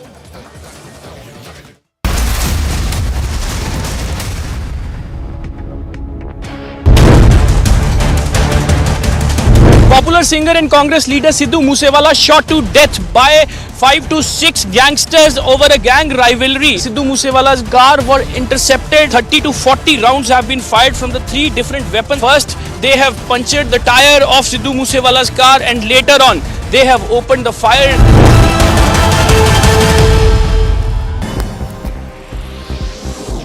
A look now at some news in brief. The Congress party has announced the names of 10 candidates for Rajya Sabha elections in which names of many prominent leaders are missing. Voices of dissatisfaction are rising in the party. Randeep Singh Surjewala, Mukul Wasnik, Pramod Tiwari have been made candidates from Rajasthan. The Congress MLA from Sirohi in Rajasthan, Sanya Amlodha, has questioned the list of candidates. The President of the Jammu and Kashmir National Conference, Farooq Abdullah, has lashed out at the centre over the law and order situation in the Union Territory. Addressing an event in Delhi, Abdullah said that deaths are happening every day in Kashmir because a large part of the UT has been filled with army personnel. He further went on to say that the army cannot always win hearts of people. Instead, love is needed. The convoy of Telangana Labour Minister M. Mala Reddy was allegedly attacked by a group of people with footwear, stones and chairs while he was being escorted by the state police after abruptly leaving a public meeting in Ghatkesar. At the event, Mala Reddy was praising the state chief minister K. Chandrasekhar Rao, after which a few people from the crowd raised slogans against him and were seen throwing chairs at the convoy.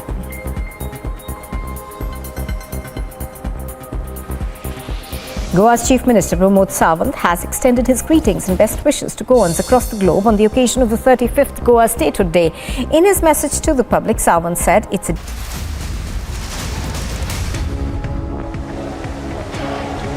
Getting in a quick news alert from Gyanvapi now of the petitioners who've been given the survey tapes of the Gyanvapi Masjid, the survey that was conducted. A quick news update coming in that Gyanvapi survey tapes have been given. On that note, taking a short break, stay tuned for the live coverage on Republic. This is exclusive. Coming up next. Moosewala murder, super exclusive. Republic breaks the big exclusive. Stand by for the biggest news break on Moosewala. On This is Exclusive at 6 p.m.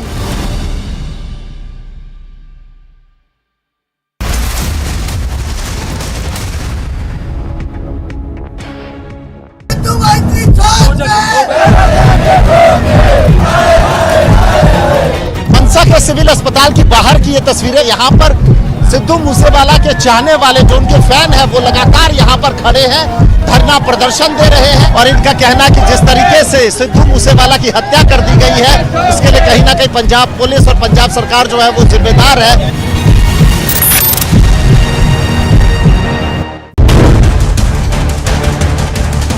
Popular singer and Congress leader Sidhu Moosewala shot to death by 5 to 6 gangsters over a gang rivalry. Sidhu Moosewala's car were intercepted. 30 to 40 rounds have been fired from the 3 different weapons. First, they have punctured the tire of Sidhu Moosewala's car and later on, they have opened the fire.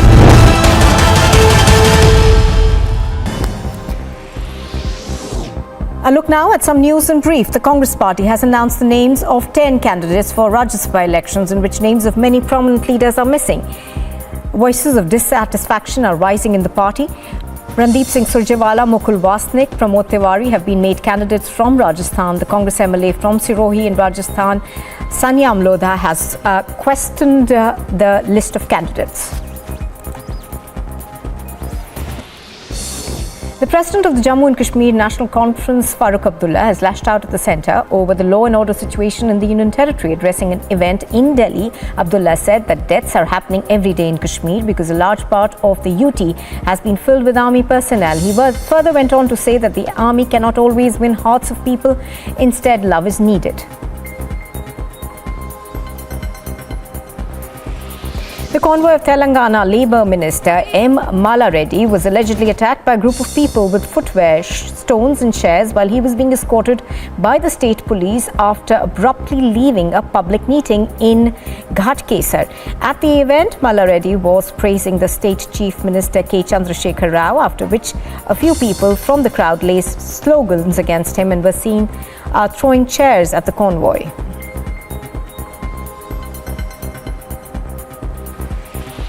Goa's Chief Minister Pramod Sawant has extended his greetings and best wishes to Goans across the globe on the occasion of the 35th Goa Statehood Day.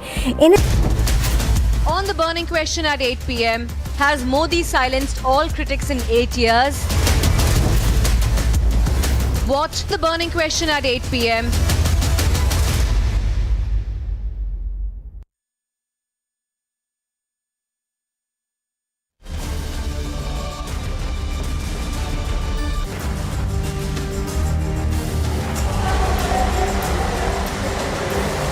And as we get you the latest minute-to-minute breaking news coverage on Republic TV on the assassination of Sidhu Moosewala, singer, musician, politician, shot dead in Mansa, Punjab. My colleague Shravan Sen joining you with the big news breaks. Next on This is Exclusive. Over to you, Shravan. Well, on this edition of the This is Exclusive, we get you the international angle as well as more details emerging of that very number that was used from the Tihar jail for the killing of Sidhu Moosewala.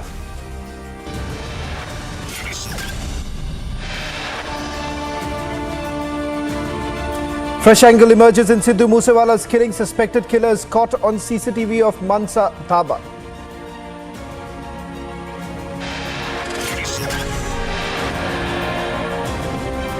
Most shocking video of Moosewala's killing emerges. Over 46 gunshots heard on camera.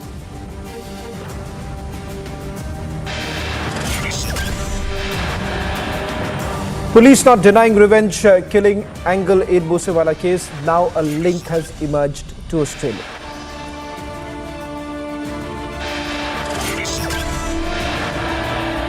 After Delhi, Canada and Australia, Moosewala's murder investigation reveals links to Tihar jail.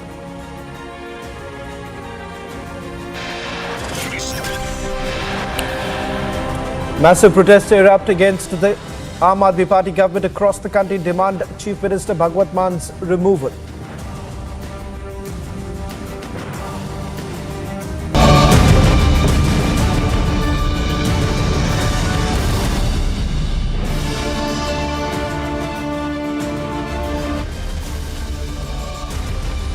Punjabi singer and Congress leader Sidhu Moosewala, who was shot dead in Mansa less than 24 hours after his security cover was scaled down, Canada-based gangster Goldie Brar has now taken the responsibility for the murder, after which 2 gangsters were arrested in Moga in connection with the case. Now, another angle has emerged in the killing. Sidhu Moosewala's killing may have links in Australia as well. A year ago, when a Akali youth leader was shot dead, fingers were pointed at Moosewala. Gangsters Goldie Brar and Lawrence Bishnoy were said to be after Moosewala's manager, Shagun Preet, who has now come to the notice that he is in Australia. In fact, we've got our reporters on the ground. Let me straight away go across to our reporter in Australia. Republic is now getting you the international connection that has basically emerged. It is quite clear that the killing of Sidhu Moosewala happens to be a revenge killing. And what you see right now on your screens are those images that have come across, 2 sets of images that we're going to also put out. One is of Vicky Midukhera and the other essentially being of what we are being told of Sidhu Moosewala's pictures also that we're going to put out. Let me first straight away go across to Vishal Monga, who's joining us from Melbourne right now. Vishal, you've been tracking this story very closely. You've been at that very place for a long time. You've covered these stories for a very long time. What's the Australian connection that you're essentially looking at? The fact that you have Sidhu Moosewala's manager who's fled to Australia, and in fact it appears that the rival gang was actually looking for this man who is right now based in Australia. Take us through the details that you're picking up. Yeah, that's true, Niranjan. What we've learned from the top sources within the Punjab police is that Shaganpreet Singh, against whom a lookout circular has been issued by the Punjab police, is right now in Australia. Now, this whole killing of Sidhu Moosewala could be a revenge killing. That is what one theory on which the Punjab police is really working on. They say that the Akali leader was murdered and then fingers were raised on Sidhu Moosewala and his manager. After that, his manager, Shaganpreet Singh, absconded and ran away, and right now he's in Australia, and a lookout circular has been issued by the Punjab police. The Punjab police top sources have also confirmed to us that at the first instance, it could be a matter of revenge killing because fingers were pointed towards Sidhu Moosewala when the youth Akali leader was killed, and there was a lot of hue and cry. But indeed, Sidhu Moosewala never denied his links with the manager. Now, the manager right now is in Australia, and the police has issued a lookout circular. The most important thing is that if the manager is caught here, then law really issues can really be revealed by him. The most important thing the Punjab police and the Delhi police right now they are working on is the revenge killing angle, which can be connected, the dots can be connected here to Australia, where the manager of Sidhu Moosewala is right now based.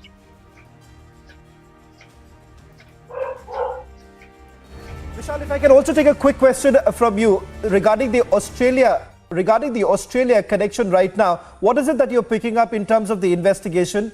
Has the Punjab police reached out to the Central Bureau of Investigation for issuing some sort of a red corner notice?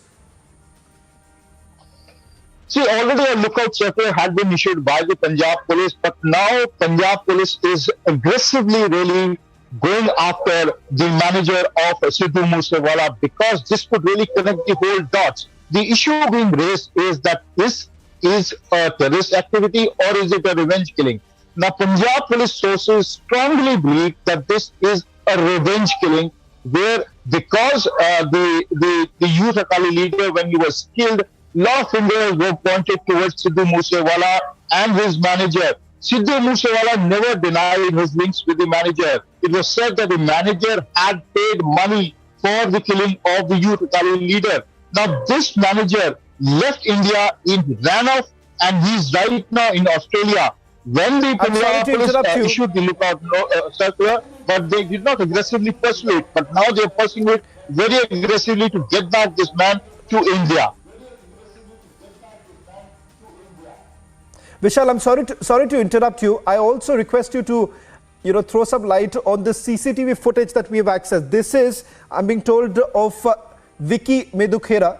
The CCTV footage has been accessed, and I want Vishal, if you can just take us through the details, because this is the trigger point as far as Sidhu Moosewala's case is concerned, and that's the reason why we're linking it all the way up to Australia, and we're putting out the CCTV footage of the Vicky Midhukhera's killing. Yes, indeed. This CCTV footage, which is exclusively in the possession of Republic TV, you can see that Vicky Midhukhera, who was a youth Akali leader, he was murdered broad day in Mohali. At that time, fingers were being raised on Sidhu Moosewala and his manager. Although Sidhu Moosewala never denied his links with the manager, his manager was able to abscond from India, and right now he's settled in Australia. Now what is being seen is that because they wanted to take the revenge of killing of Vicky Midhukhera, that is why they killed Sidhu Moosewala. So the revenge angle is really coming out slowly and steadily, and the Punjab police is strongly believing, they also have strong evidence to prove that this could be a case of revenge killing.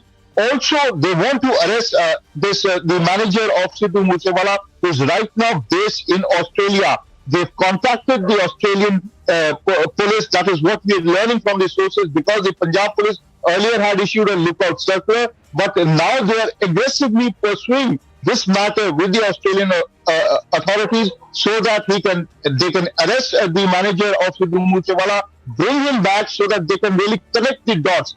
Is it a case of revenge killing? That is what the investigation right now is coming out. Punjab police top sources have confirmed to Republic that this is a case of revenge killing, because Vicky Midhukhera, when he was killed, Sidhu Moosewala's name had come to the limelight, but indeed nothing happened on that front.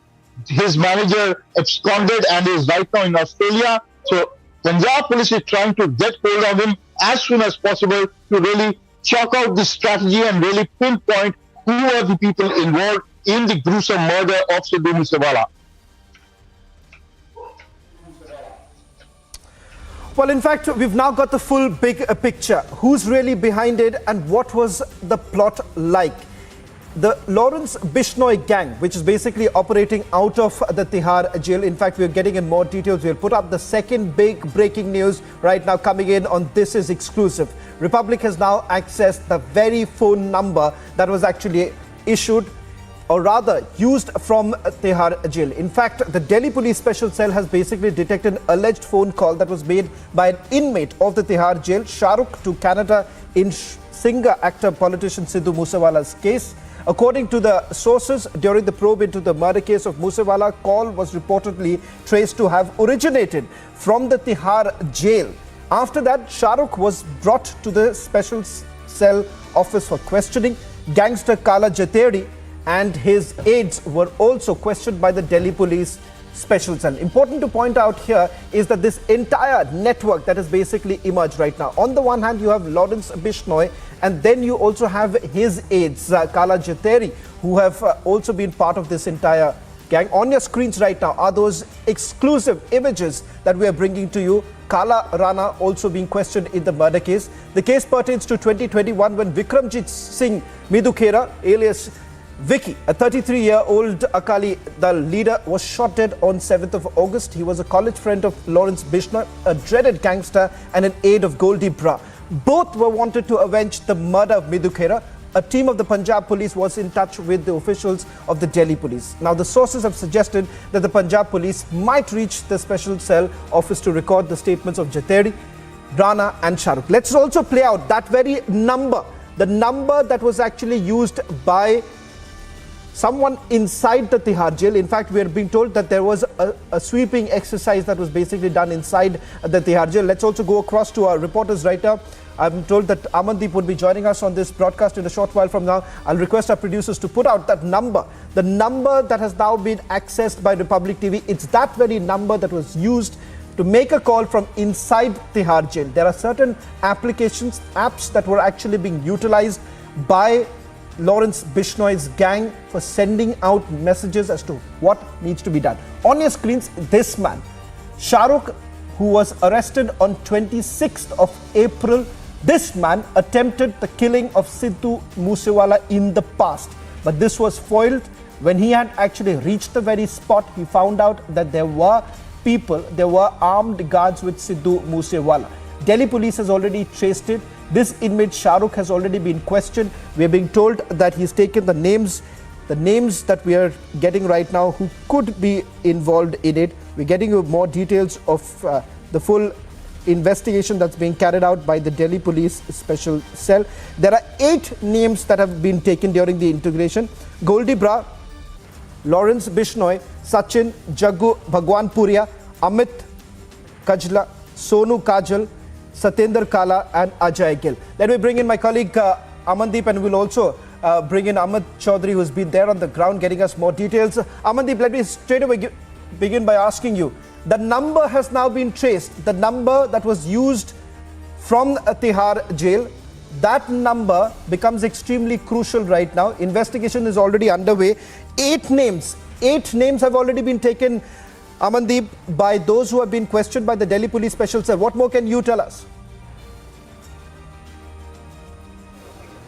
Well, absolutely, Shravan. And in fact, I beg to pardon, that number is very, very important piece of evidence in this entire investigation, just because from where so many things can be revealed, whom they have been called, who all are in contact. Just because, Shravan, one thing we need to understand, these gangs were being operated by these gangsters who are presently in the jail in the different parts of country. Lawrence Bishnoy is lodged in a different jail, and in fact, Jaggu Bhagwanpuria, who actually mentioned by you, who is also lodged in a jail of Punjab. They all are operating. Their gangs are very much active, but they all are operating through the phones, through WhatsApp calls, through messages, and they are expanding their network inside the jail. And in fact, if we just talk about the Lawrence Bishnoy gang, initially it was just restricted to the Chandigarh, and later on he has spread his arms in Punjab, and now he is actually having a very strong network in the entire north zone, including Delhi.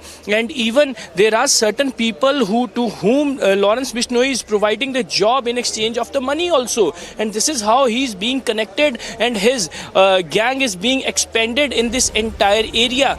Different gangs, even on the other side, a rival gang, Bambiha gang, is also operating in Punjab. And this is a direct head-on collision between Lawrence Bishnoy and Bambiha gang. Though Lawrence Bishnoy is an old gangster, he was having a certain kind of contacts in the UP as well as in Maharashtra, Madhya Pradesh also, including Delhi, and he has certain kind of contacts, very strong contacts in the underworld also. That is the reason he always remain in the headlines, and he is very much under the threat and the apprehension that if any police taken him to the production warrant, he might face the encounter.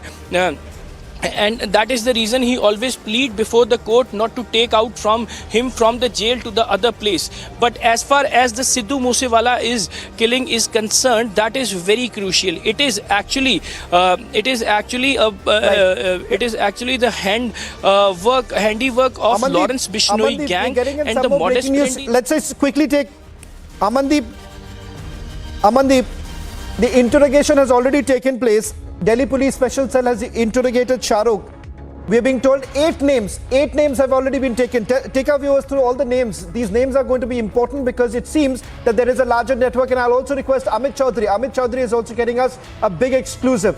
From the very place, from the Dhaba, where it is suspected that the killers were actually present. I'll go across to Amit in a short while from now. Amandeep, first, the big breaking news now coming in. 8 names. Who are those people who have been named in the interrogation?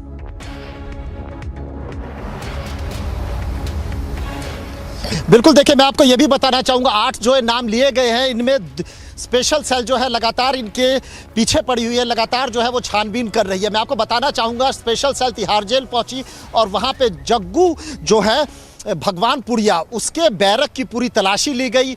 Special cell को लगता था कि उसके पास कोई phone है और उसी से पूरी की पूरी साजिश रची गई है। लॉरेंस बिश्नोई के भी बैरक की तलाशी की गई, उससे भी पूछताछ की गई, लेकिन इन दोनों बैरक की तलाशी करने के बावजूद भी पुलिस के हाथ कुछ लगा नहीं। लेकिन कहीं ना कहीं पुलिस के पास ये पुख्ता सबूत हैं। स्पेशल सेल को कई जो लीड्स हैं वो मिले हैं, पंजाब पुलिस को लीड्स मिले हैं, जिसमें सीधे तौर पर जो है बिश्नोई गैंग का जो है नाम मार है। और मैं आपको बताना चाहूँगा यही सुराग जो है मनसुख वैष्णो ढाबा पर भी कुछ उन्हें मिला है। यही वजह है कि जो पंजाब पुलिस है वो इस ढाबे पर पहुंची और पहुंचने के बाद यहाँ पर जितने CCTV लगे हैं उसको खंगाला। इसके अलावा मैं आपको ये भी बताना चाहूँगा कि यहाँ पर जो टेक्निकल टीम है पंजाब पुलिस की वो भी पहुँची थी। पूरा का पूरा जो आसपास के जो मोबाइल टावर है उसका जो डाटा है उसका डंप किया कि कितने फ़ोन यहाँ पर एक्टिव थे और उन फ़ोन पे कहाँ बात हुई, किस किस से बात हुई, इसकी पूरी जो छानबीन है वो चल रही है।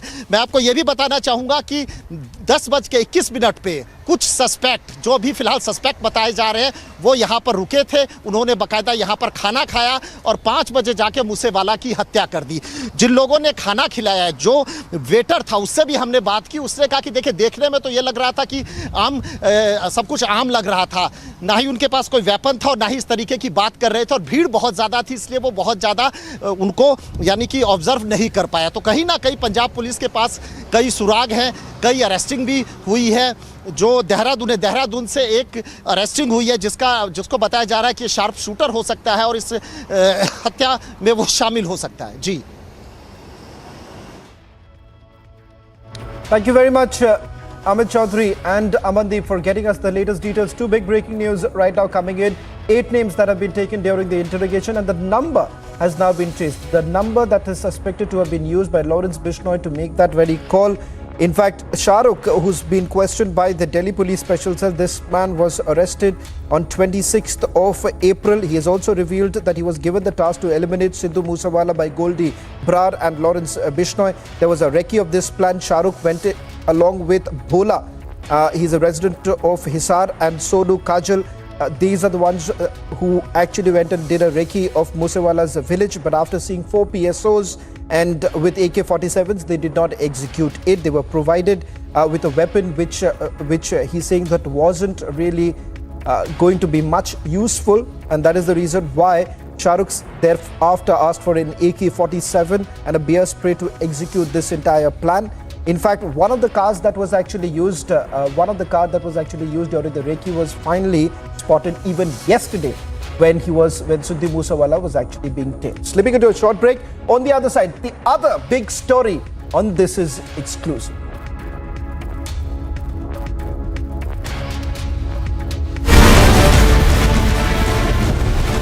The video nobody has reported. Only channel reporting the story. This video will send shockwaves. Watch the biggest story tonight at 7 p.m.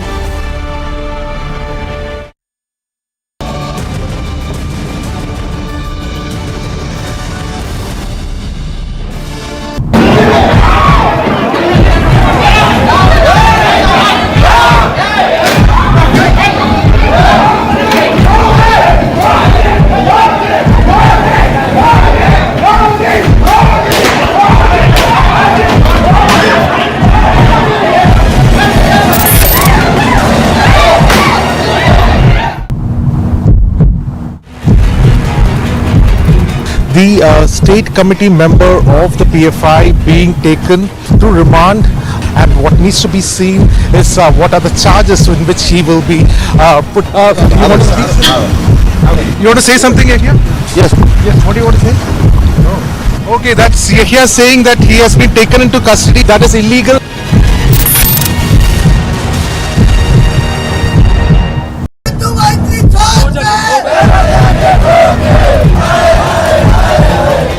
के सिविल अस्पताल की बाहर की ये तस्वीरें। यहाँ पर सिद्धू मूसेवाला के चाहने वाले जो उनके फैन हैं वो लगातार यहाँ पर खड़े हैं, धरना प्रदर्शन दे रहे हैं और इनका कहना है कि जिस तरीके से सिद्धू मूसेवाला की हत्या कर दी गई है इसके लिए कहीं ना कहीं पंजाब पुलिस और पंजाब सरकार जो है वो जिम्मेदार है।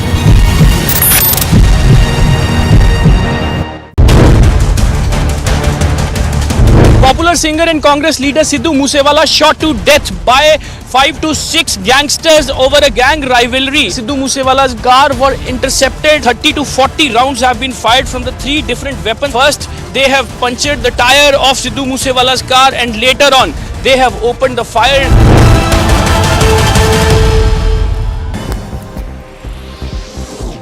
A look now at some news in brief. The Congress party has announced the names of 10 candidates for Rajya Sabha elections in which names of many prominent leaders are missing. Voices of dissatisfaction are rising in the party. Randeep Singh Surjewala, Mukul Wasnik, Pramod Tiwari have been made candidates from Rajasthan. The Congress MLA from Sirohi in Rajasthan, Sanyam Lodha, has questioned the list of candidates. The President of the Jammu and Kashmir National Conference, Farooq Abdullah, has lashed out at the centre over the law and order situation in the Union Territory. Addressing an event in Delhi, Abdullah said that deaths are happening every day in Kashmir because a large part of the UT has been filled with army personnel. He further went on to say that the army cannot always win hearts of people. Instead, love is needed. The convoy of Telangana Labour Minister M. Mala Reddy was allegedly attacked by a group of people with footwear, stones and chairs while he was being escorted by the state police after abruptly leaving a public meeting in Ghatkesar. At the event, Mala Reddy was praising the state chief minister K. Chandrasekhar Rao, after which a few people from the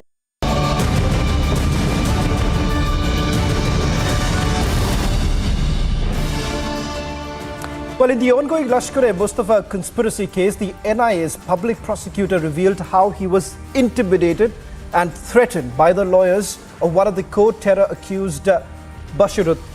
Here is what we know so far.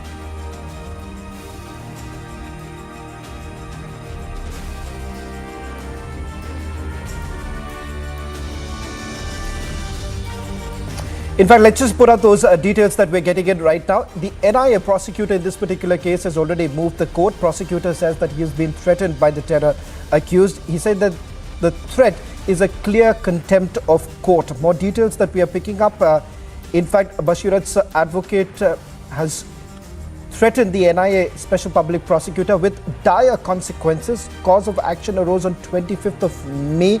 Threat amounts to interference with the admin of justice. Threat is a clear contempt of court. In fact, we've also got more details. We have accessed the application that has been moved by the public prosecutor. Let me go across to my colleague Gursimran, who's joining us on this broadcast. Gursimran, take us through the details. This is very shocking. You have a terror accused, his associate goes up to the National Investigation Agency's special public prosecutor and threatened him of dire consequences. What's really happening? Yes, Shaman, this is really shocking, and Basiratul Amin is the woman who was named in the NIA charge sheet in the conspiracy that was hatched by Jaish-e-Mohammed by floating the terror outfit Lashkar-e-Mustafa so as to give terrorism a local color and also to evade the international pressure that was being mounted on Pakistan post-Pulwama Fidain attack, when India exposed Pakistan completely on the international platform, and Pakistan planned to float this outfit Lashkar-e-Mustafa, and Hidayatullah Malik was given the task to head this outfit, and she was with Hidayatullah Malik in the commission of the crime, and she was named in the charge sheet by the National Investigation Agency, and she was bailed out by a NIA court, after which the National Investigation Agency moved to the High Court, and when on 25th of May they met the PP of the National Investigation Agency, they threatened him not to appear in court, otherwise he will face dire consequences, and they also threatened to challenge his locus standi as the public prosecutor, after which the NIA PP moved to the NIA court seeking directions for contempt of court as well as the cancellation of bail plea of Basiratul Amin, and now the court has issued a notice to both Basirat and her lawyer Syed Andrabi to be prepared with their answers on 1st of June. This is the date they have to submit their answers, but this is really very shocking that how an NIA public prosecutor was threatened by a terror accused, a Jaish terror accused who was named in the NIA charge sheet, is threatening the public prosecutor of the National Investigation Agency, who was handling very crucial cases including the Pulwama suicide bombing, the DSP Devendra Singh arrest, and many more cases which deals with the national security, and now that public prosecutor was being threatened by the Jaish terror accused. Shawan.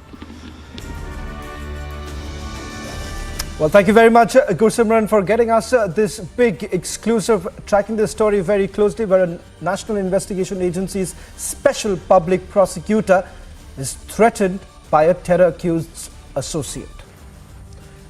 On the other side, On the burning question at 8 p.m. Has Modi silenced all critics in 8 years? Watch the burning question at 8 p.m.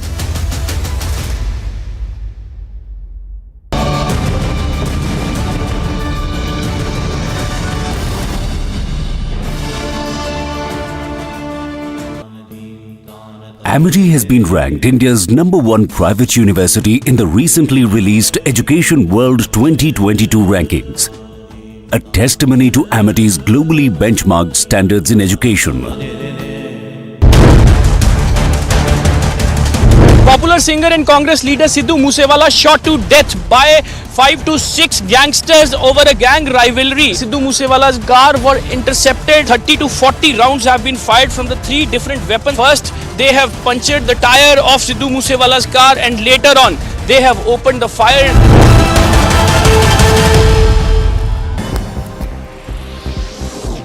A look now at some news in brief. The Congress party has announced the names of 10 candidates for Rajya Sabha elections, in which names of many prominent leaders are missing.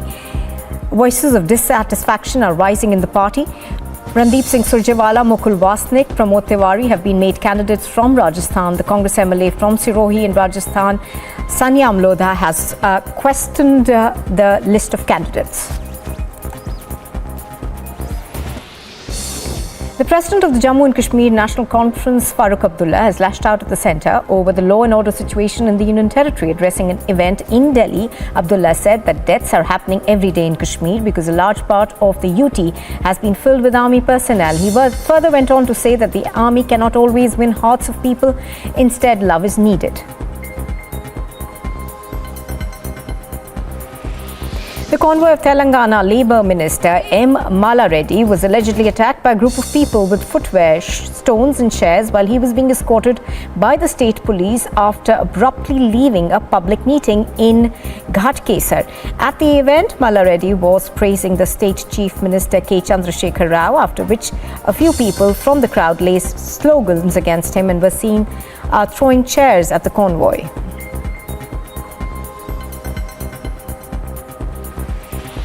Goa's Chief Minister Pramod Sawant has extended his greetings and best wishes to Goans across the globe on the occasion of the 35th Goa Statehood Day. In his message to the public, Sawant said it's a day to reflect Goa's achievements and further devise a strategy to achieve much desired status of a prosperous and advanced state. Goa's Governor P.S. Sridharan Pillai also extended greetings on the occasion.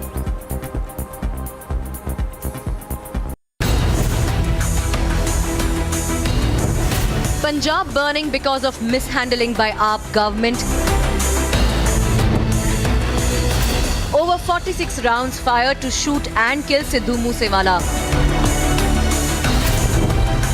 Why are Khalistanis becoming emboldened under AAP? Debating tonight at 9 p.m.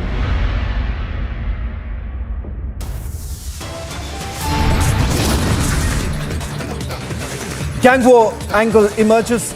Lawrence Bishnoy group under lens. Who is behind the assassination of Sidhu Moosewala?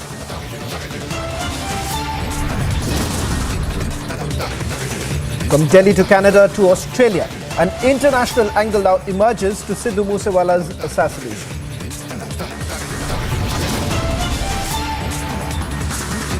Delhi police traces call made from Tihar jail to Canada in the Sidhu Moosewala investigation.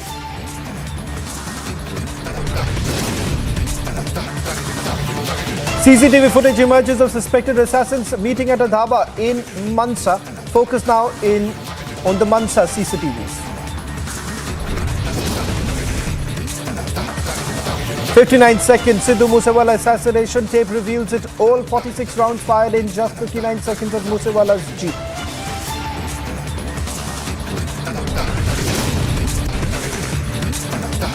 Gyanvapi survey tapes released to the petitioners. Both sides accept the survey tapes. Will it settle the debate?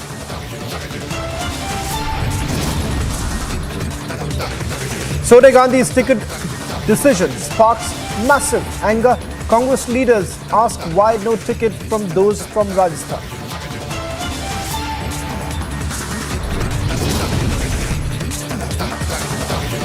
Lowest viewership for the IPL 2022 season since the inception of the T20 tournament. Was it a blink and a miss?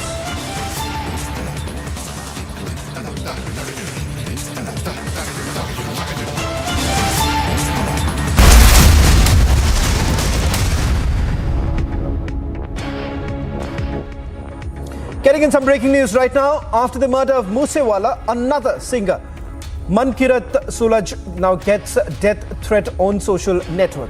Apparently, Mankirat had openly come out in support of Vicky Mendukera post his killing. Death threats continues and rocks the Punjabi music industry. In fact, that's the latest we are picking up. Over the last 24 hours, several questions essentially being raised about the government's decision to withdraw security of several VVIPs. Let me go across to our executive editor, Aishwarya Kapoor, is joining us on the phone line. Aishwarya, you're getting us this breaking news right now. Another singer now gets death threat.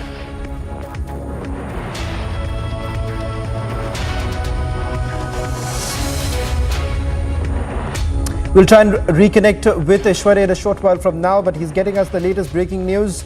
This is with regards to another singer, Mankirat Sulaj, who's got a death threat. This is on social networking sites. Apparently, Mankirat had openly come out in support of Vicky Mendukera. Remember, Vicky Mendukera is at the heart of this entire investigation. We'll try and go across to my colleague Aishwarya is joining us on the phone line. Aishwarya, just take us through the details that you're picking up. Sean, at this point of time, we are being told that another very, very popular Punjabi singer, Mankirat Sulaj, has been given death threats on social networking sites by Gounder Group. Gounder Group is another gangster group which is active in Punjab. So after the Bambiya Group and then the Lawrence Bishnoy Group, this is coming in that Gounder Group has now issued threat and death threat openly on social networking sites to another very, very popular singer, Mankirat Sulaj. But what is now coming in is that the manager of Mankirat Sulaj, and this is information which is coming in, could be questioned. That is what we are being told in the murder case of Sidhu Moosewala. So all of this information is just coming in, but the death threat which has been made openly, because Mankirat Sulaj very, very openly came out in support of Vicky Mendukera. Earlier there was a protest also when there was a killing of Vicky Mendukera. But at this point of time, open death threats being made against the Punjabi music stars raises a question on the law and order, and the DGP really needs to take situation in control, because now after Moosewala, open death threats are being sent to Mankirat Sulaj by Gounder Group. I repeat, Gounder Group. This is another gangster group. So now another third gangster group getting involved after the Bambiya Group and then the Lawrence Bishnoy Group. Lawrence Bishnoy was questioned today by the special cell itself. But this is another breaking news which is coming in, and this has been done on social networks, Shaban. And after this, we are being told that the security of Mankirat Sulaj has been increased by many folds. He's also another popular Punjabi singer. So the Punjabi music industry is being rocked by these death threats after killing and brutal killing of Sidhu Moosewala. Shaban, back to you. Well, Aishwarya, getting us the big breaking news right now. Let me also bring in my colleague Gursimran, who's been tracking this story very closely. Gursimran, Aishwarya is getting us the latest breaking news. Another singer, Mankirat Sulaj, he's been threatened. Are you picking up anything in terms of the security that should be provided to the singer? Has the Punjab police taken any decision? See, Shavan, this was the same page that was being operated by the gangster Vicky Gounder before his death in 2018, and once again this page has become active and has issued threat to Mankirat Sulaj. What they have termed is that it was Mankirat Sulaj who was passing the information of many Punjabi singers, including Sidhu Moosewala, to these gangsters, and it was being done just for the sake of money. It all was being done for the sake of money, and there was nothing that the involvement of Sidhu Moosewala either with the Babiha group or any other group, including the Vicky Gounder group. So this is the post that they have come forth. But now, as Aishwarya was also telling, that there is a high possibility that Mankirat Sulaj too will be questioned by the Punjab police, because see, Punjab police don't want to leave any angle. It's not about only the death of the brutal killing of Punjabi singer Sidhu Moosewala, but it is about the gangster network that is in place in Punjab, and they have they are so deep rooted that they have been been able to give tough time to the security agencies. You remember that the Punjab government has formed a dedicated anti-gangster task force as well to wipe out these deep-rooted gangsters from Punjab, and now the police wants to do an all-around investigation, and there is high possibility that Mankirat Olak too will be investigated by the Punjab police with regards to his alleged links with these gangsters, as being said by Gounders and Brother, which is a page that was earlier operated by Vicky Gounder and once again has become active. Shawan.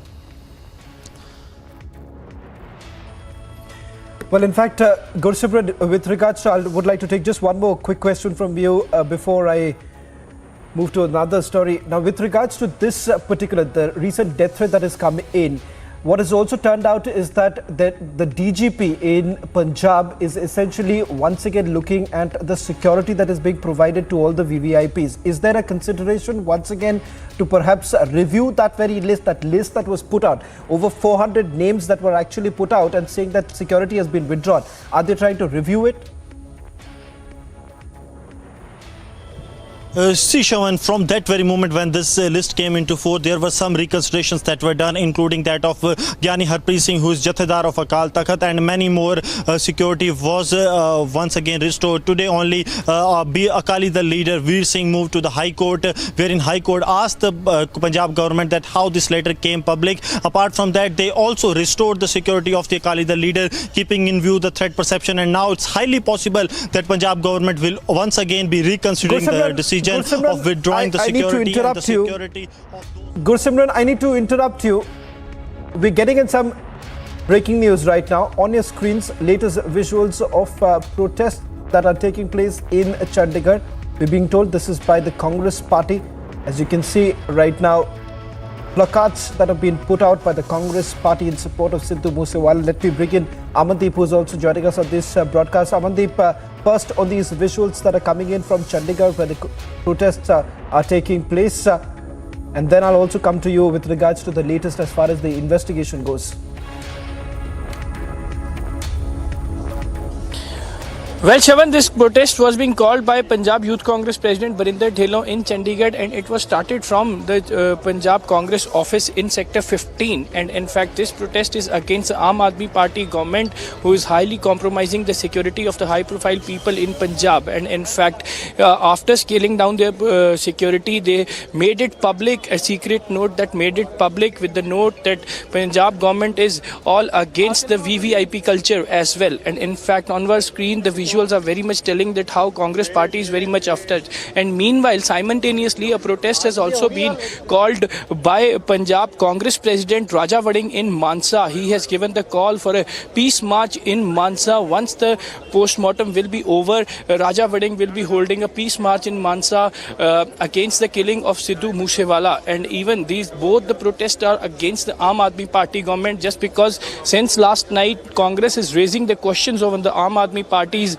functioning on with regards to the law and order situation and with regards to the security of the people, which has been scaled down. And even the Aam Aadmi Party is also demanding a very thorough probe into that secret note which has been leaked by the Punjab government. And even they are demanding that FIR should be registered against those officers who have leaked the document and how it has been leaked. And accountability and responsibility should be fixed, just because this is always remain secret that whom security has been scaled down, how much security has been provided to which person over the threat perceptions. And in fact, Congress is also claiming that Aam Aadmi Party is doing their PR exercise after scaling down the security, and the protest is all against that. Punjab Youth Congress is protesting in Chandigarh, and even the PPCC is going to hold a peace march in Mansa simultaneously against the killing of Sidhu Moosewala. And all the leaders have also visited, ministers and ex-ministers and MLAs and PPCC chief and certain other leaders also visited the residence of Sidhu Moosewala today itself in Mansa. Yes, Shawan. Well, Amandeep, a quick question to you with regards to the investigation that's being carried out. We're also putting out those images, two sets of images of the anger that has erupted after the killing of Sidhu Moosewala, and also moments after Sidhu Moosewala was attacked, by the unidentified assailants, what you can see right now on your screens. What's the latest as far as the investigation goes?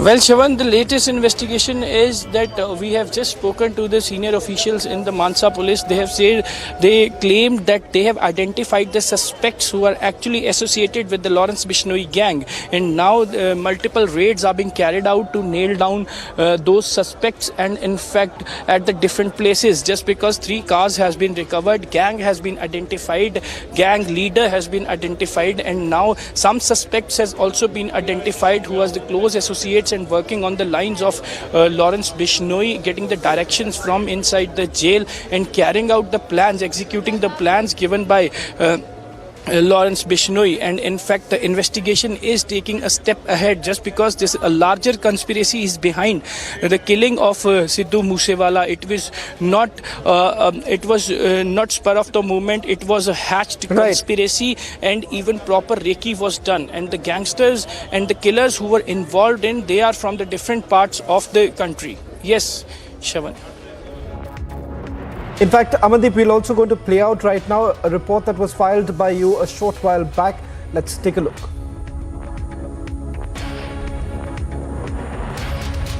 Well, in fact, we're getting in right now some more breaking news coming in. Big breaking news. Amandeep, you're getting us the latest news with regards to the post-mortem that has been completed. Panel of 5 doctors have completed the post-mortem of Sidhu Moosewala. Post-mortem findings have not been shared with the police so far. Officials say all suspects have been identified. Manhunt continues to arrest. Now, that's the latest that Amandeep you're getting for us. It turns out that Punjab police has sent out multiple teams. One team was actually in Uttarakhand a while back. What more are you picking up? Well, exactly, Shravan. We have just spoke to SSP Mansa, Gaurav Toor, and he revealed this information, and he confirmed that post-mortem has been over. The panel of 5 doctors have conducted and completed the post-mortem of Sidhu Moosewala, and he denied to share any kind of details regarding the post-mortem of Sidhu Moosewala. Meanwhile, he has confirmed that certain suspects has been identified during the course of investigation, but again he denied to reveal the names of those suspects that has been identified by the police. And even he confirmed that manhunt has been launched. Multiple teams are on the raid, and they have sent to different places to carry out the raid against that suspects who have been recently identified during the course of investigation. One team is in Uttarakhand. Certain other teams have also dispatched to the different location, including Moga and including Dharamkot and even the borders of the Punjab as well. But so far they are not revealing the names of the people who have been identified by the police during the course of investigation. But yes, post-mortem has been conducted and completed by the panel of doctors, and cremation is likely to be take place tomorrow. Suspects has been identified. Manhunt has been launched by the Mansa police. Gang has already been identified according to their claim against the killing of Sidhu Moosewala. This is all the latest update that we have received from SSP Mansa. Yes, Shaman. Well, thank you very much, Amandeep, for getting us the latest details. Amandeep telling us about the post-mortem report. The post-mortem, in fact, has been completed. The findings are yet to be shared with the police. In fact, that should be done in a short while from now.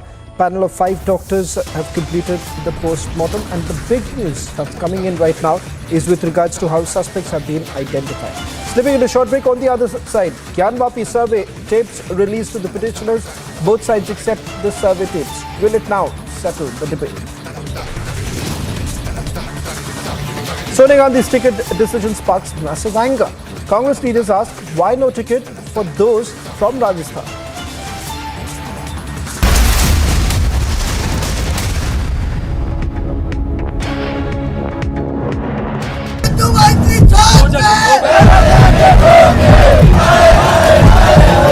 मनसा के civil अस्पताल की बाहर की ये तस्वीरें। यहाँ पर सिद्धू मूसेवाला के चाहने वाले जो उनके फैन हैं वो लगातार यहाँ पर खड़े हैं, धरना प्रदर्शन दे रहे हैं, और इनका कहना है कि जिस तरीके से सिद्धू मूसेवाला की हत्या कर दी गई है, इसके लिए कहीं ना कहीं पंजाब पुलिस और पंजाब सरकार जो है वो जिम्मेदार है।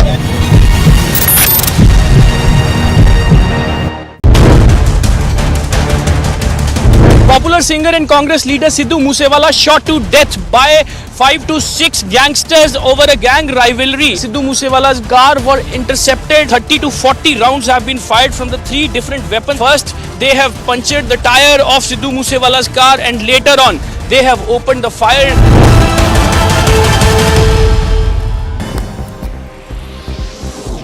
A look now at some news in brief. The Congress party has announced the names of 10 candidates for Rajya Sabha elections, in which names of many prominent leaders are missing. Voices of dissatisfaction are rising in the party. Randeep Singh Surjewala, Mukul Wasnik, Pramod Tiwari have been made candidates from Rajasthan. The Congress MLA from Sirohi in Rajasthan, Sanyam Lodha, has questioned the list of candidates. The President of the Jammu and Kashmir National Conference, Farooq Abdullah, has lashed out at the centre over the law and order situation in the Union Territory. Addressing an event in Delhi, Abdullah said that deaths are happening every day in Kashmir because a large part of the UT has been filled with army personnel. He further went on to say that the army cannot always win hearts of people. Instead, love is needed.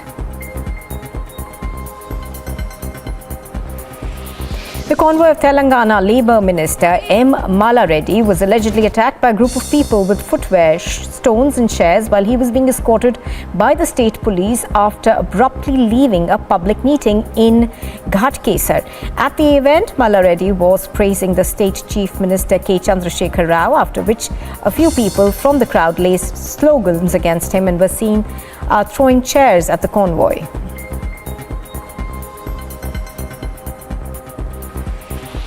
Goa's Chief Minister Pramod Sawant has extended his greetings and best wishes to Goans across the globe on the occasion of the 35th Goa Statehood Day. In his message to the public, Sawant said it's a day to reflect Goa's achievements and further devise a strategy to achieve much desired status of a prosperous and advanced state. Goa's Governor P.S. Sridharan Pillai also extended greetings on the occasion.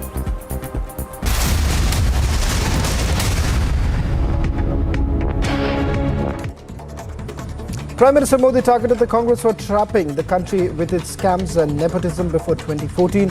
He believes that the country is now achieving glorious victories and also is achieving greater heights.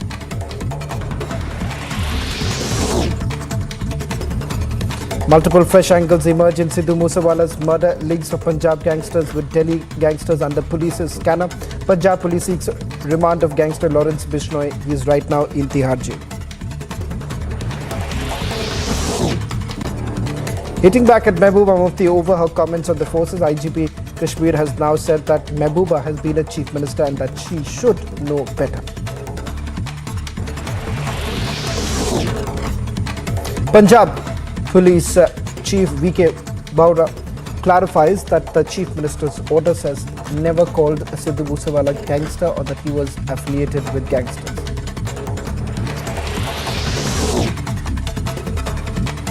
After issuing notice to Amravati MP Navneet Rana and MLA Ravi Rana regarding the illegal construction that took place at the residence a convoy of PMC reached Navneet Rana and Ravi Rana's residence. Amidst raging dissent against the Congress top brass, we are now getting in Maharashtra Congress Chief Nana Patole, who has now responded to the row backing the High Command decision. 8 months after the rape and murder of a woman in Sakinaka, accused Mohan Chauhan was convicted for the rape and murder by the fast-track court in Mumbai.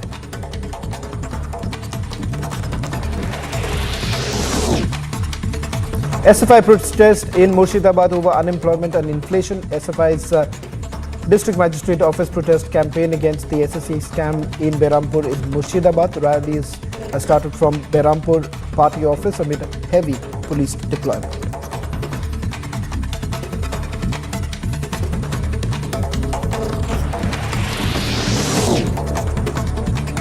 Delhi's Rawalpindi court allows Sukesh Chandrasekhar to meet his wife Leena Maria Paul.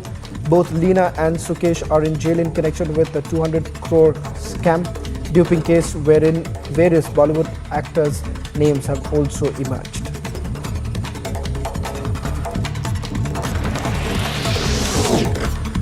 The Chintan Shivir of Telangana Congress will take place on 1st and 2nd of June in the city. The objective of this meeting will be to discuss the resolutions passed by the Congress's Chintan Shivir in Rajasthan along with discussing other issues.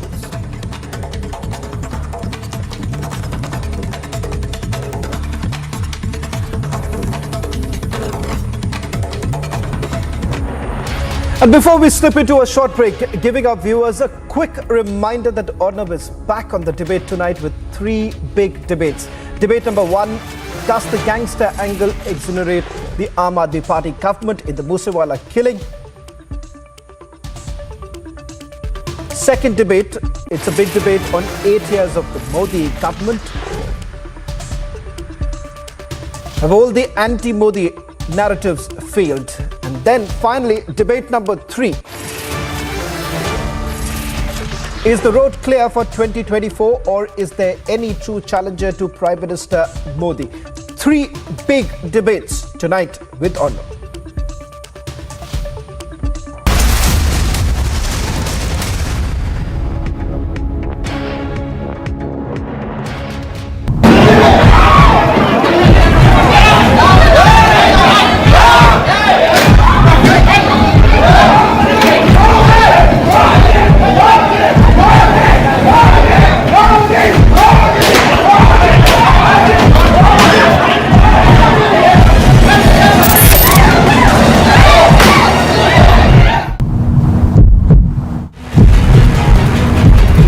The state committee member of the PFI being taken to remand, and what needs to be seen is what are the charges in which he will be put.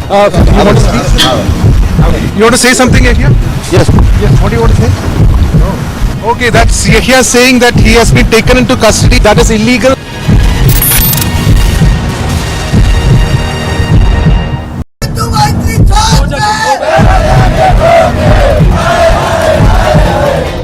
के civil अस्पताल की बाहर की ये तस्वीरें। यहाँ पर सिद्धू मूसेवाला के चाहने वाले जो उनके फैन हैं वो लगातार यहाँ पर खड़े हैं, धरना प्रदर्शन दे रहे हैं और इनका कहना है कि जिस तरीके से सिद्धू मूसेवाला की हत्या कर दी गई है इसके लिए कहीं ना कहीं पंजाब पुलिस और पंजाब सरकार जो है वो जिम्मेदार है।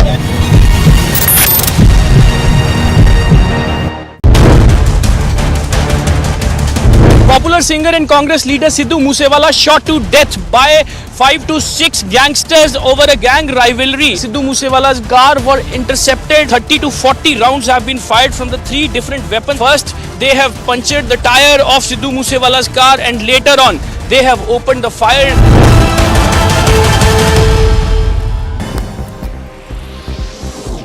A look now at some news in brief. The Congress party has announced the names of 10 candidates for Rajya Sabha elections in which names of many prominent leaders are missing. Voices of dissatisfaction are rising in the party. Randeep Singh Surjewala, Mukul Wasnik, Pramod Tiwari have been made candidates from Rajasthan. The Congress MLA from Sirohi in Rajasthan, Sanyam Lodha, has questioned the list of candidates. The President of the Jammu and Kashmir National Conference, Farooq Abdullah, has lashed out at the centre over the law and order situation in the Union Territory. Addressing an event in Delhi, Abdullah said that deaths are happening every day in Kashmir because a large part of the UT has been filled with army personnel. He further went on to say that the army cannot always win hearts of people. Instead, love is needed. The convoy of Telangana Labour Minister M. Mala Reddy was allegedly attacked by a group of people with footwear, stones and chairs while he was being escorted by the state police after abruptly leaving a public meeting in Ghatkesar. At the event, Mala Reddy was praising the state chief minister K. Chandrasekhar Rao, after which a few people from the crowd raised slogans against him and were seen throwing chairs at the convoy.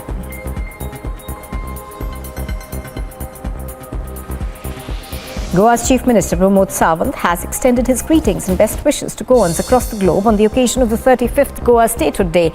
In his message to the public, Sawant said it's a day to reflect Goa's achievements and further devise a strategy to achieve much desired status of a prosperous and advanced state. Goa's Governor P.S. Sridharan Pillai also extended greetings. We broke the video of hate slogans. We exposed the attack on judiciary. We were targeted by PFI backers.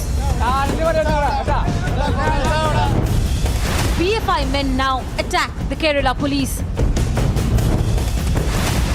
A Republic TV news break.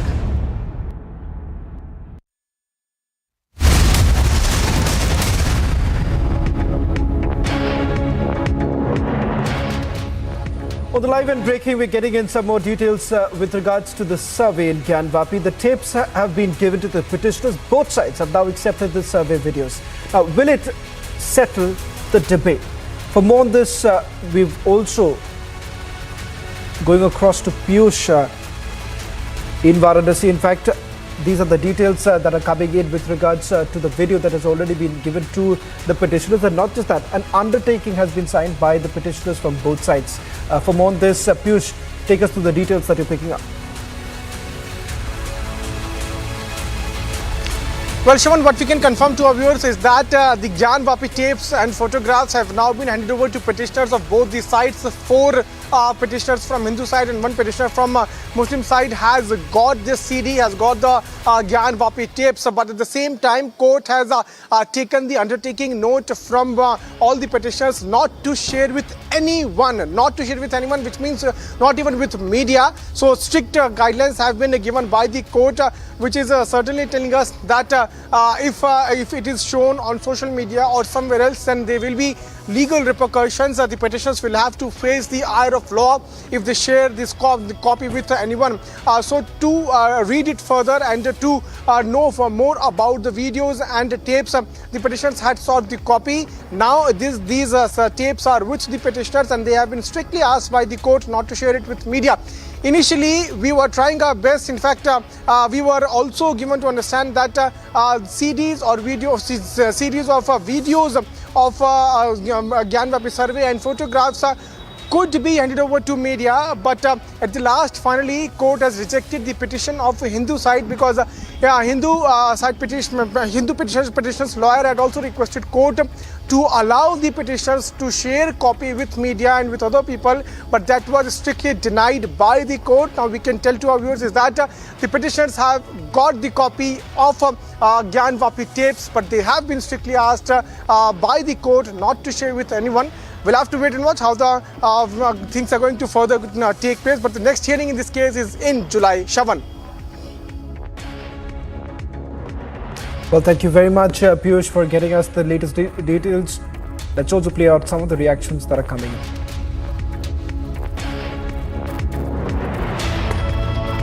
कार्रवाई से हिंदू पक्ष जो है नाखुश है, क्योंकि 2 घंटे तक वह केवल पन्ना ही 2-3-4 पन्ने ही पढ़ते। मामले की अब अगली तारीख 4 जुलाई है। मुस्लिम पक्ष की बहस आज पूरी नहीं हो पाई है, इसलिए 4 जुलाई को इस मामले की अगली तारीख लगी है। मुस्लिम पक्ष ने पैरा नंबर 36 तक प्लेट का पढ़ा है। उन्होंने कल बहस करने में असमर्थता जताई। जून की छुट्टी में बहस करने में असमर्थता उन्होंने अपनी डिफिकल्टी जताई है। तो अब 4 जुलाई को उस मामले की सुनवाई होगी और साथ ही साथ जो वीडियोग्राफी और फोटोग्राफी है, कोर्ट ने स्पष्ट कर दिया है कि वो हम सारी पार्टीज को मुहैया कराएंगे। अगर बात की जाए तो मुस्लिम मस्जिद जो है वो वक्फ की संपत्ति है जी, इस पर क्या कहेंगे? जो वाला मुद्दा है, देखिए वो अपने आर्गुमेंट में खुद ही फंस गए।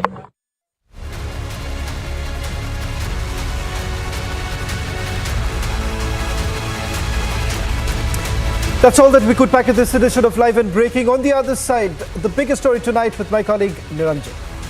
Shaman, thank you for that. A story that we've been reporting over the weekend. There's been a big impact of that, and we have some videos coming in from Kerala. That's our biggest story tonight. Let's get started.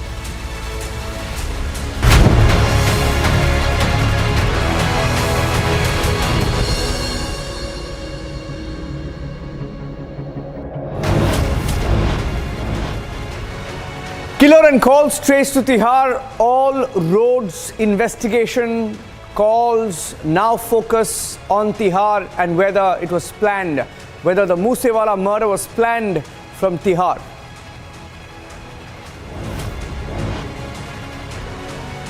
Links emerging from Canada to Australia to Delhi. Republic TV getting you the full details of the Moosewala murder plot.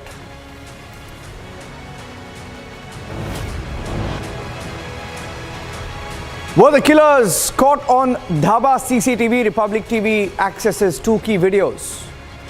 that investigators are now looking at very closely. The Punjab Chief Minister and the government now want the investigation to be headed by a sitting judge in Punjab.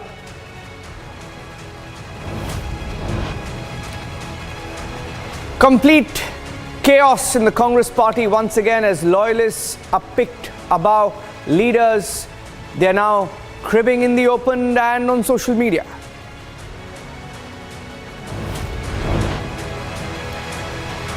Getting you the video of the man who was arrested for abusing judges.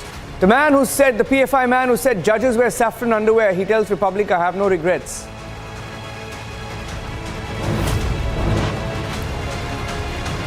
Kerala police claim that PFI tried to free the prisoner who was arrested. They tried to free the man who was picked up by the police for attacking the judiciary. The video is on Republic.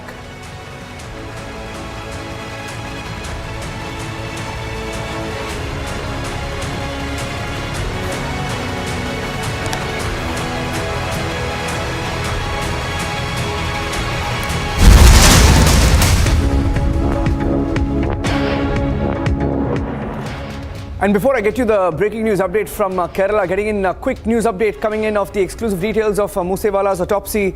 Republic TV getting the full details of the autopsy report and what was found in the autopsy. The post-mortem has just concluded. We're picking up some details from the autopsy. Getting in details of 0.3 bore 9mm, 7.62 mm and 0.45 bore, 4 types of ammunition that were fired at Moosewala. I repeat, 4 kinds of ammunition pumped into Moosewala's body. 4 kinds of ammunition. That's the breaking news update coming in. Gursimran and Amandeep tracking the story. Amandeep is in Mansa. Gursimran also getting us some of those details. And we have details of the autopsy now coming in. Around 2 dozen entry and exit bullet wounds found on the body. Excessive bleeding could have resulted to death. Injury to internal organs of the deceased. Bullet found from the skull bone. Viscera samples have been sent for further examination. I'll go across to both Amandeep and Gursimran. Amandeep, to you first. What are you picking up about the autopsy report? Amandeep.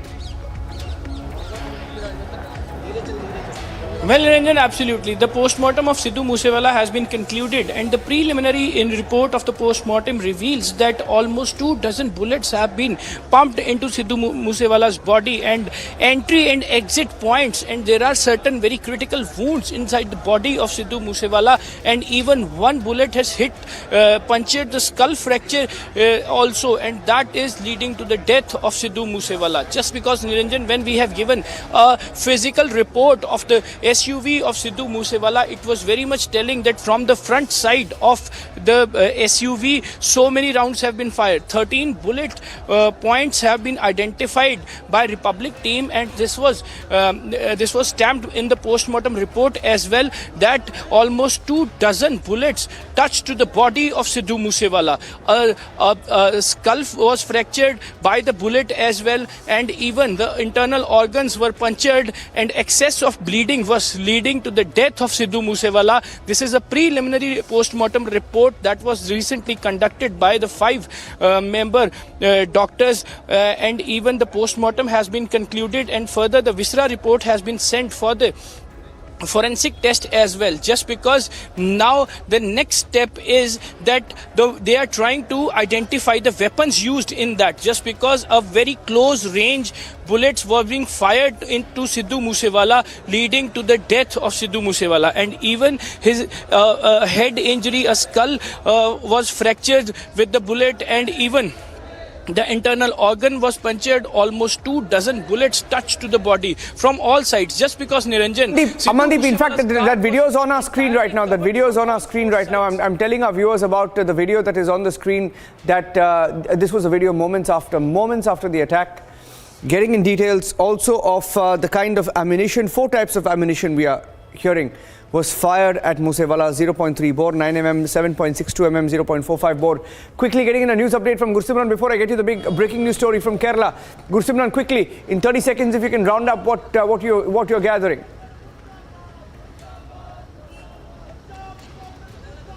See, I spoke to a senior official who was part of the post-mortem, and he has said that 4 types of ammunition was used: 0.30 bore, 0.45 bore, 7.62 mm and 9 mm. That means these automatic weapons were also used, manual weapons were also used to target Sidhu Moosewala, and now based on that they are trying to get the dump data of the area so that those attackers can be identified at an earliest. Niranjan. Thank you for that. Let's go across and get you the big story that we are tracking today on the biggest story tonight. The investigation on Moosewala, we've tracked and we've brought you the details of the post-mortem report. 4 kinds of ammunition, over 24 bullets pumped into his body. Let's get you the other biggest story tonight. Over the last 10 days, Republic TV has been getting you videos of what's going on in Kerala. Children being used to chant hate slogans, and after we reported that story, the boy and his father were tracked. The father was arrested, and Republic TV is getting you visuals of the man who abused the judges in Kerala, who said that judges are wearing saffron underwear, the PFI man. And there's an exclusive video on Republic TV of how the police claim, and this is the video that we've accessed, of how this PFI leader, whose name is Yaya Tangal, who was arrested by the police claims there was an attempt to free him by the PFI. I repeat, the police claims there was an attempt to free him by the PFI earlier today in Aluva, Kerala. Take a look at this video. Let's play that video out.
And that's the video that from earlier today. I'm staying with that video, and I'll bring in Ashwin as well.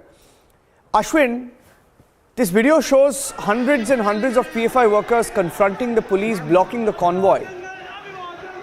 Is the Kerala police saying that this was an attempt to free this PFI man?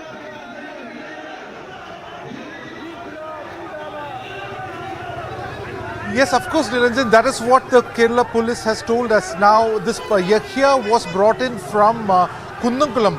He was brought in from Perimpalau in Kundankulam, where he was picked up after several cases were registered against the PFI members, and he was one of the key organizers. He was one of the chairmen of the organizing committee for the PFI rally that was held in Alapura. Now, while he was being picked up, and he was brought about 70 kilometers away from where he was picked up from, in Aluva, a place in the suburbs of Kochi, between the international airport and the main town of Kochi.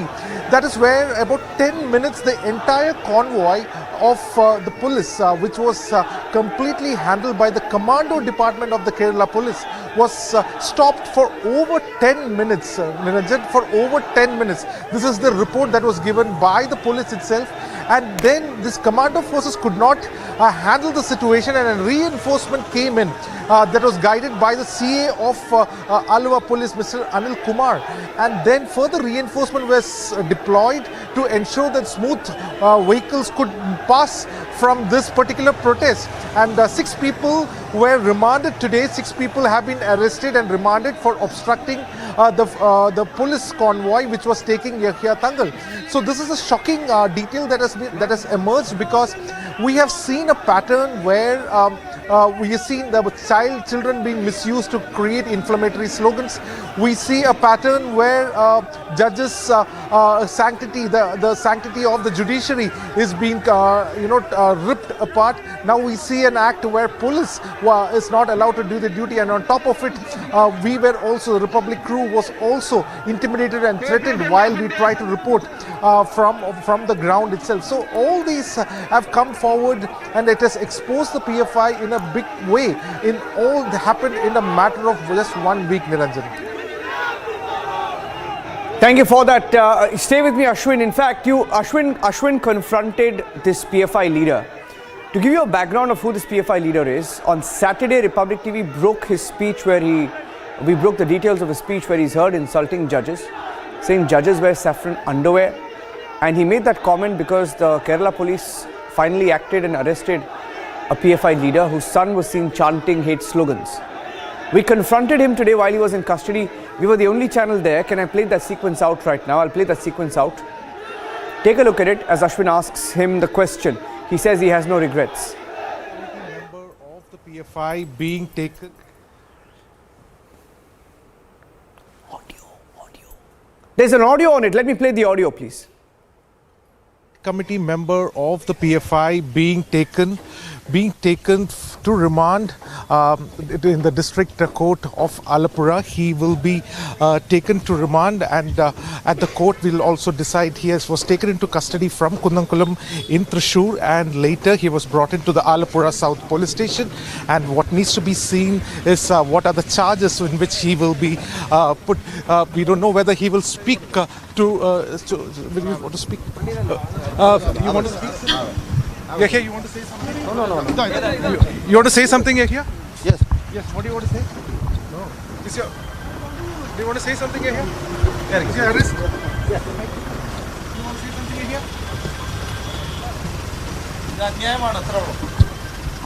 Okay, that's Yahya saying that he has been taken into custody.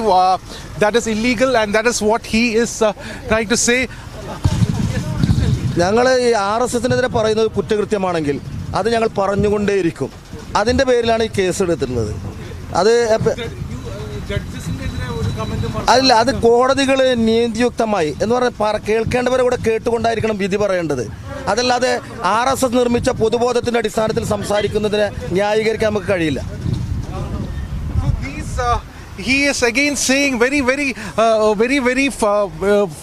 strongly that he spoke against the RSS, and that is what he wants to say. And exclusively he has spoken to Republic.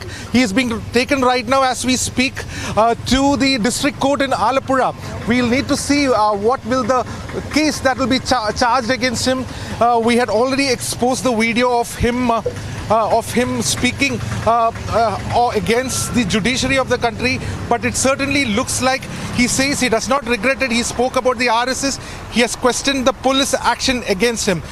These are the exclusive visuals only on Republic TV. That is Yahya speaking to Republic, stating that his arrest has been illegal. Okay, that was him saying that he has no regrets. You have to listen to what he said and what Republic TV reported, which is why this arrest has happened. So in the last 10 days, if there's one channel reporting the story, it's Republic. We broke the tape of the boy chanting hate slogans. He was finally tracked a day after we reported from outside his residence. And after the arrest was made, and that too because of the pressure by Republic, because we were reporting from there, there's a tape. The PFI tries to put pressure on the judiciary, calls judges' names, says judges are wearing saffron underwear. And then the man who made that comment is also picked up.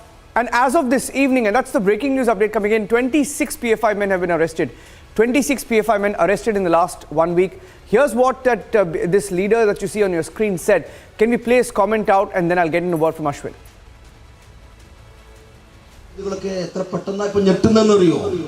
എന്തൊരു ഞെട്ടലാണ്. ആലപ്പുഴ സമ്മേളനത്തിലെ മുദ്രാവാക്യം കേട്ടുകൊണ്ട് നമ്മുടെ ഹൈക്കോടതി ജഡ്ജിമാർ ഞെട്ടുന്നു. കാരണം എന്താ? ജഡ്ജിമാരിരിക്കുന്നതിന്റെ അവരിട്ടിരിക്കുന്ന കോണകം അത് കാവ്യാകുമ്പോൾ സ്വാഭാവികമാണ് ചൂടെടുക്കും, ആവി വരും, അത് പൊള്ളലേൽക്കും, അത് നിങ്ങൾ അസ്വസ്ഥപ്പെടുത്തുമെന്ന ബോധ്യം ഞങ്ങൾക്കുണ്ട്. So that's what he said. He said that judges are wearing saffron underwear. Ashwin, has there been any observation made by the courts on that? Interesting thing that has happened. I have some breaking news coming in. 1 minute, Ashwin. I have some breaking news coming in. We're getting in some news now. I'm getting in some related news now from Delhi.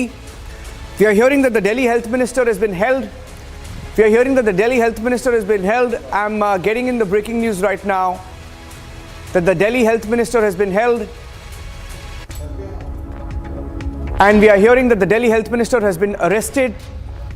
These are initial reports coming in. This could be a big setback to the Aam Aadmi Party, waiting for an official word. He has been held, is what we are hearing. He's been arrested by the Enforcement Directorate, related to a case that was filed a while ago. These are breaking news updates that we are getting. Waiting for more details. But the details that we are getting in right now, that the Delhi Health Minister Satyendar Jain has been held. We are waiting for more details of the case, getting in initial information that this is related to a Hawala transaction, related to a Kolkata-based company. Hawala transaction with a Kolkata-based company is what we are hearing. Waiting for more details right now here on Republic TV. The first breaking news update coming in. In fact, it's now a confirmed. I'm putting out that information. That he's been arrested. Satyendar Jain has been arrested. That's big breaking news update coming in. Satyendar Jain, the Delhi Health Minister, has been arrested by the Enforcement Directorate. This is a big breaking news update. Satyendar Jain has been arrested by the Enforcement Directorate. Once again, to all our viewers joining us right now, Delhi Health Minister Satyendar Jain has been arrested. We're getting in a breaking news update right now that the Delhi Health Minister has been arrested. And Piyush is joining me with the full details. Piyush, what's going on? Piyush. Well, there was a money laundering case which was filed by Enforcement Directorate against the Aam Aadmi Party leader Satyendar Jain. And now what we are given to understand is that he has been arrested in the same case. Delhi's Health Minister Satyendar Jain has been arrested. This is the confirmation which we are now getting. Remember that earlier the Enforcement Directorate has also attached the properties worth rupees 4.81 crore of families and companies of beneficiaries. Those were owned and controlled by Satyendar Jain. Earlier, the Enforcement Directorate in a statement has said that it is filing money laundering case against him. Remember that Satyendar Jain has been holding important portfolios in Aam Aadmi Party government in the national capital. In 2018, Aam Aadmi Party MLA and other people were also questioned in this case. Now, in the money laundering case which was filed against Satyendar Jain, finally, Enforcement Directorate has arrested him. Officially, this is what we are now given to understand. Earlier, Enforcement Directorate had also issued a statement where it had said that under the Prevention of Money Laundering Act, the attachment of assets are being done of Satyendar Jain. The properties worth rupees 4.81 Stay with me, Piyush. Stay with me. My colleague Shavan is also joining us with the latest details he's picking up on the case. Shavan, has it been confirmed? What case is this, Shavan? What case is this? Well, in fact, the latest coming in from the Enforcement Directorate that he was actually called in for questioning by the Enforcement Directorate. This is based on an FIR that was registered against Satyendar Jain back in 2017 by the Central Bureau of Investigation. The allegations were basically that there were certain companies that were linked to Satyendar Jain. Some of these companies have already been attached by the Enforcement Directorate, and as a public servant back in 2015 and 2016, there were certain companies that were directly benefiting from the tenders that were actually passed. In fact, some of the details, the companies that we are being told where the attachments have the properties that have been attached, they have been linked to 4 companies. In fact, these are the companies we are being told: Akinchan Developers Private Limited, Indo Metal Impex Private Limited, and Mangalyaan Projects Private Limited, and Ideal Estate Private Limited. These are companies. Shavan, these are companies that have been linked to Shavan, are these also family members too? Shavan, you've reported on the story 2016, 2017 at the beginning of at the Republic launch. At the launch of Republic, we had broken a few stories. I think some of these companies are linked to that as well. I'll just go back and get those details, but let me go across to Manjinder Singh Sirsa, also joining us on the broadcast. Shavan, the first reaction coming in from the BJP.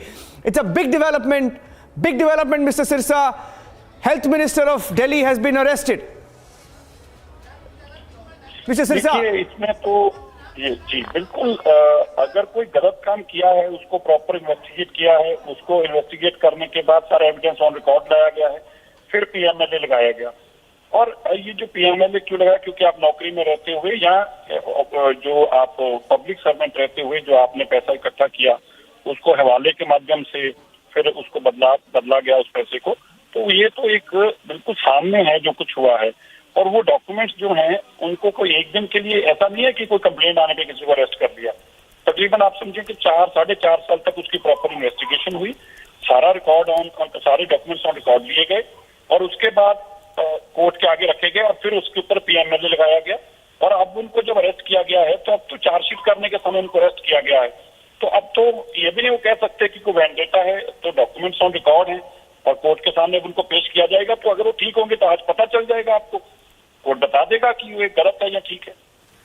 Getting in some more details, Mr. Sirsa. Mr. Sirsa, getting in some more details now that the Enforcement Directorate had also provisionally attached properties, assets valued at 4.8 crore rupees. 4.8 crore rupees. Shavan is confirming those details. In April this year, Shavan, Enforcement Directorate, Shavan is getting in more details. Shavan is getting in more details. Well, in fact, these are companies that have been linked to Satyendar Jain. Some of these companies have been linked to his family members. His wife particularly has also been under this cadre. His wife, and there are other names that have come in, Swati Jain and Ajit Prasad Jain. Nalin Kohli is joining us on this broadcast. Mr. Kohli, Satyendar Jain, Aam Aadmi Party is...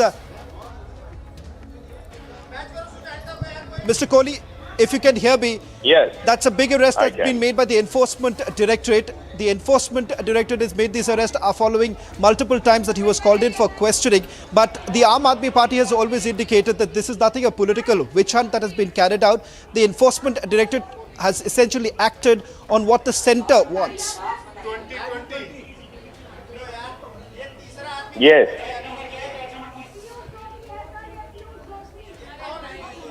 Mr. Kohli, go ahead.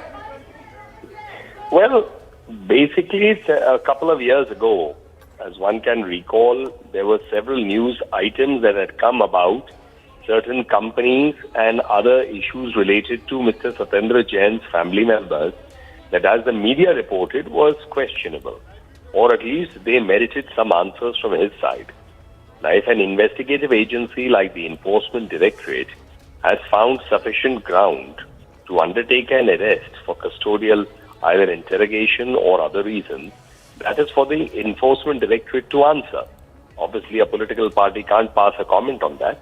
However, it means that prima facie there must have been something that merited them taking a decision such as the arrest of Mr. Satyendar Jain, who's a senior member of the Aam Aadmi Party and a minister in the government of Mr. Arvind Kejriwal. So obviously that the Enforcement Directorate has something solid in their hand, otherwise they would have not gone ahead with such an arrest. We're getting in more details now. Shavan and Mr. Kohli, that this is a case that goes back to 2015, 2016. Getting in more details that the agency had attached immovable properties belonging to 5 companies. Getting in the details of these companies as well. Akinchan Developers Private Limited, Indo Metal Impex Private Limited, Paryas Info Solutions, Mangalyatan Projects and JJ Ideal Estate for 5 companies and 3 individuals under the Prevention of Money Laundering Act in the disproportionate assets case. This was in 2015-2016. We are getting in more details when Satyendar Jain was a public servant. The allegation is that these companies beneficially owned and controlled by Satyendar Jain is the charge that is made by the agencies. Received accommodation entries totaling 4.8 crore from shell companies against cash transfer to Kolkata-based entry operator. So it's a very serious charge, one that has been ongoing for nearly 6 to 7 years, Mr. Kohli. So I'm not sure the Aam Aadmi Party can say that this is something that's cooked up now. Well, basically, if there are shell companies and if there are entries to that effect, then it goes back to a promise of the Narendra Modi government that it would be a clean-up of politics, not just of politics of the BJP, but it would be a clean-up of corruption in society larger.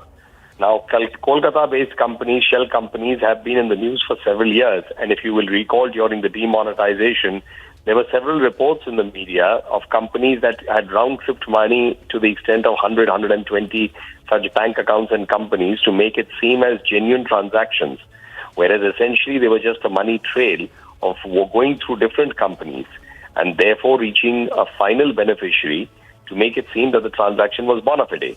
Now, under the Prevention of Money Laundering Act, anything that is a proceed of crime is something that logically can get attached, which is what the Enforcement Directorate must have done. And when they find sufficient proof to go beyond it, an arrest is undertaken. And that's what seems to have happened in the case of Mr. Satyendar Jain.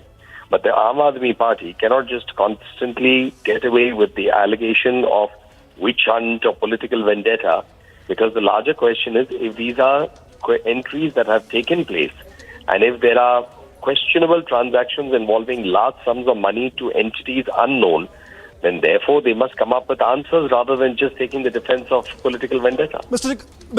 Kohli, I'll request you to stay on with us. Rashid Alvi of the Congress Party also now joining us. A big arrest that has been made by the Enforcement Directorate. Mr. Alvi, Satyendar Jain has now been arrested. Serious charges that have been levelled against the minister. Actually, I do not know details of the case, but if anybody has committed anything wrong, law should take its own course. But this government, Bharat Sarkar, is most untrustworthy, unreliable government. They are taking actions against almost all important leaders of the country. They want to finish the opposition of this country. We don't trust this government, and all agencies, constitutional agencies, are being used by this government. Chidambaram, he was behind the bars more than 3 months, 4 months. Azam Khan is coming after 2.5 years. CBI is after Hudda. So almost everywhere, in every corner, in every state, they are misusing these agencies. And it appears that all leaders of Bharatiya Janata Party and all workers of BJP, they are doodh mein dhule hue hain, and the rest of the opposition is corrupt. We're getting in more details right now. You know, both Mr. Rashid Alvi and Nalin Kohli, I want you to listen to this because Shravan has accessed the details, and I'm getting to the details right now. ED initiated, and this is the full brief that we have on the case. Full brief that Shravan, you want to tell our viewers? You just brought us the details. You want to tell our viewers about the full case as you've accessed it, the full details that you've accessed, and what the investigation shows, Shravan? Well, in fact, just about a few months ago, immovable properties connected to Health Minister Satyendar Jain was attached by the Enforcement Directorate. So we are talking about 4 companies. One is Akinchan Developers Private Limited, Indo Metal Impex Private Limited, Prayas Institutions Private Limited, Ideal Estate Private Limited. This were connected to Swati Jain, wife of Vaibhav Jain, Shushila Jain, wife of Ajit Prasad Jain, Indu Jain. They were all booked under Prevention of the Money Laundering Act in a disproportionate assets case is what we are being told right now. And in fact, these companies, they have been directly or indirectly linked to the minister. Now, what's the basic charge that has been leveled? As a public servant, back in 2015 and 2016, there have been certain transactions that have taken place. These transactions that have taken place is through shell companies, and through Hawala, these companies were receiving the money. And who was the beneficiary? According to the Enforcement Directorate, it is Satyendar Jain as well as his family members. And that's the reason why, based on the FIR that was registered back in 2015 by the Central Bureau of Investigation, this case was also taken up by the Enforcement Directorate, given the fact that there was a predicate offence that has been, that was cut out. And that is the reason why we are looking at this case being done. Now, the Enforcement Directorate has so far revealed, now this is what the Enforcement Directorate says, that they've revealed that during the period of 2015 and 2016, Satyendar Kumar Jain was a public servant, and these companies that I just made a mention of, they were benefiting, they were owned and controlled by him. They were receiving accommodation entries to the tune of about 4.81 crore. That's the amount that you're looking at, that these very companies had actually got.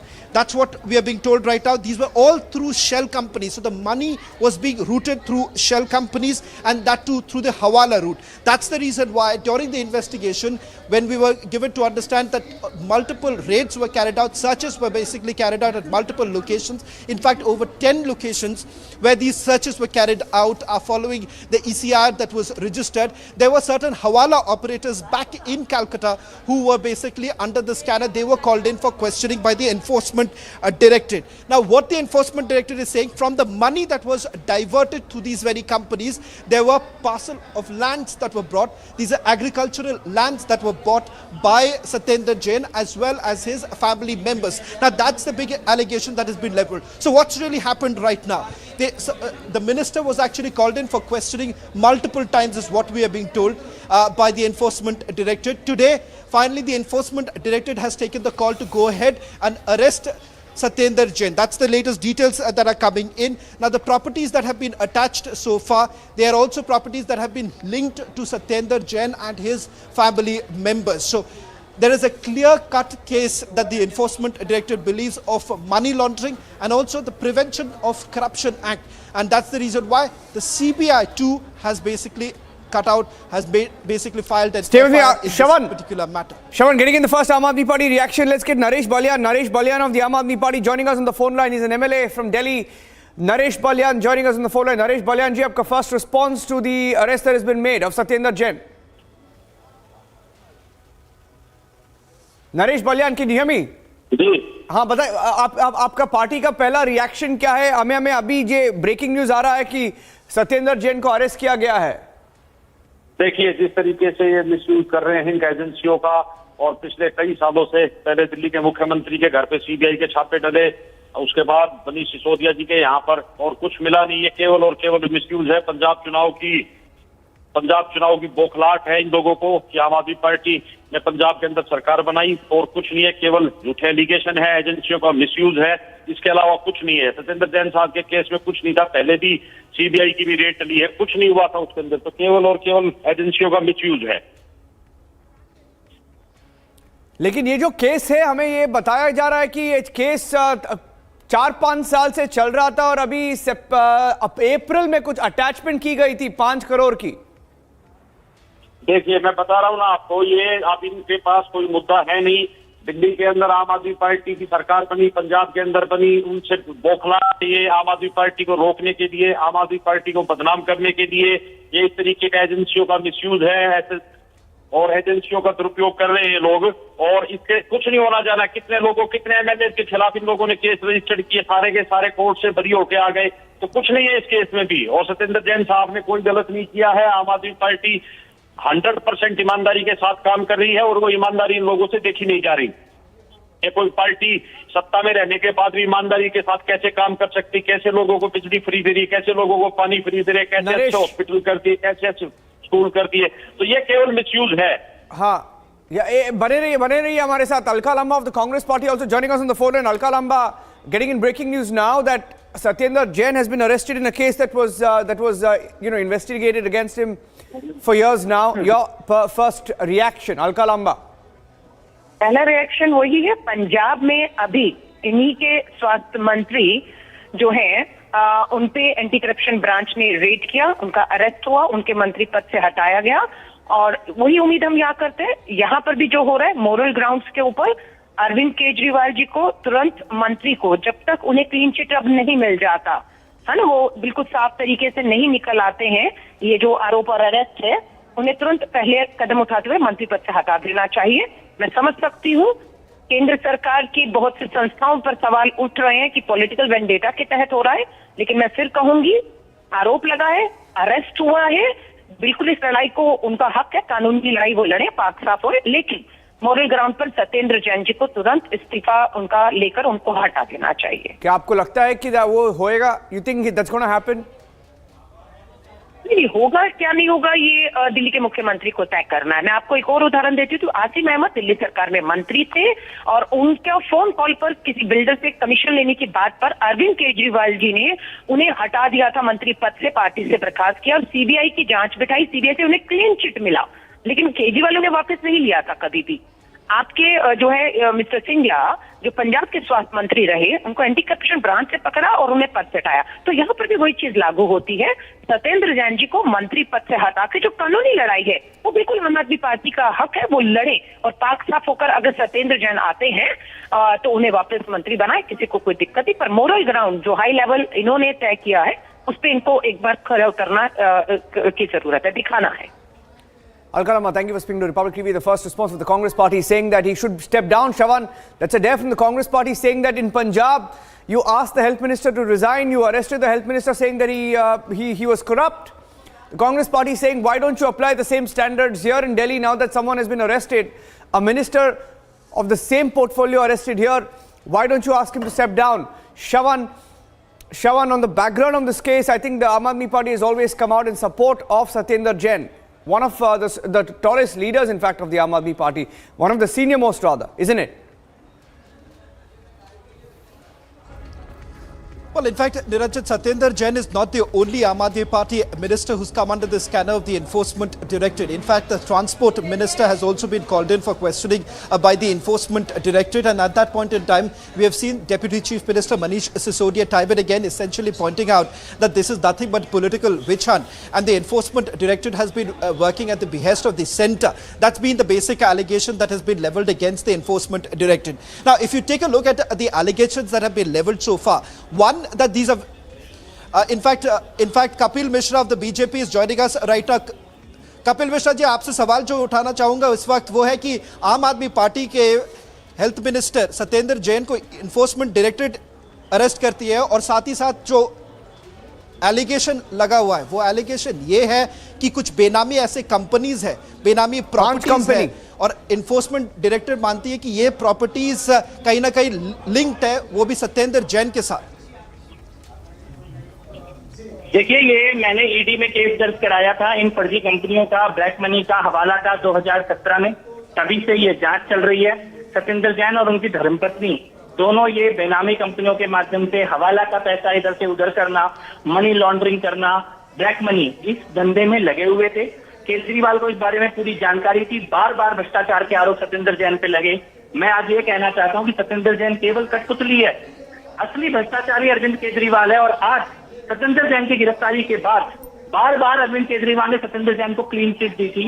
आज अरविंद केजरीवाल को तुरंत इस्तीफा देना चाहिए, क्योंकि ये भ्रष्टाचार सत्येंद्र जैन का साबित नहीं हुआ है, ये अरविंद केजरीवाल का भ्रष्टाचार साबित हुआ है कि ऐसे दागी मंत्री को बार बार क्लीन चिट देकर अपने साथ उन्होंने 60 सालों से कैबिनेट में बिठा के रखा हुआ था. और मुझे लगता है कि अरविंद केजरीवाल को कुर्सी पर बने रखने का कोई नैतिक अधिकार नहीं है.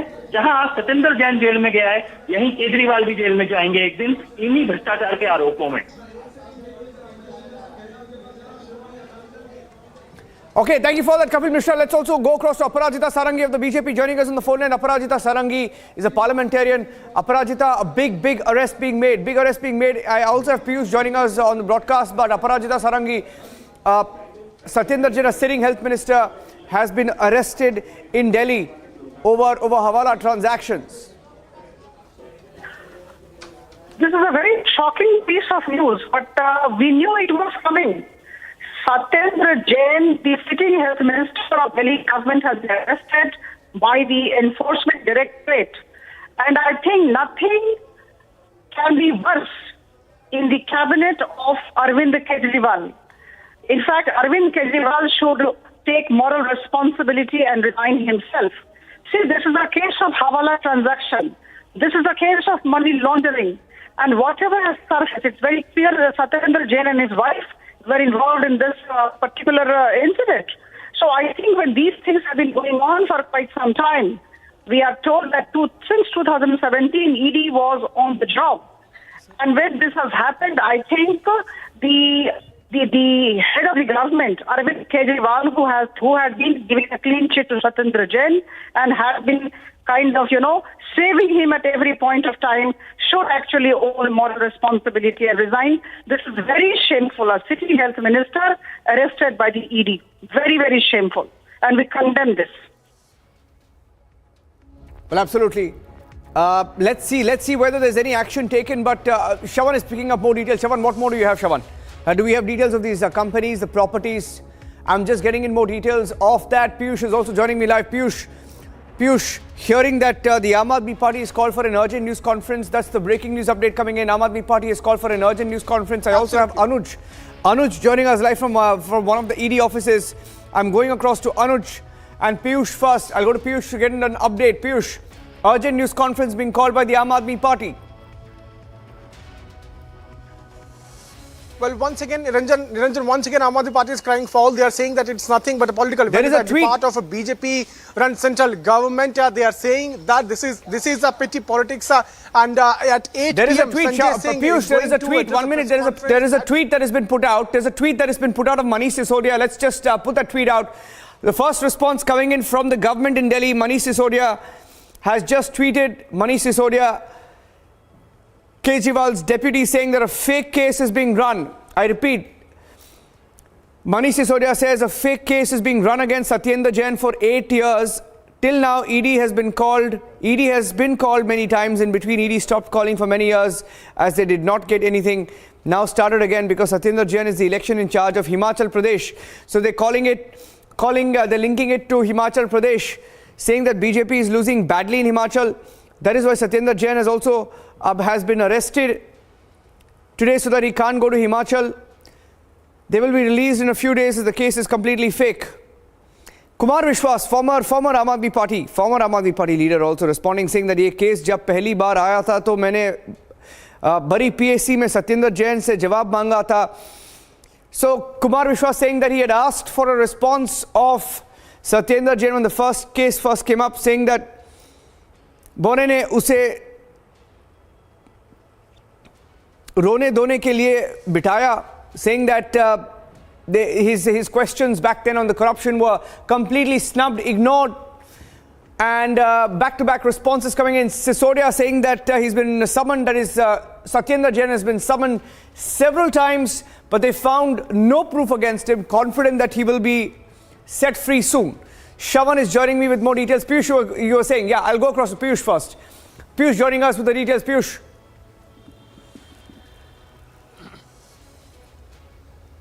Niranjan, like we were discussing, Aam Aadmi Party is now crying foul on this, and they are saying that petty politics is being played at the part of BJP. In fact, Manish Sisodia, who is also Deputy Chief Minister and top leader of Aam Aadmi Party, has come out with a tweet saying that it is 8 years old fake case which has been filed by Enforcement Directorate multiple times. Satyendar Jain has been summoned for questioning, but every time he has come clean.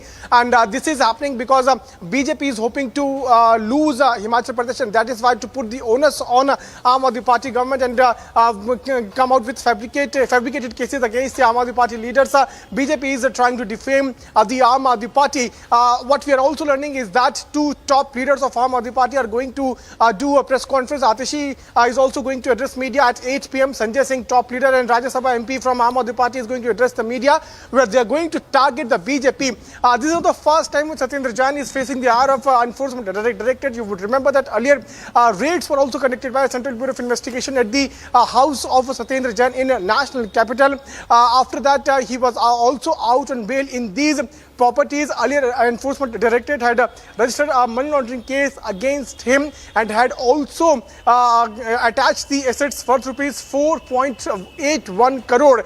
There are links of Kolkata-based shell companies. Those have come out, and this time Enforcement Directorate has arrested him. Officially, he has been arrested because the sources in ED have told us that they have got strong evidence against Aam Aadmi Party leader and Delhi's Health Minister Satyendar Jain. Now, Aam Aadmi Party is going to cry foul. It is now going to once again target BJP by saying that it's nothing but a political vendetta.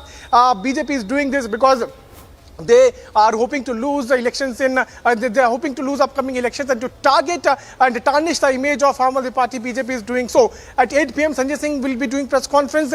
Atishi is also going to do press conference at her residence there in Rajendra Nagar. So Aam Aadmi Party is going to up the ante against BJP. We'll have to wait and watch how the BJP is going to respond to that. But BJP is saying that there are series of allegations of corruption against Satyendar Jain, but Arvind Kejriwal has never taken actions against him. This is the first time that Satyendar Jain's role has surfaced. Earlier also many serious allegations were there against Satyendar Jain of him indulged in corrupt activities, but no actions have been taken. We were also speaking to Kapil Mishra. Remember, Niranjan, that it was Kapil Mishra who had resigned from the Aam Aadmi Party and as the minister from the Delhi government. At the time, he had made very serious claim by saying that Satyendar Jain and Arvind Kejriwal were seen exchanging a good amount of money at the residence of Arvind Kejriwal, and it was Satyendar Jain who had handed over money in crores to Arvind Kejriwal, and there is no account of that particular cash amount.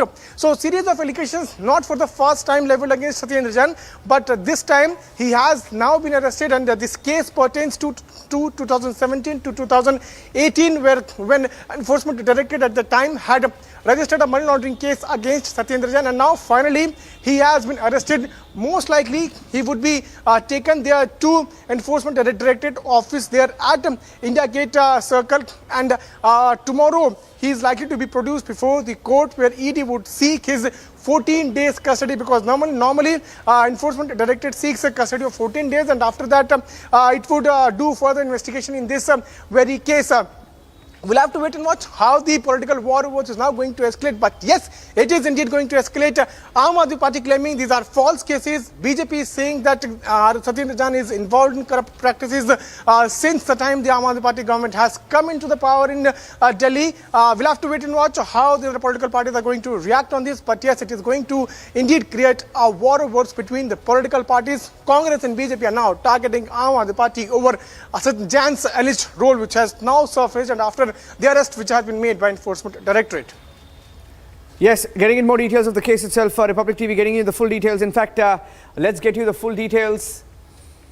Enforcement Directorate putting out full facts of the case, saying that they initiated money laundering investigation on the basis of FIR number RCAC 1-2017 A0005, dated 24th of August 2017. Registered by the CBI against Satyendar Jain and others under the provision of Section 109 of Indian Penal Code. And the investigation by the Enforcement Directorate also revealed that during the period 2015-2016, when Satyendar Jain was a public servant, the above mentioned companies beneficially owned and controlled by him, received accommodation entries to the tune of 4.8 crore rupees from shell companies against cash transfer to Kolkata-based entry operators through Hawala route, and these amounts were utilized for direct purchase of land for the repayment of loan taken for purchase of agricultural land in and around Delhi, immovable properties valued at 4.8 crore rupees in the form of land belonging to the above mentioned companies or individuals have been provisionally attached. And we're getting in breaking news now that any time now the Aam Aadmi Party is going to hold a news conference at 7:50. So in about 10 minutes from now, the Aam Aadmi Party is going to hold a news conference. That's an urgent briefing being called by the Aam Aadmi Party. What we'll also do is we'll take a short break. Before that news conference happens, and then we'll come back with the latest details. Shavan is joining us with more breaking news updates. I also have Piyush joining us from the national capital. Anuj will also be live from the Enforcement Directorate office. and we'll take a break and we'll come back with the latest. Stay tuned.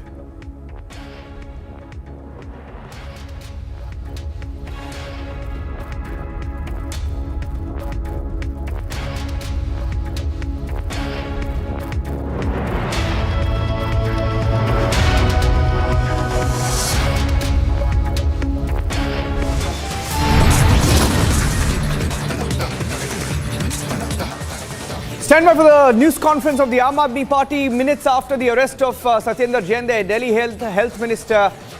The Aam Aadmi Party is called an urgent meeting, an urgent press conference in the national capital. They will be speaking any time now. Taking a break. Stay tuned.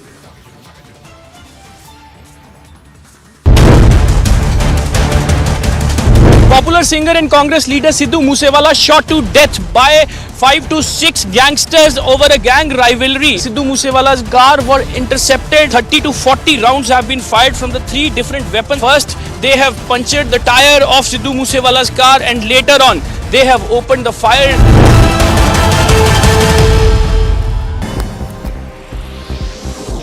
A look now at some news in brief. The Congress party has announced the names of 10 candidates for Rajya Sabha elections, in which names of many prominent leaders are missing. Voices of dissatisfaction are rising in the party. Randeep Singh Surjewala, Mukul Wasnik, Pramod Tiwari have been made candidates from Rajasthan. The Congress MLA from Sirohi in Rajasthan, Sanyam Lodha, has questioned the list of candidates. The President of the Jammu and Kashmir National Conference, Farooq Abdullah, has lashed out at the centre over the law and order situation in the Union Territory. Addressing an event in Delhi, Abdullah said that deaths are happening every day in Kashmir because a large part of the UT has been filled with army personnel. He further went on to say that the army cannot always win hearts of people. Instead, love is needed. The convoy of Telangana Labour Minister M. Mala Reddy was allegedly attacked by a group of people with footwear, stones and chairs while he was being escorted by the state police after abruptly leaving a public meeting in Ghatkesar. At the event, Mala Reddy was praising the state chief minister K. Chandrasekhar Rao, after which a few people from the crowd raised slogans against him and were seen throwing chairs at the convoy.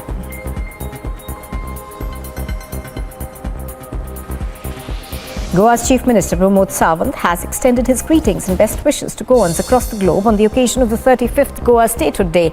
In his message to the public, Sawant said it's a day to reflect Goa's achievements and further devise a strategy to achieve much desired status of a prosperous and advanced state. Goa's Governor P.S. Sridharan Pillai also extended greetings on the occasion.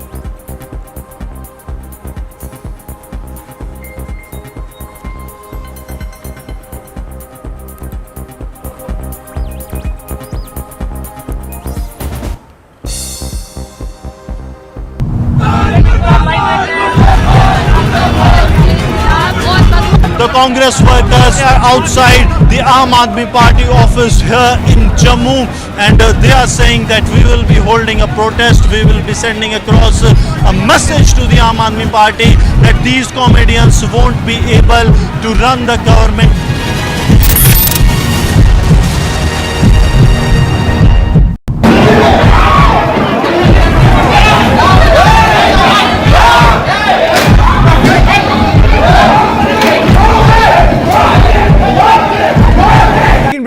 Breaking news now, anytime now. The Aam Aadmi Party is going to be holding a news conference and Republic TV will be live. The channel that broke the story of the arrest of Kejriwal's top minister. We're getting in more details now of the route that was taken allegedly as per the enforcement directorate by the Delhi minister. He was arrested in a 2017 case. ED says he used shell companies, used the Hawala route, used Hawala transactions to amass property. Okay, reactions coming in. Let's cut across. देखिए ये आज नहीं तो कल होना ही था.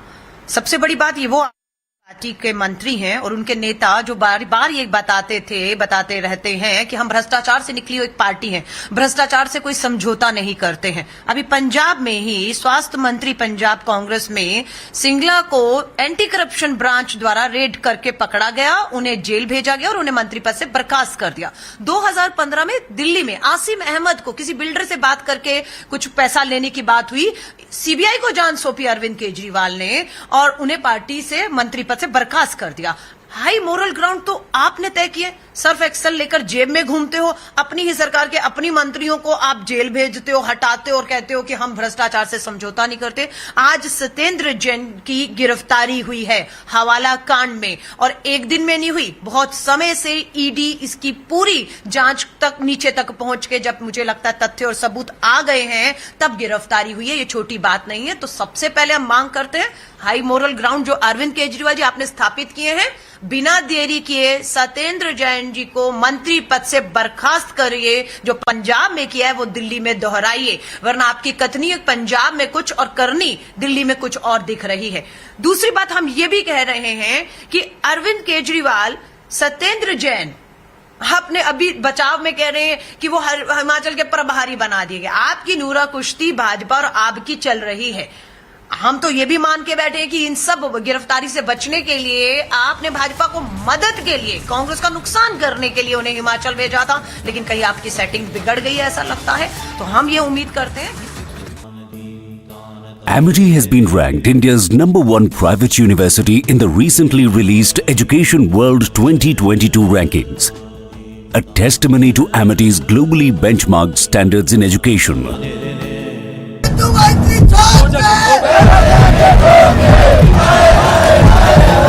मनसा के civil अस्पताल की बाहर की ये तस्वीरें, यहाँ पर सिद्धू मूसेवाला के चाहने वाले जो उनके फैन हैं वो लगातार यहाँ पर खड़े हैं, धरना प्रदर्शन दे रहे हैं और इनका कहना है कि जिस तरीके से सिद्धू मूसेवाला की हत्या कर दी गई है इसके लिए कहीं ना कहीं पंजाब पुलिस और पंजाब सरकार जो है वो जिम्मेदार है।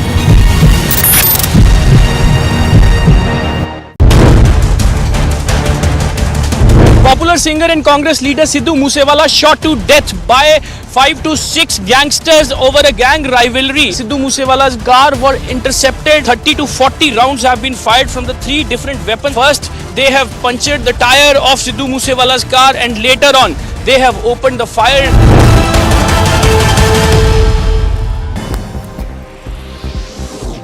A look now at some news in brief. The Congress party has announced the names of 10 candidates for Rajya Sabha elections in which names of many prominent leaders are missing.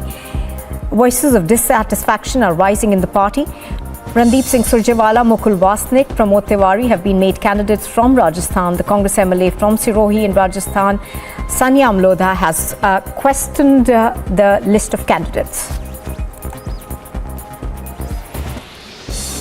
The President of the Jammu and Kashmir National Conference, Farooq Abdullah, has lashed out at the centre over the law and order situation in the Union Territory. Addressing an event in Delhi, Abdullah said that deaths are happening every day in Kashmir because a large part of the UT has been filled with army personnel. He further went on to say that the army cannot always win hearts of people. Instead, love is needed. The convoy of Telangana Labour Minister M. Mala Reddy was allegedly attacked by a group of people with footwear, stones and chairs while he was being escorted by the state police after abruptly leaving a public meeting in Ghatkesar. At the event, Mala Reddy was praising the state chief minister K. Chandrasekhar Rao, after which a few people from the crowd raised slogans against him and were seen throwing chairs at the convoy.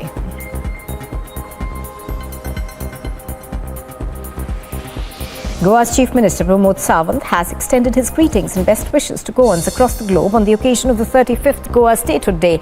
In his message to the public, Sawant said it's a day to reflect Goa's achievements and further devise a strategy to achieve much desired status of a prosperous and advanced state. Goa's Governor P.S. Sridharan Pillai also extended greetings on the occasion.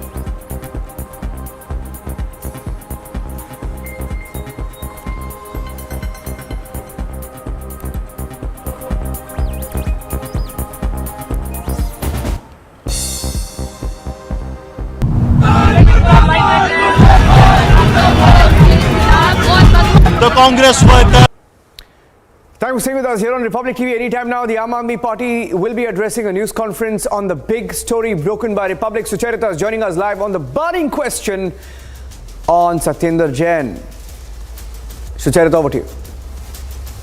Thank you so much, Niranjan. Burning question, and the burning question tonight, the Aam Aadmi Party is now throwing a full-blown attack on the BJP. The ED has arrested Satyendar Jain, and this is the big news, that news story that we're tracking on the burning question.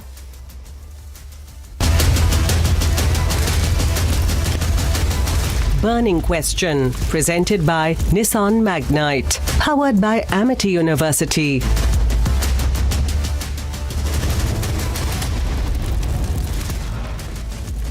The Delhi Health Minister Satyendar Jain arrested by Enforcement Directorate today.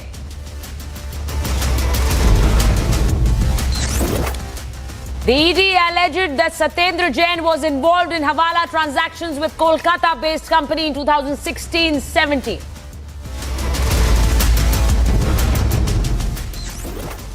The ED has attached properties worth 4 crore 81 lakhs owned by the Aam Aadmi Party leader and his family 2 months ago.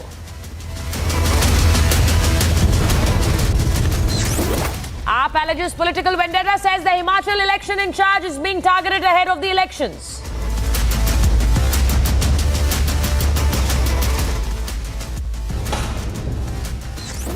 Congress backs ED action, demands the resignation of Minister Satyendar Jain.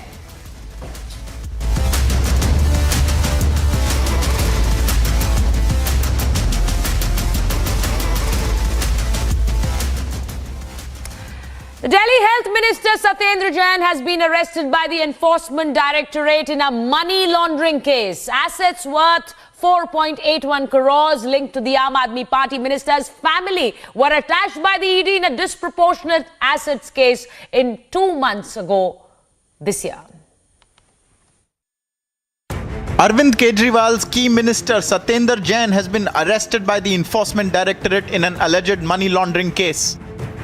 The ED has alleged that the Delhi Health Minister was involved in Hawala transactions with a Kolkata-based company in the 2015-2016 period. The arrest comes nearly 2 months after properties worth 4.81 crore rupees owned by the Aam Aadmi Party leader and his family were attached by the Enforcement Directorate. The arrest comes nearly 2 months after properties worth 4.81 crore rupees owned by the Aam Aadmi Party leader and his family were attached by the Enforcement Directorate. This comes as another jolt to the Aam Aadmi Party, already under fire over the Sidhu Moosewala murder in Punjab. While the party defends its minister, will the Kejriwal government be able to come clean on Satyendar Jain again? Let's debate.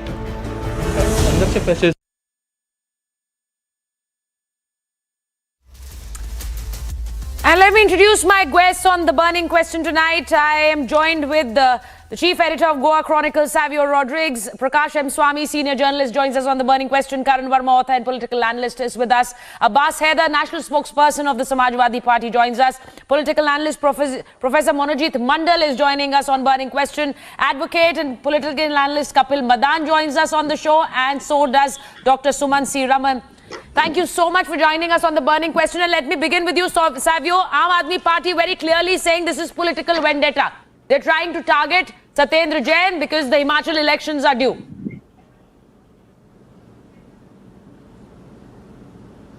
Well, I expect Aam Aadmi and any political party to take that stand, because when there is a criminality against an MLA, the first thing they do is cry for political vendetta. But you have to get into the facts of the case. And in this case, there are pretty interesting facts of how Satyendar Jain has actually used his office when he was in a part of the government office to actually accrue benefits to him and his family members. So it's a very interesting case. Now, whether it's Aam Aadmi Party or not, the sad part, it's Aam Aadmi Party, because the point is they go around telling everybody that they are against corruption. And when one of their MLAs and ministers accused of corruption is actually shame. But on a larger interest of the country, we have to look at the fact that when a government person in a government authority or a government position utilizes that advantage to accrue benefits using different members of his family.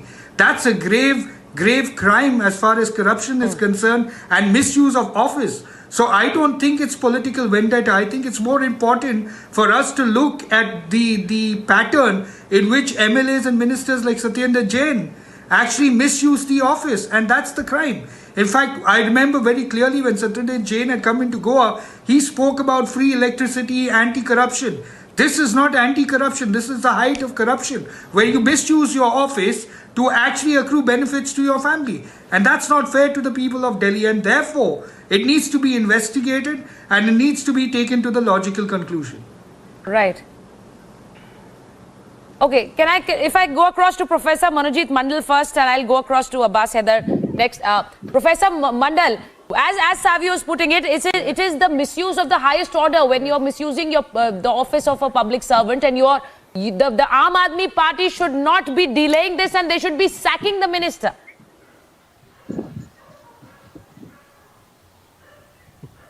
I mean, it's amazing why the ED is selectively picking up only the opposition leaders.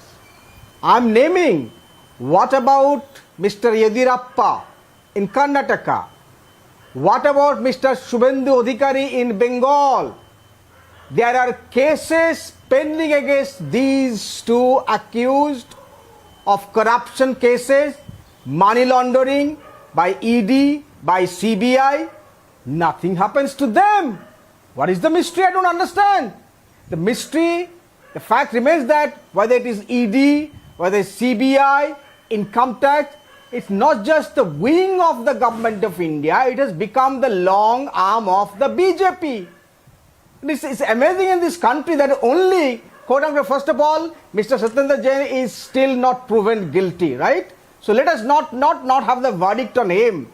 And second of all, even if prima facie there is a case against have the others been proven guilty? Cases against Shubhendu Adhikari, there are cases against Professor Mondal, have the others been proven guilty? Don't disturb me. Professor Mondal, there is have the others been proven Professor guilty? Professor Mandal, you're saying this is selective. This is selective. The ED action is selective, but there's a paper trail.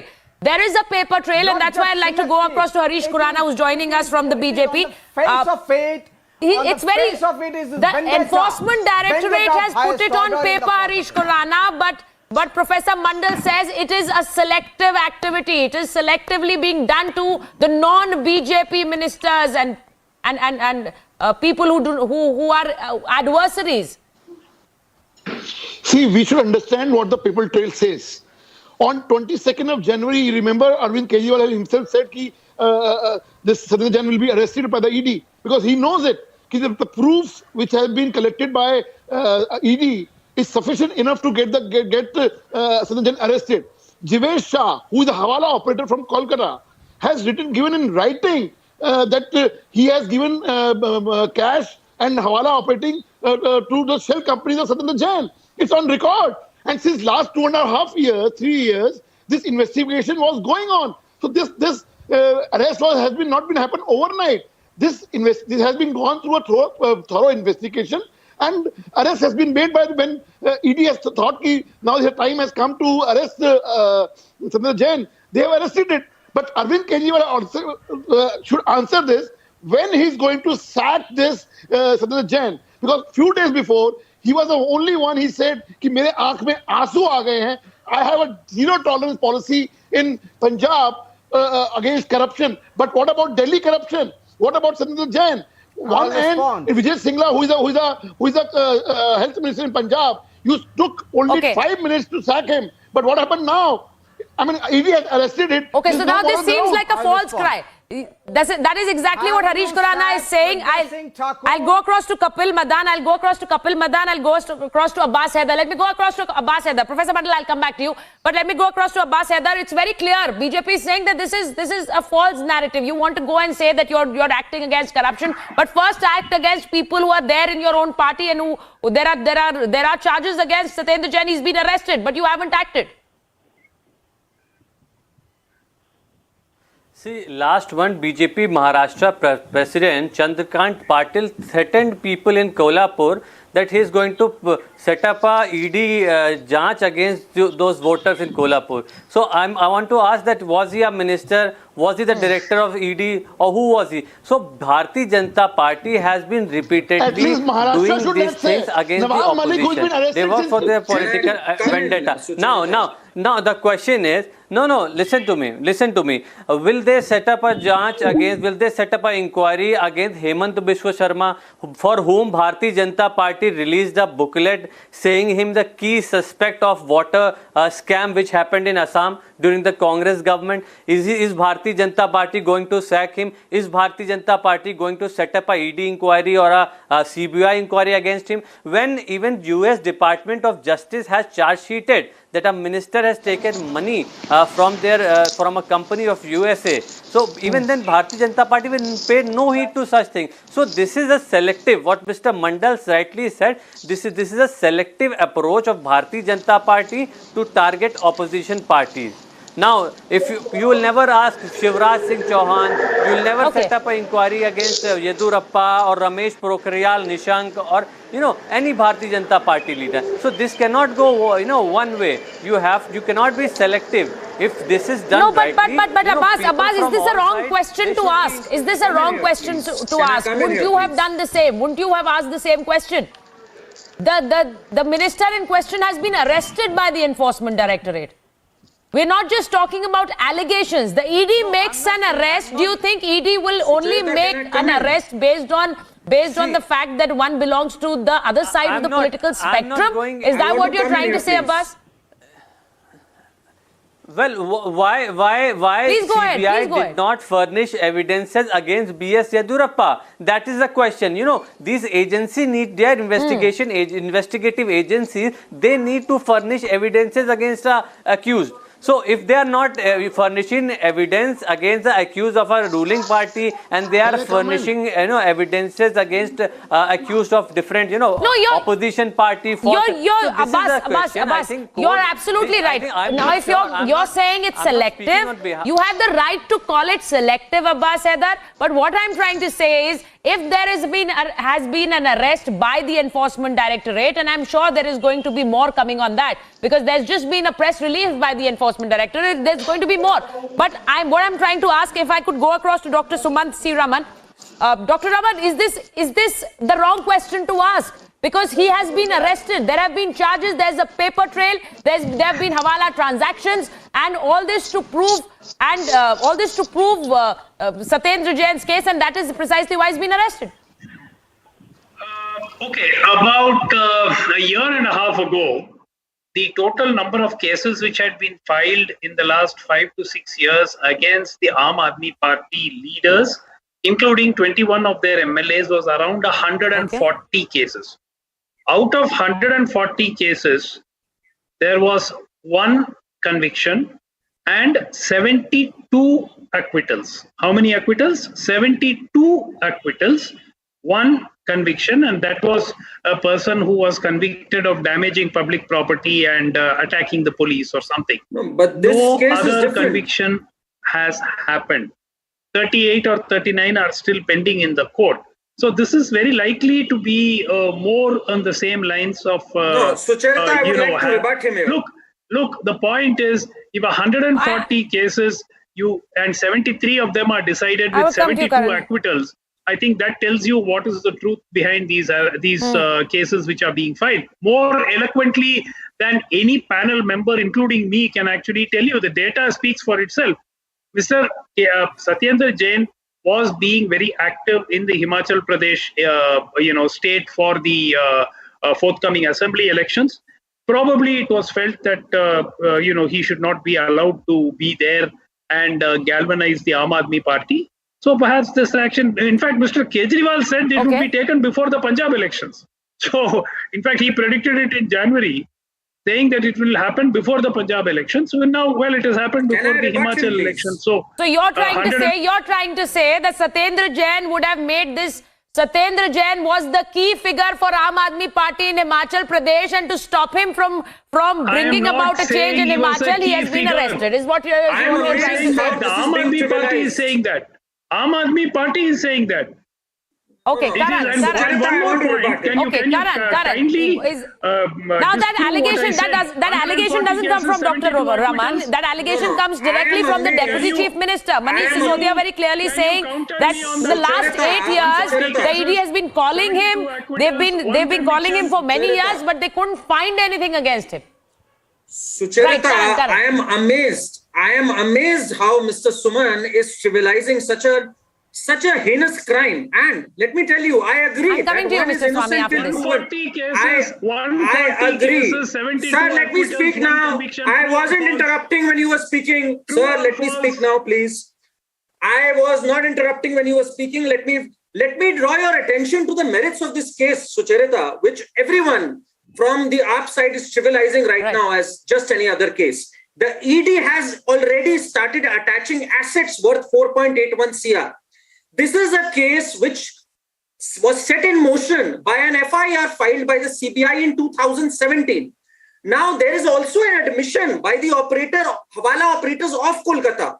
There is a clear admission by the Hawala operator. There is a clear trail of money. There are shell companies involved, and anyone who has little knowledge of business knows what a shell company is, because they don't do anything. They're just meant for conducting money. And this is precisely what has happened, and ED has put that out in a statement. I can tell you this is a watertight case, and Satyendar Jain is in deep trouble.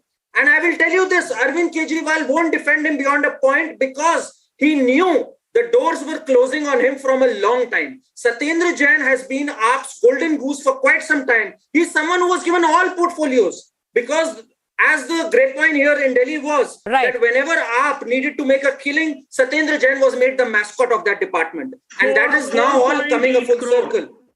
Okay, let me go across to, all right, Karan, I am going across to Atishi Singh. She's joined us from the Aam Aadmi Party. She's on the phone line with us. Atishi, my direct question to you is that Satyendar Jain has been arrested by the Enforcement Directorate, but the Aam Aadmi Party sees this as political vendetta? See, this is very clear. This is an 8-year-old case. An 8-year-old case in which for many years ED had even stopped the investigation because there was nothing in the case. The allegation is of Hawala between 2015 and 2017. Mr. Satyendar Jain had resigned from these companies in 2013 itself. The person who was the owner of this company from 2015 to 2017 has accepted in court that he is the one who was doing Hawala. And since 2018 onwards, after calling Mr. Satyendar Jain for hearings multiple times, 2019 onwards, there has been no movement whatsoever in the case. In fact, we actually considered that probably they had shut down this case. Now, with Himachal Pradesh elections coming up, with Satyendar Jain being in charge of Himachal elections, with Aam Aadmi Party performing well in Himachal Pradesh, it is now very clear that BJP is getting jittery about their performance in Himachal Pradesh and wants to make sure that Aam Aadmi Party does not do well, and therefore they are trying to arrest the election in charge, Mr. Satyendar Jain. Right. Atishi, because the BJP and the Congress is very clear, and they both seem to be on the same side, that Satyendar Jain should either resign or he should be asked to step down. If all Aam Aadmi Party MLAs and ministers against whom BJP's central government files cases were to resign, there would be no one left. Why? Because this is not just one case. This is one of the hundreds of cases that have been filed against Aam Aadmi Party's leaders, MLAs, ministers, be it in the Delhi Police, be it Income Tax Department, be it Enforcement Directorate. All agencies of the central government have been used by the Bharatiya Janata Party to target Aam Aadmi Party. And in the last 7 years, not one single case has stood the test of time. And all our ministers, all our leaders, all our MLAs have been released of all charges. And so this is exactly what is going to happen in this case. This is just a political stunt that is being pulled by the Bharatiya Janata Party because they are scared of what is going to happen in the Himachal Pradesh election. You think that the entire case that has been prepared by the Enforcement Directorate, because this comes after the CBI FIR, the entire case, because the Enforcement Directorate in its press release, the official press release says that there have been Hawala transactions and there have been shell companies and there have been money transactions through them. These transactions are all between 2015 and 2017. Mr. Satyendar Jain had resigned from these companies in 2013 itself. The people who were the directors and the owners of this company between 2015 and 2017 have already accepted their crimes in the court of law. In 2018, Mr. Satyendar Jain was summoned 7 times in this matter, but nothing came of it. From 2019 onwards, he has not been summoned a single time. There has been no discussion whatsoever about this case. Why has this case been reopened now in 2022? It is because of the Himachal Pradesh elections. Right. So, Atishi, I'll just ask you one last question. Now, since he's a minister, he's a key member of the party, now he has been arrested, what is the next plan of action for the Aam Aadmi Party? Because you're clearly saying there are no charges, you're clearly saying he's not involved, and it's an entirely fabricated case. See, as every case we have seen, be it by the Delhi police, be it by the ED, be it by the CBI, no single case against any leader, MLA or minister of Aam Aadmi Party has been able to stand. All our MLAs, all our ministers have been freed of all charges in every case. This is exactly what is going to happen in this matter as well. Thank you so much, Atishi, for speaking to us. Now, I would like to take this from where Atishi Singh has left. I will go across to Prakash Swamy. Mr. Swamy, Atishi is very clearly saying that if you were to believe on all the if everybody who has charges against them by the ED and by the CBI from the Aam Aadmi Party, if they were to step down, then the entire ministry would have to step down. It's the kind of cases that are being lashed against them. We all know that politics and the corruption are like Siamese twins. Few parties like BJP are an exception. But I just want to tell you, when Arvind Kejriwal came into the scene, he came like a savior against corruption, against Congress corruption, BJP corruption, everybody's corruption. He has come straight from the heaven. But what is the reality is now, his own minister is being charge-sheeted. My good friend Raman suggested that 100 cases are filed, out of which 90 or 95 are acquitted. We cannot compare a petty pickpocket theft against murder for money. The nature of the case is, where all the 100 cases are enforcement cases, no. There may be some other cases unrelated. Again, my good friend from Aam Aadmi Party said, why it took so long a time? Do you know how long it took to frame charges in 2G scam? How many years it took to frame charges? The enforcement or the CBI cannot file in one day. They have their own time limit. They have their own way of investigating things. You cannot set a deadline that case should be completed within 1 month. So my question is that let's not politicize the enforcement agencies or the CBI who are here to stop the corruption charges. Every politician, for example, what happened to P. Chidambaram? Both he and his son were involved. And today Chidambaram filed a nomination for Rajya Sabha from Tamil Nadu, saying it's a political vendetta. Everybody is saying it's a political vendetta. Then where is he? You abolish CBI, you abolish IB. So from what Mr. Swamy is saying, Kapil Madan, that if you want to target the BJP, you start targeting the central agencies like the CBI and the Enforcement Directorate. And that is clearly what is happening. If a Satyendar Jain has been arrested, you don't start targeting the central agencies. They're doing their work. Nothing to do with BJP. So this has nothing to do with BJP. Let me respond. BJP is not arrested him. Now I'll ask a question here.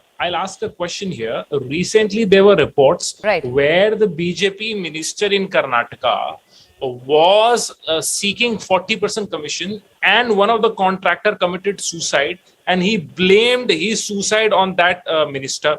Did you see an ED raid there? Did you see a CBI raid there? The answer is no. There are allegations against Yedurappa. Do you see a ED going to his door? Income tax going to his door? No. There were allegations against Himanta Biswa Sharma. Do you see ED knocking his door? No. There are allegations against Shivraj Singh Chauhan on the Vyapam scan. Do you see ED going there, CBI going there? No.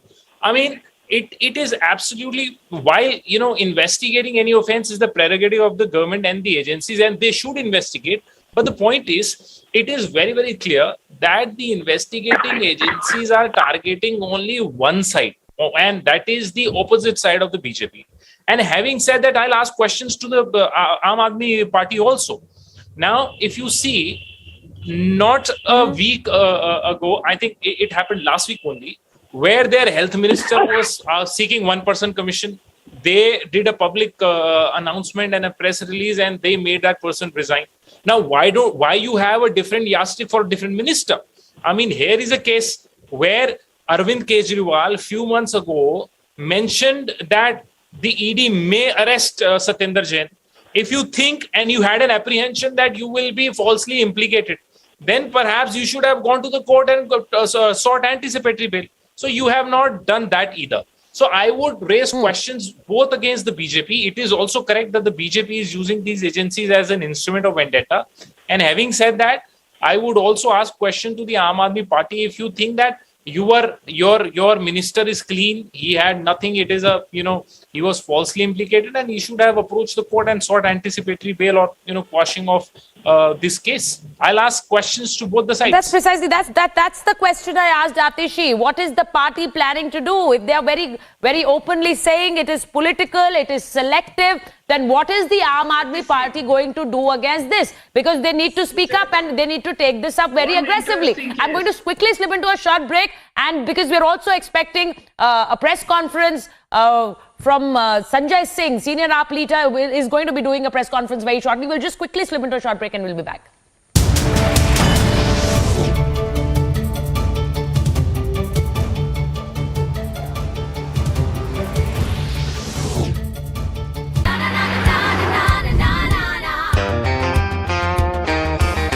Big, bold, beautiful Nissan Magnite. Test drive today at your nearest Nissan dealership.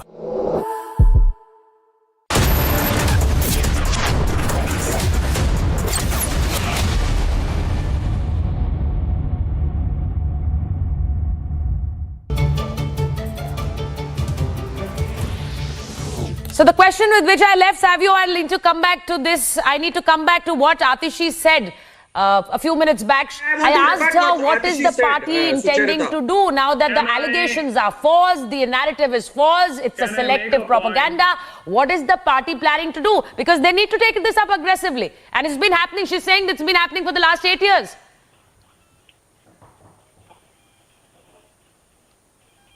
Are you asking me that question? Yes, Savio, please go ahead. So, primarily what I think, Sucharita, the most important thing for us to understand, and I find it absolutely humorous, and I say that in all fairness, that I believe if there is an allegation of corruption, whether it's against a political leader from the BJP, whether it's a political leader from the AAP or the Congress or any other political party, especially if the person is sitting in a government office, then it's incumbent on the investigative agencies to investigate it thoroughly. Because like I said earlier, it is a bad example. It's a bad example to set to the people of the country. So today, we might try to brush it off and call it political vendetta. That's never going to change anything.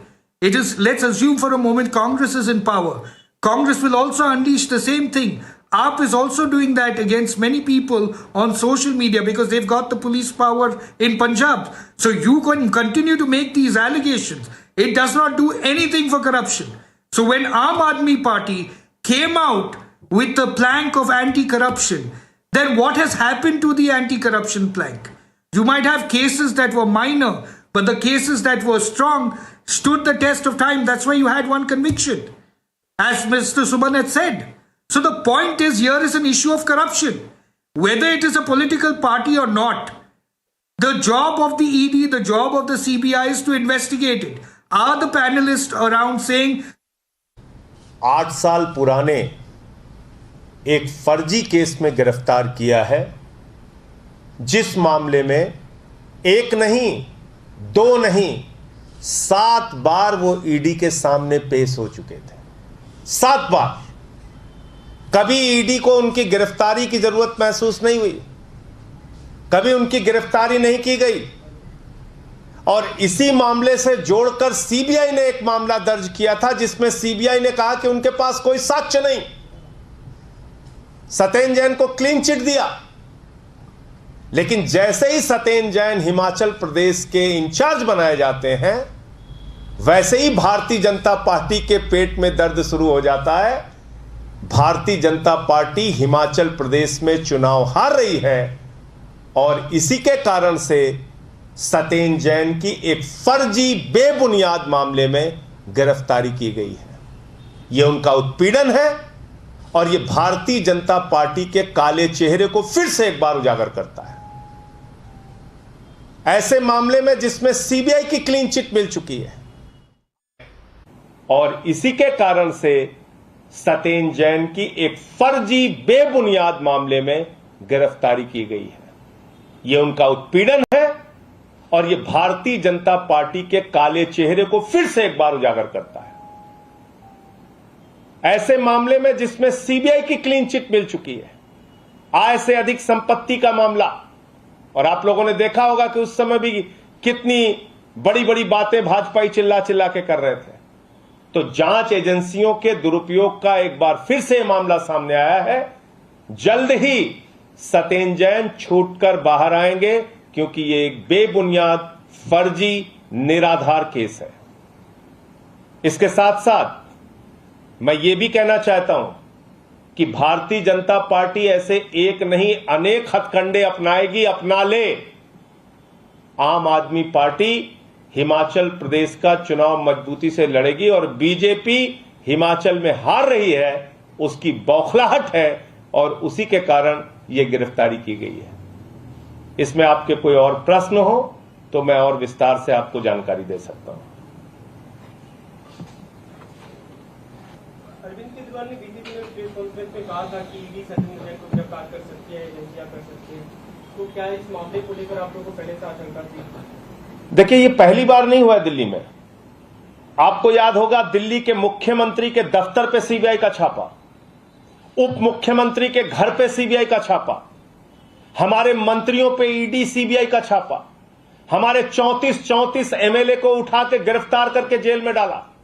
आम आदमी party को उत्पीड़न की एक नहीं 1000 घटनाएं झेलनी और बर्दाश्त करनी पड़ी है भारतीय जनता पार्टी के इस दुर्भावना की राजनीति के कारण, जांच एजेंसियों के दुरुपयोग के कारण। एक नहीं 1000 घटनाएं, और हर घटना में हम पाक साफ निकल के आए।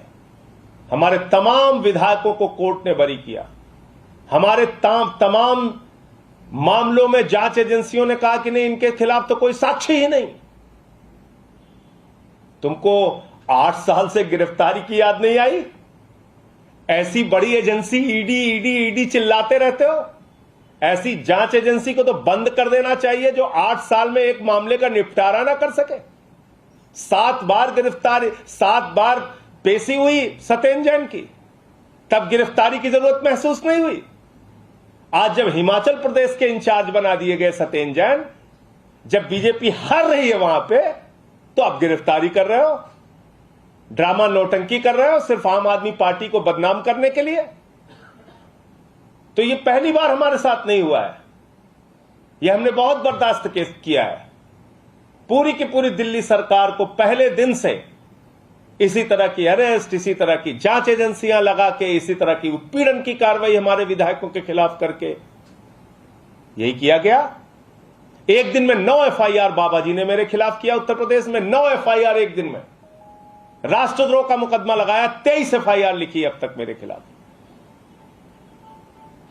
चुनाव लड़ते नहीं हो, चुनाव से भाग जाते हो, हार का डर सताता है तो कुंभकर्ण की नींद से जागते हो, कहते हो अरे रे हिमाचल हार रहे, चलो सत्येंद्र जैन को अब गिरफ्तार करो 8 साल पुराने मामले में, जिस मामले में सीबीआई क्लीन चिट दे चुकी है। कह रही नहीं साहब, हमारे पास तो कोई साक्ष्य नहीं है। तो मैं ये कहना चाहता हूं, सत्येंद्र जैन को पहले भी ईडी ने इस मामले में कई बार बुलाया पहले भी वो कई बार पेश हुए हैं, लेकिन उनको वापस भेज दिया जाता था। क्या आज ईडी ने सुबह ही उनको बुला लिया था, उसके बाद अचानक से कह दिया आप अरेस्ट? देखिए, मैं यही तो आपसे कह रहा हूं, क्या आपको लगता है कि ऐसी जांच एजेंसी की हिंदुस्तान में कोई जरूरत है जो 8 साल में एक केस का निपटारा ना कर सके? 8 साल लग जाए उसको एक केस का निपटारा करने में, और देश की अपने आप को सबसे बड़ी एजेंसी कहती है ईडी ईडी ईडी। 7 बार जिस आदमी की पेशी हुई, 7 बार, कभी आपको गिरफ्तारी की जरूरत महसूस नहीं हुई? कभी नहीं। और आप कब गिरफ्तार कर रहे हैं? जब उनको आम आदमी पार्टी के मुखिया अरविंद केजरीवाल जी ने हिमाचल प्रदेश का इंचार्ज बना दिया, जब उनकी खुद के नेता हिमाचल प्रदेश के शांता कुमार जी आम आदमी पार्टी की तारीफ करने लगे, हमारी कार्यप्रणाली की तारीफ करने लगे, बोले नहीं नहीं नहीं, ये तो ठीक नहीं है, इसी को पकड़ो जो इंचार्ज है। तो आज बुलाया था जांच के लिए, वो गए जांच में शामिल होने, कह दिया हम लोग जग गए हैं, अब चुनाव आ गया है, अब तुम्हें गिरफ्तार करेंगे। तो करिए। हम लोग के साथ पहली बार तो ऐसा हुआ नहीं, बहुत बार हो चुका है। कब बुलाया था पूछताछ के लिए, और क्या उसी दौरान गिरफ्तारी हुई या आज ही बुलाया था, आज ही बुलाया था, और जांच में बराबर सहयोग किया। 7 बार, मैं बताता रहा हूं, 7 बार हाजिर हुए ईडी के सामने। 8 साल से ये मामला चल रहा है। आप लोग ईडी का नाम सुनते होंगे कि ईडी देश की सबसे मजबूत, शक्तिशाली, भाजपा की जेबी संस्था है, और उस जेबी संस्था ने 8 साल लगा दिए एक मामले की जांच करने में। जब भी एजेंसीज की बात आती है संजय जी, तो चाहे आम आदमी पार्टी हो, अपोजिशन पार्टीज हो, तो हमेशा पॉलिटिकल मोटिवेटेड या फिर वेंडेटा कहा जाता है। तो क्या अब ये वॉर ऑफ वर्ड फिर से शुरू हो जाएगा कि बीजेपी कहेगी नहीं एजेंसी? वेंडेटा मैं थोड़ी कह रहा हूं, वेंडेटा तो वो खुद साबित कर दिए। बताइए आप, सीबीआई ने लिख के दिया कि नहीं दिया कि सत्येंद्र जैन के खिलाफ कोई साक्ष्य नहीं है? क्यों बदनाम किया सीबीआई ने सत्येंद्र जैन को? क्यों इतने दिनों तक जांच चलाई? क्यों इतने दिनों तक टीवी चैनल पे सत्येंद्र जैन के खिलाफ खबरें चली? क्यों चली? एक आदमी की जिंदगी खराब कर दी आपने, और आपके लिए तो कुछ नहीं, सब कड़वा कड़वा थू और मीठा मीठा गप। बाद में कह दिया था आप कुछ मिला ही नहीं। एक आदमी का मान मर्दन हो गया, उसकी जिंदगी खराब कर दी आपने, उसके परिवार का जीना हराम कर दिया, और फिर कह दिया नहीं कोई साक्ष्य नहीं है। 8 साल से आप जांच कर रहे हैं, 7 बार आप बुला चुके हैं, 7 बार पेशी करा चुके हैं, आपको कभी गिरफ्तारी की जरूरत नहीं महसूस हुई। आज आप कह रहे हैं नहीं नहीं हम तो गिरफ्तार करेंगे। ये जांच एजेंसी का दुरुपयोग नहीं है तो और क्या है? और मैं तो सवाल पूछ रहा हूं, 34 से ज्यादा एमएलएस को फर्जी मामलों में दिल्ली में गिरफ्तार करके जेल भेजा गया, जिनको बाद में कोर्ट ने बरी किया। और एक एक मामले अगर आप पढ़ेंगे तो लताड़ लगाई है दिल्ली पुलिस को, यानी कि भारतीय जनता पार्टी की कठपुतली को। तो आप कठपुतलियों के जरिए अपना खिलवाड़ कर सकते हैं, करिए खिलवाड़, लेकिन चुनाव आप हारेंगे हिमाचल में, जनता देख रही है आपको। अब आगे आम आदमी पार्टी का क्या करते हैं? अब आगे तय करेंगे हम लोग इसमें क्या कर सकते हैं, और कानूनी इसमें और क्या आगे कार्रवाई होगी। मैं सिर्फ इतना कह सकता हूं कि इस केस में जल्द ही वो छूट के बाहर आएंगे, क्योंकि एक फर्जी, बेबुनियाद, निराधार केस है। तो क्या ये आपकी इमेज को टेस्ट करने के लिए भी किया गया, क्योंकि नेशनल कॉन्फ्रेंस पे आ गई आम आदमी पार्टी, पंजाब जीत चुके हैं? ऐसे बचकाने प्रयास भारतीय जनता पार्टी ने एक नहीं अनेक बार किए हमारे खिलाफ। ऐसे बचकाने प्रयासों में भारतीय जनता पार्टी हर बार विफल होती रही है। तो इस तरह का बचकाना प्रयास उन्होंने फिर से किया है, फिर विफल होंगे।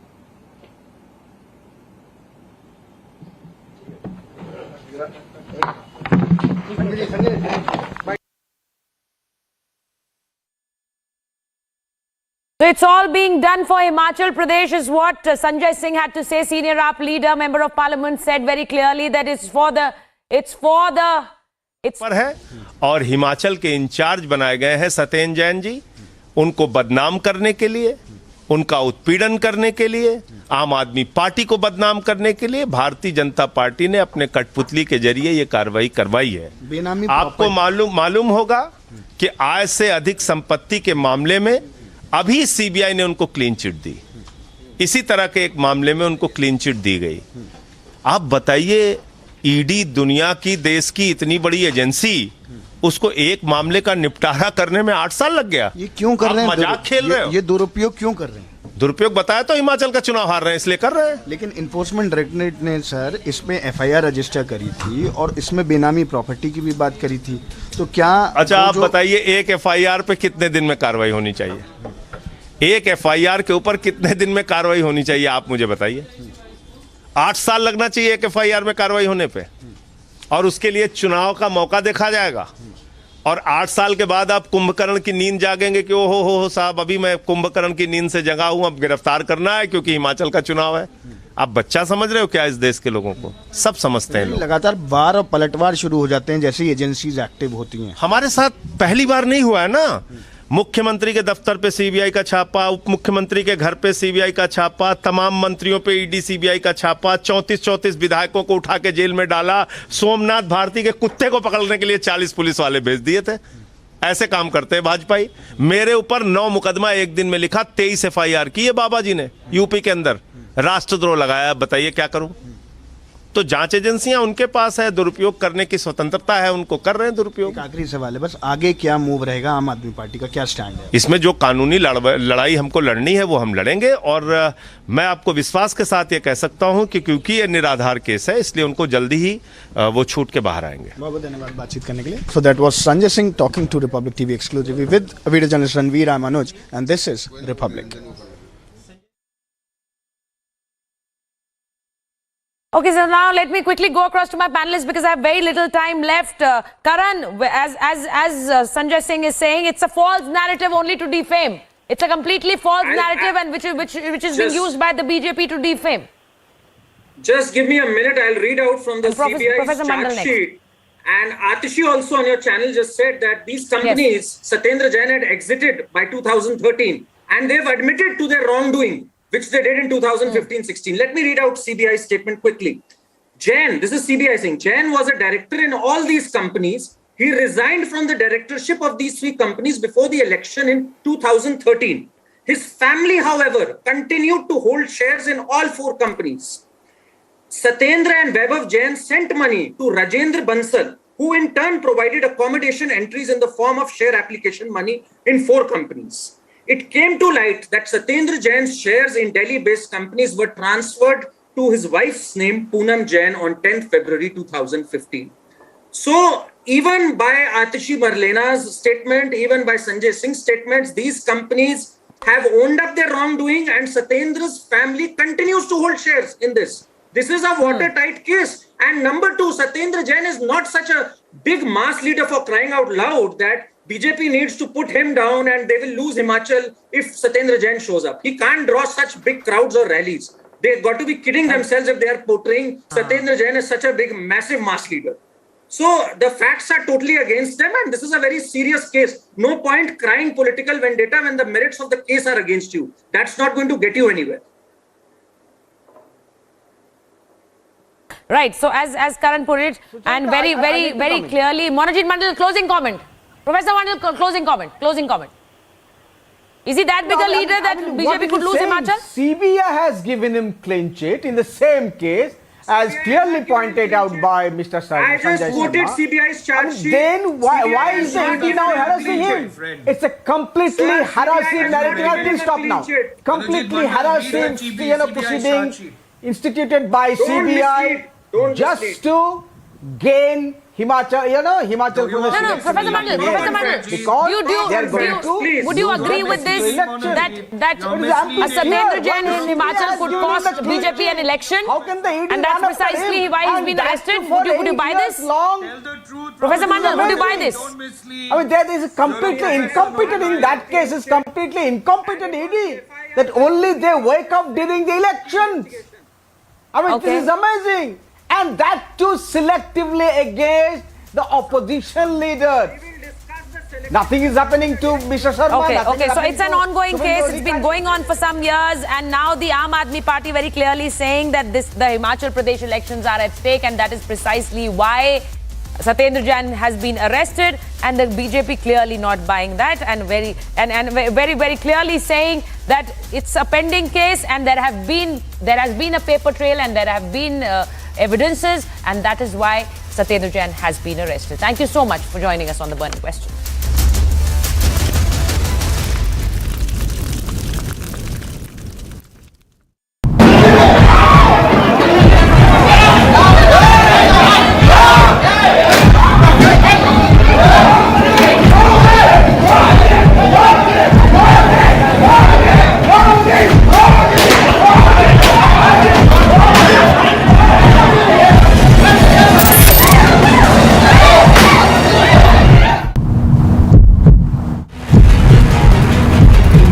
The state committee member of the PFI being taken to remand, and what needs to be seen is what are the charges in which he will be put. You want to say something here? Yes. What do you want to say? No. Okay, that's here saying that he has been taken into custody. That is illegal.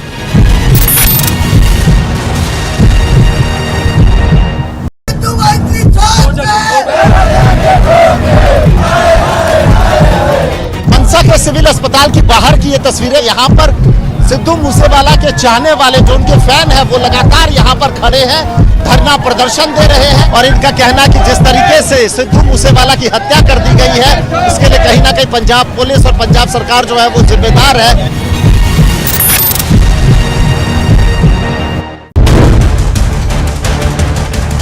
Popular singer and Congress leader Sidhu Moosewala shot to death by 5 to 6 gangsters over a gang rivalry. Sidhu Moosewala's car was intercepted. 30 to 40 rounds have been fired from the 3 different weapons. First, they have punctured the tire of Sidhu Moosewala's car, and later on, they have opened the fire.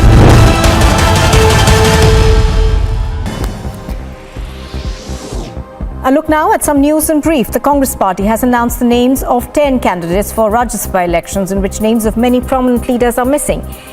Voices of dissatisfaction are rising in the party. Randeep Singh Surjewala, Mukul Wasnik, Pramod Tiwari have been made candidates from Rajasthan. The Congress MLA from Sirohi in Rajasthan, Sanya Amlodha, has questioned the list of candidates. The President of the Jammu and Kashmir National Conference, Farooq Abdullah, has lashed out at the centre over the law and order situation in the Union Territory. Addressing an event in Delhi, Abdullah said that deaths are happening every day in Kashmir because a large part of the UT has been filled with army personnel. He further went on to say that the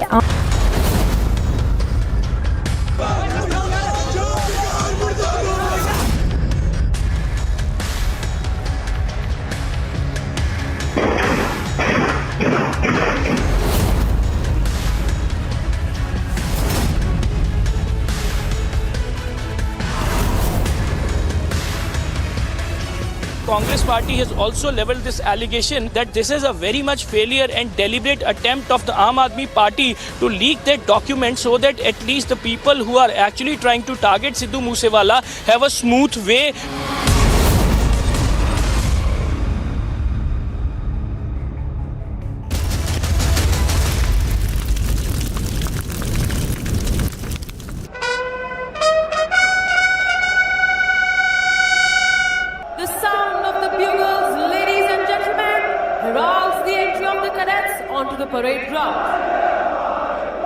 Another term came to an end as NDA proudly witnessed the passing out parade of the 142nd course at the Khetrapal ground of National Defence Academy in Pune.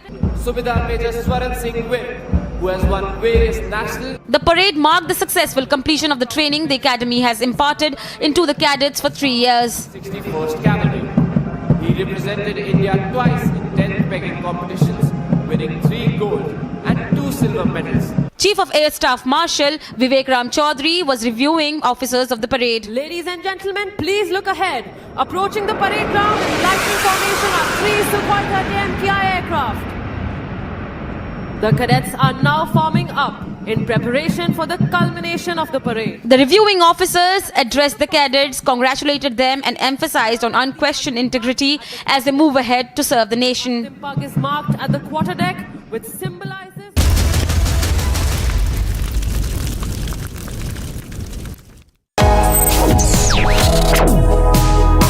Reading allows us to become familiar with ourselves. We don't read, we won't know what is knowledge. I just find it very interesting to know people's lives, how they went through certain situations, how they dealt with things. So wherever you want to go in life, if you read books along those lines, then that would really help you in growing.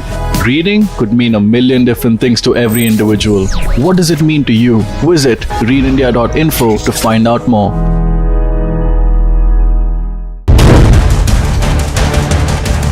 Popular singer and Congress leader Sidhu Moosewala shot to death by 5 to 6 gangsters over a gang rivalry. Sidhu Moosewala's car were intercepted. 30 to 40 rounds have been fired from the 3 different weapons. First, they have punctured the tire of Sidhu Moosewala's car, and later on, they have opened the fire.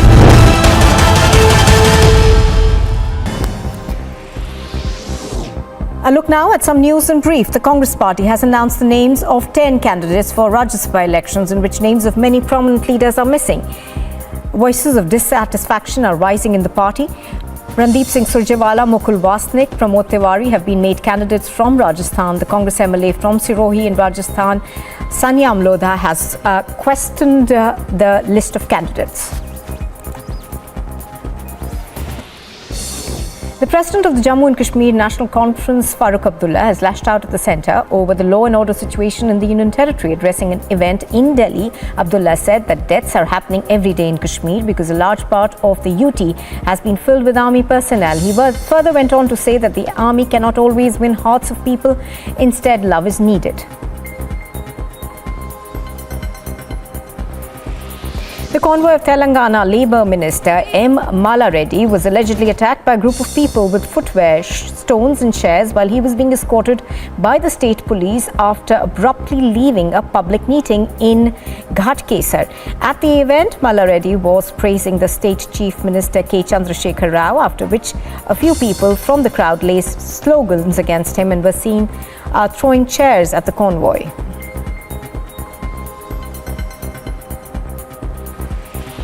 Goa's Chief Minister Pramod Sawant has extended his greetings and best wishes to Goans across the globe on the occasion of the 35th Goa Statehood Day. In his message to the public, Sawant said it's a day to reflect Goa's achievements and further devise a strategy to achieve much desired status of a prosperous and advanced state. Goa's Governor P.S. Sridharan Pillai also extended greetings on the occasion.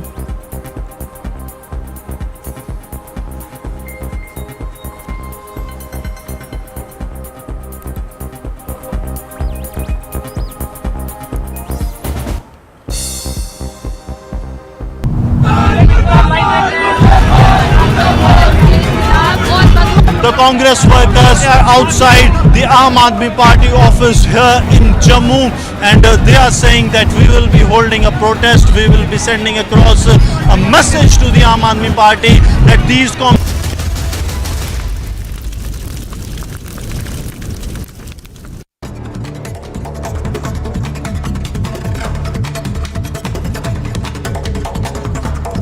PM Modi targeted the Congress for trapping the country with its scams and nepotism before 2014. He believes that the country is now achieving glorious victories and also is achieving greater heights.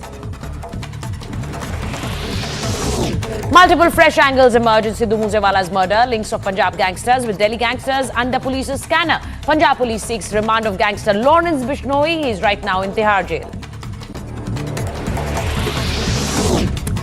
Hitting back at Mehbooba Mufti over her comments on the forces, IGP Kashmir has now said that Mehbooba has been a chief minister and that she should know better.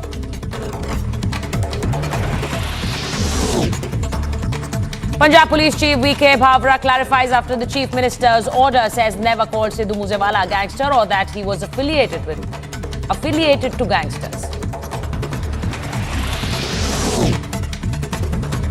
After issuing notice, Samravati MP Navneet Rana and MLA Ravi Rana regarding the illegal constructions that took place in their residence at Khar, a convoy of BMC reached Navneet Rana's and Ravi Rana's residence.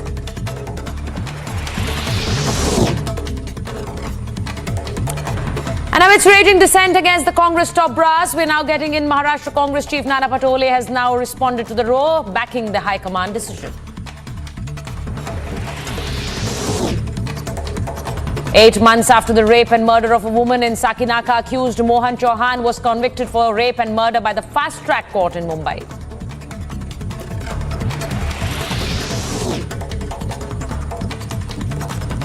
The SFI protests in Murshidabad over unemployment and inflation. SFI's DM office protest campaign against SSC scam in Berhampur, Murshidabad. Rally starting from Berhampur party office amidst heavy police deployment.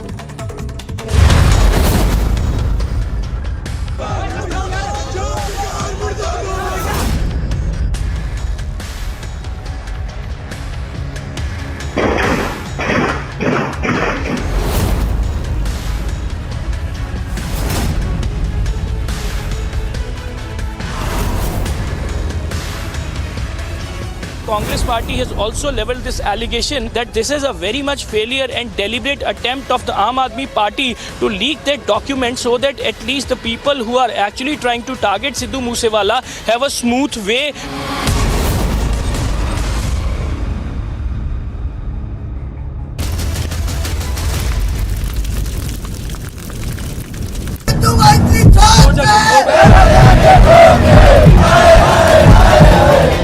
के civil अस्पताल की बाहर की ये तस्वीरें। यहाँ पर सिद्धू मूसेवाला के चाहने वाले जो उनके फैन हैं वो लगातार यहाँ पर खड़े हैं, धरना प्रदर्शन दे रहे हैं और इनका कहना कि जिस तरीके से सिद्धू मूसेवाला की हत्या कर दी गई है इसके लिए कहीं ना कहीं पंजाब पुलिस और पंजाब सरकार जो है वो जिम्मेदार है।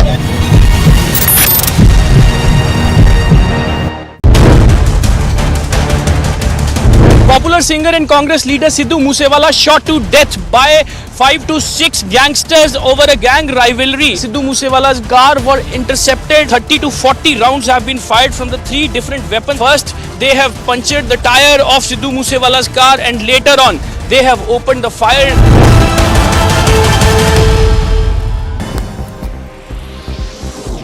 A look now at some news in brief. The Congress party has announced the Amity has been ranked India's #1 private university in the recently released Education World 2022 rankings, a testimony to Amity's globally benchmarked standards in education.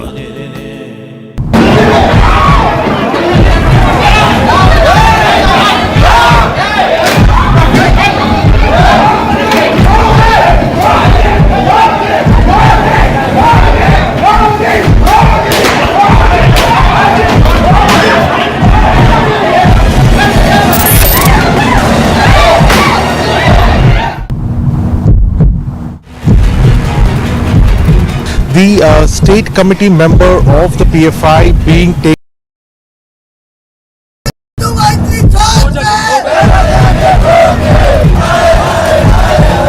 मनसा के civil अस्पताल की बाहर की ये तस्वीरें। यहाँ पर सिद्धू मूसेवाला के चाहने वाले जो उनके फैन हैं वो लगातार यहाँ पर खड़े हैं, धरना प्रदर्शन दे रहे हैं और इनका कहना कि जिस तरीके से सिद्धू मूसेवाला की हत्या कर दी गई है इसके लिए कहीं ना कहीं पंजाब पुलिस और पंजाब सरकार जो है वो जिम्मेदार है।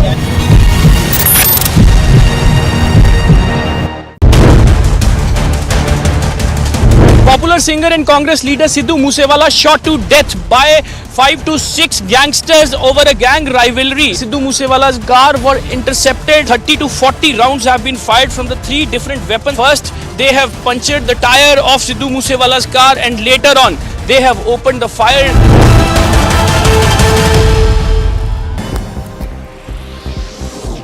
A look now at some news in brief. The Congress party has announced the names of 10 candidates for Rajya Sabha elections in which names of many prominent leaders are missing. Voices of dissatisfaction are rising in the party.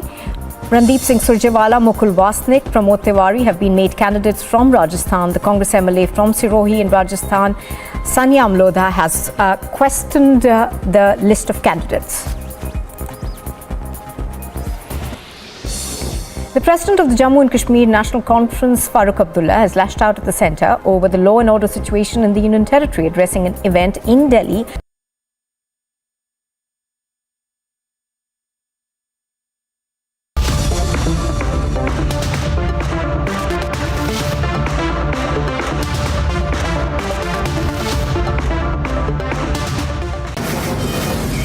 From the Mumbai studios of Republic TV, it's time for Arnab Goswami on the debate.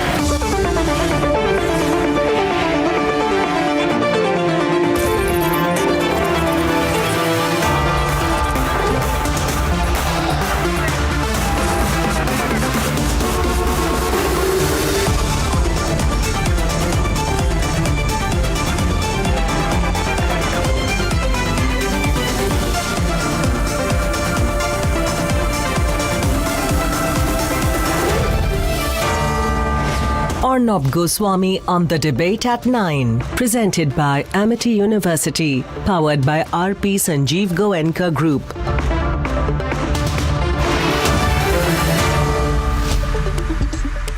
Good evening and welcome, ladies and gentlemen. And yes, it's great to be back again. And I come back with many questions tonight. Did Kejriwal's top minister do Hawala transactions? What on earth is going on, Mr. Kejriwal? And can the Aam Aadmi Party explain why law and order in Punjab, if anything exists like that, where it rules, is a frightful mess? And why Khalistanis are on the loose? And the killing of Moosewala, as it shows, under the Aam Aadmi Party government in Punjab, guns, rocket launchers and Kalashnikov attacks have become part of everyday life under an AAP government. What on earth is going on under the AAP? I don't know, so I return with big questions tonight. But the biggest of the questions this evening, this Monday evening, after the video, the full video of the survey tapes doing the rounds, the Gyanvapi survey tapes which are doing the rounds this evening, who can deny? If these tapes are indeed true, who can deny that a temple did exist where the mosque now stands? Who can deny that? Why else are there inscriptions in Sanskrit? Lotuses carved on pillars. Sanskrit inscriptions on the walls. The evidence, it's just too glaring. It's just too obvious. It's just too clear. So if the evidence is there, as clear, as transparent as can be for all to see, for you and me to see, then we ask tonight, that is the right to prayer of the Hindu devotees. Just the right to prayer. Just the right to prayer, too much to ask for the Hindu devotees? Is it too much to ask? So I come back with many questions tonight, and many of these, I trust, are the questions you want to know and the nation wants to know. So let's start the debate, ladies and gentlemen. I come to you with three big debates this evening. The survey tape success, all doing the rounds right now, ladies and gentlemen. There's a big controversy about it every single minute. And debate number two this evening. Debate number two this evening. Big charges of Hawala, misuse of office shell companies. Kejriwal's top minister is in the ED net. That's debate number two. Louder. And debate number three this evening. Louder. The shocking killing of singer Moosewala in broad daylight. The fact is, it's all gone wrong. It's all gone terribly wrong and completely wrong under the Aam Aadmi Party government in Punjab. And here are the headlines this Monday evening on the debate tonight. The ultimate Gyanvapi truth is out as the survey videos emerge. Can anyone deny the reality now? Gyanvapi survey videos given to both sides. Will it now settle the Gyanvapi debate once and for all? Key Kejriwal minister arrested by the ED in a Hawala case. Will Kejriwal now sack Satyendar Jain? लेकिन जैसे ही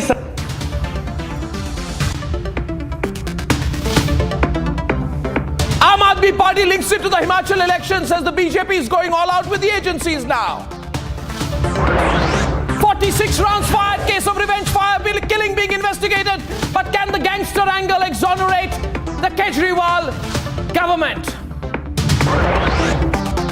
And from Tihar to Canada to Australia, global links emerge to Moosewala's assassination. Who really killed him?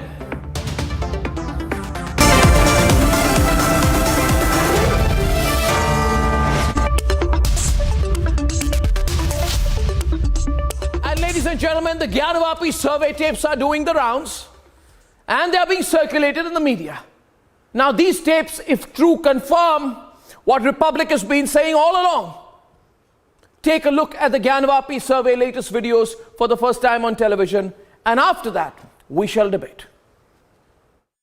The Gyanvapi survey videos are out. Take a look at them. Out for the first time on Indian television. Here is video 1. The survey team inside the Wuzu Khana.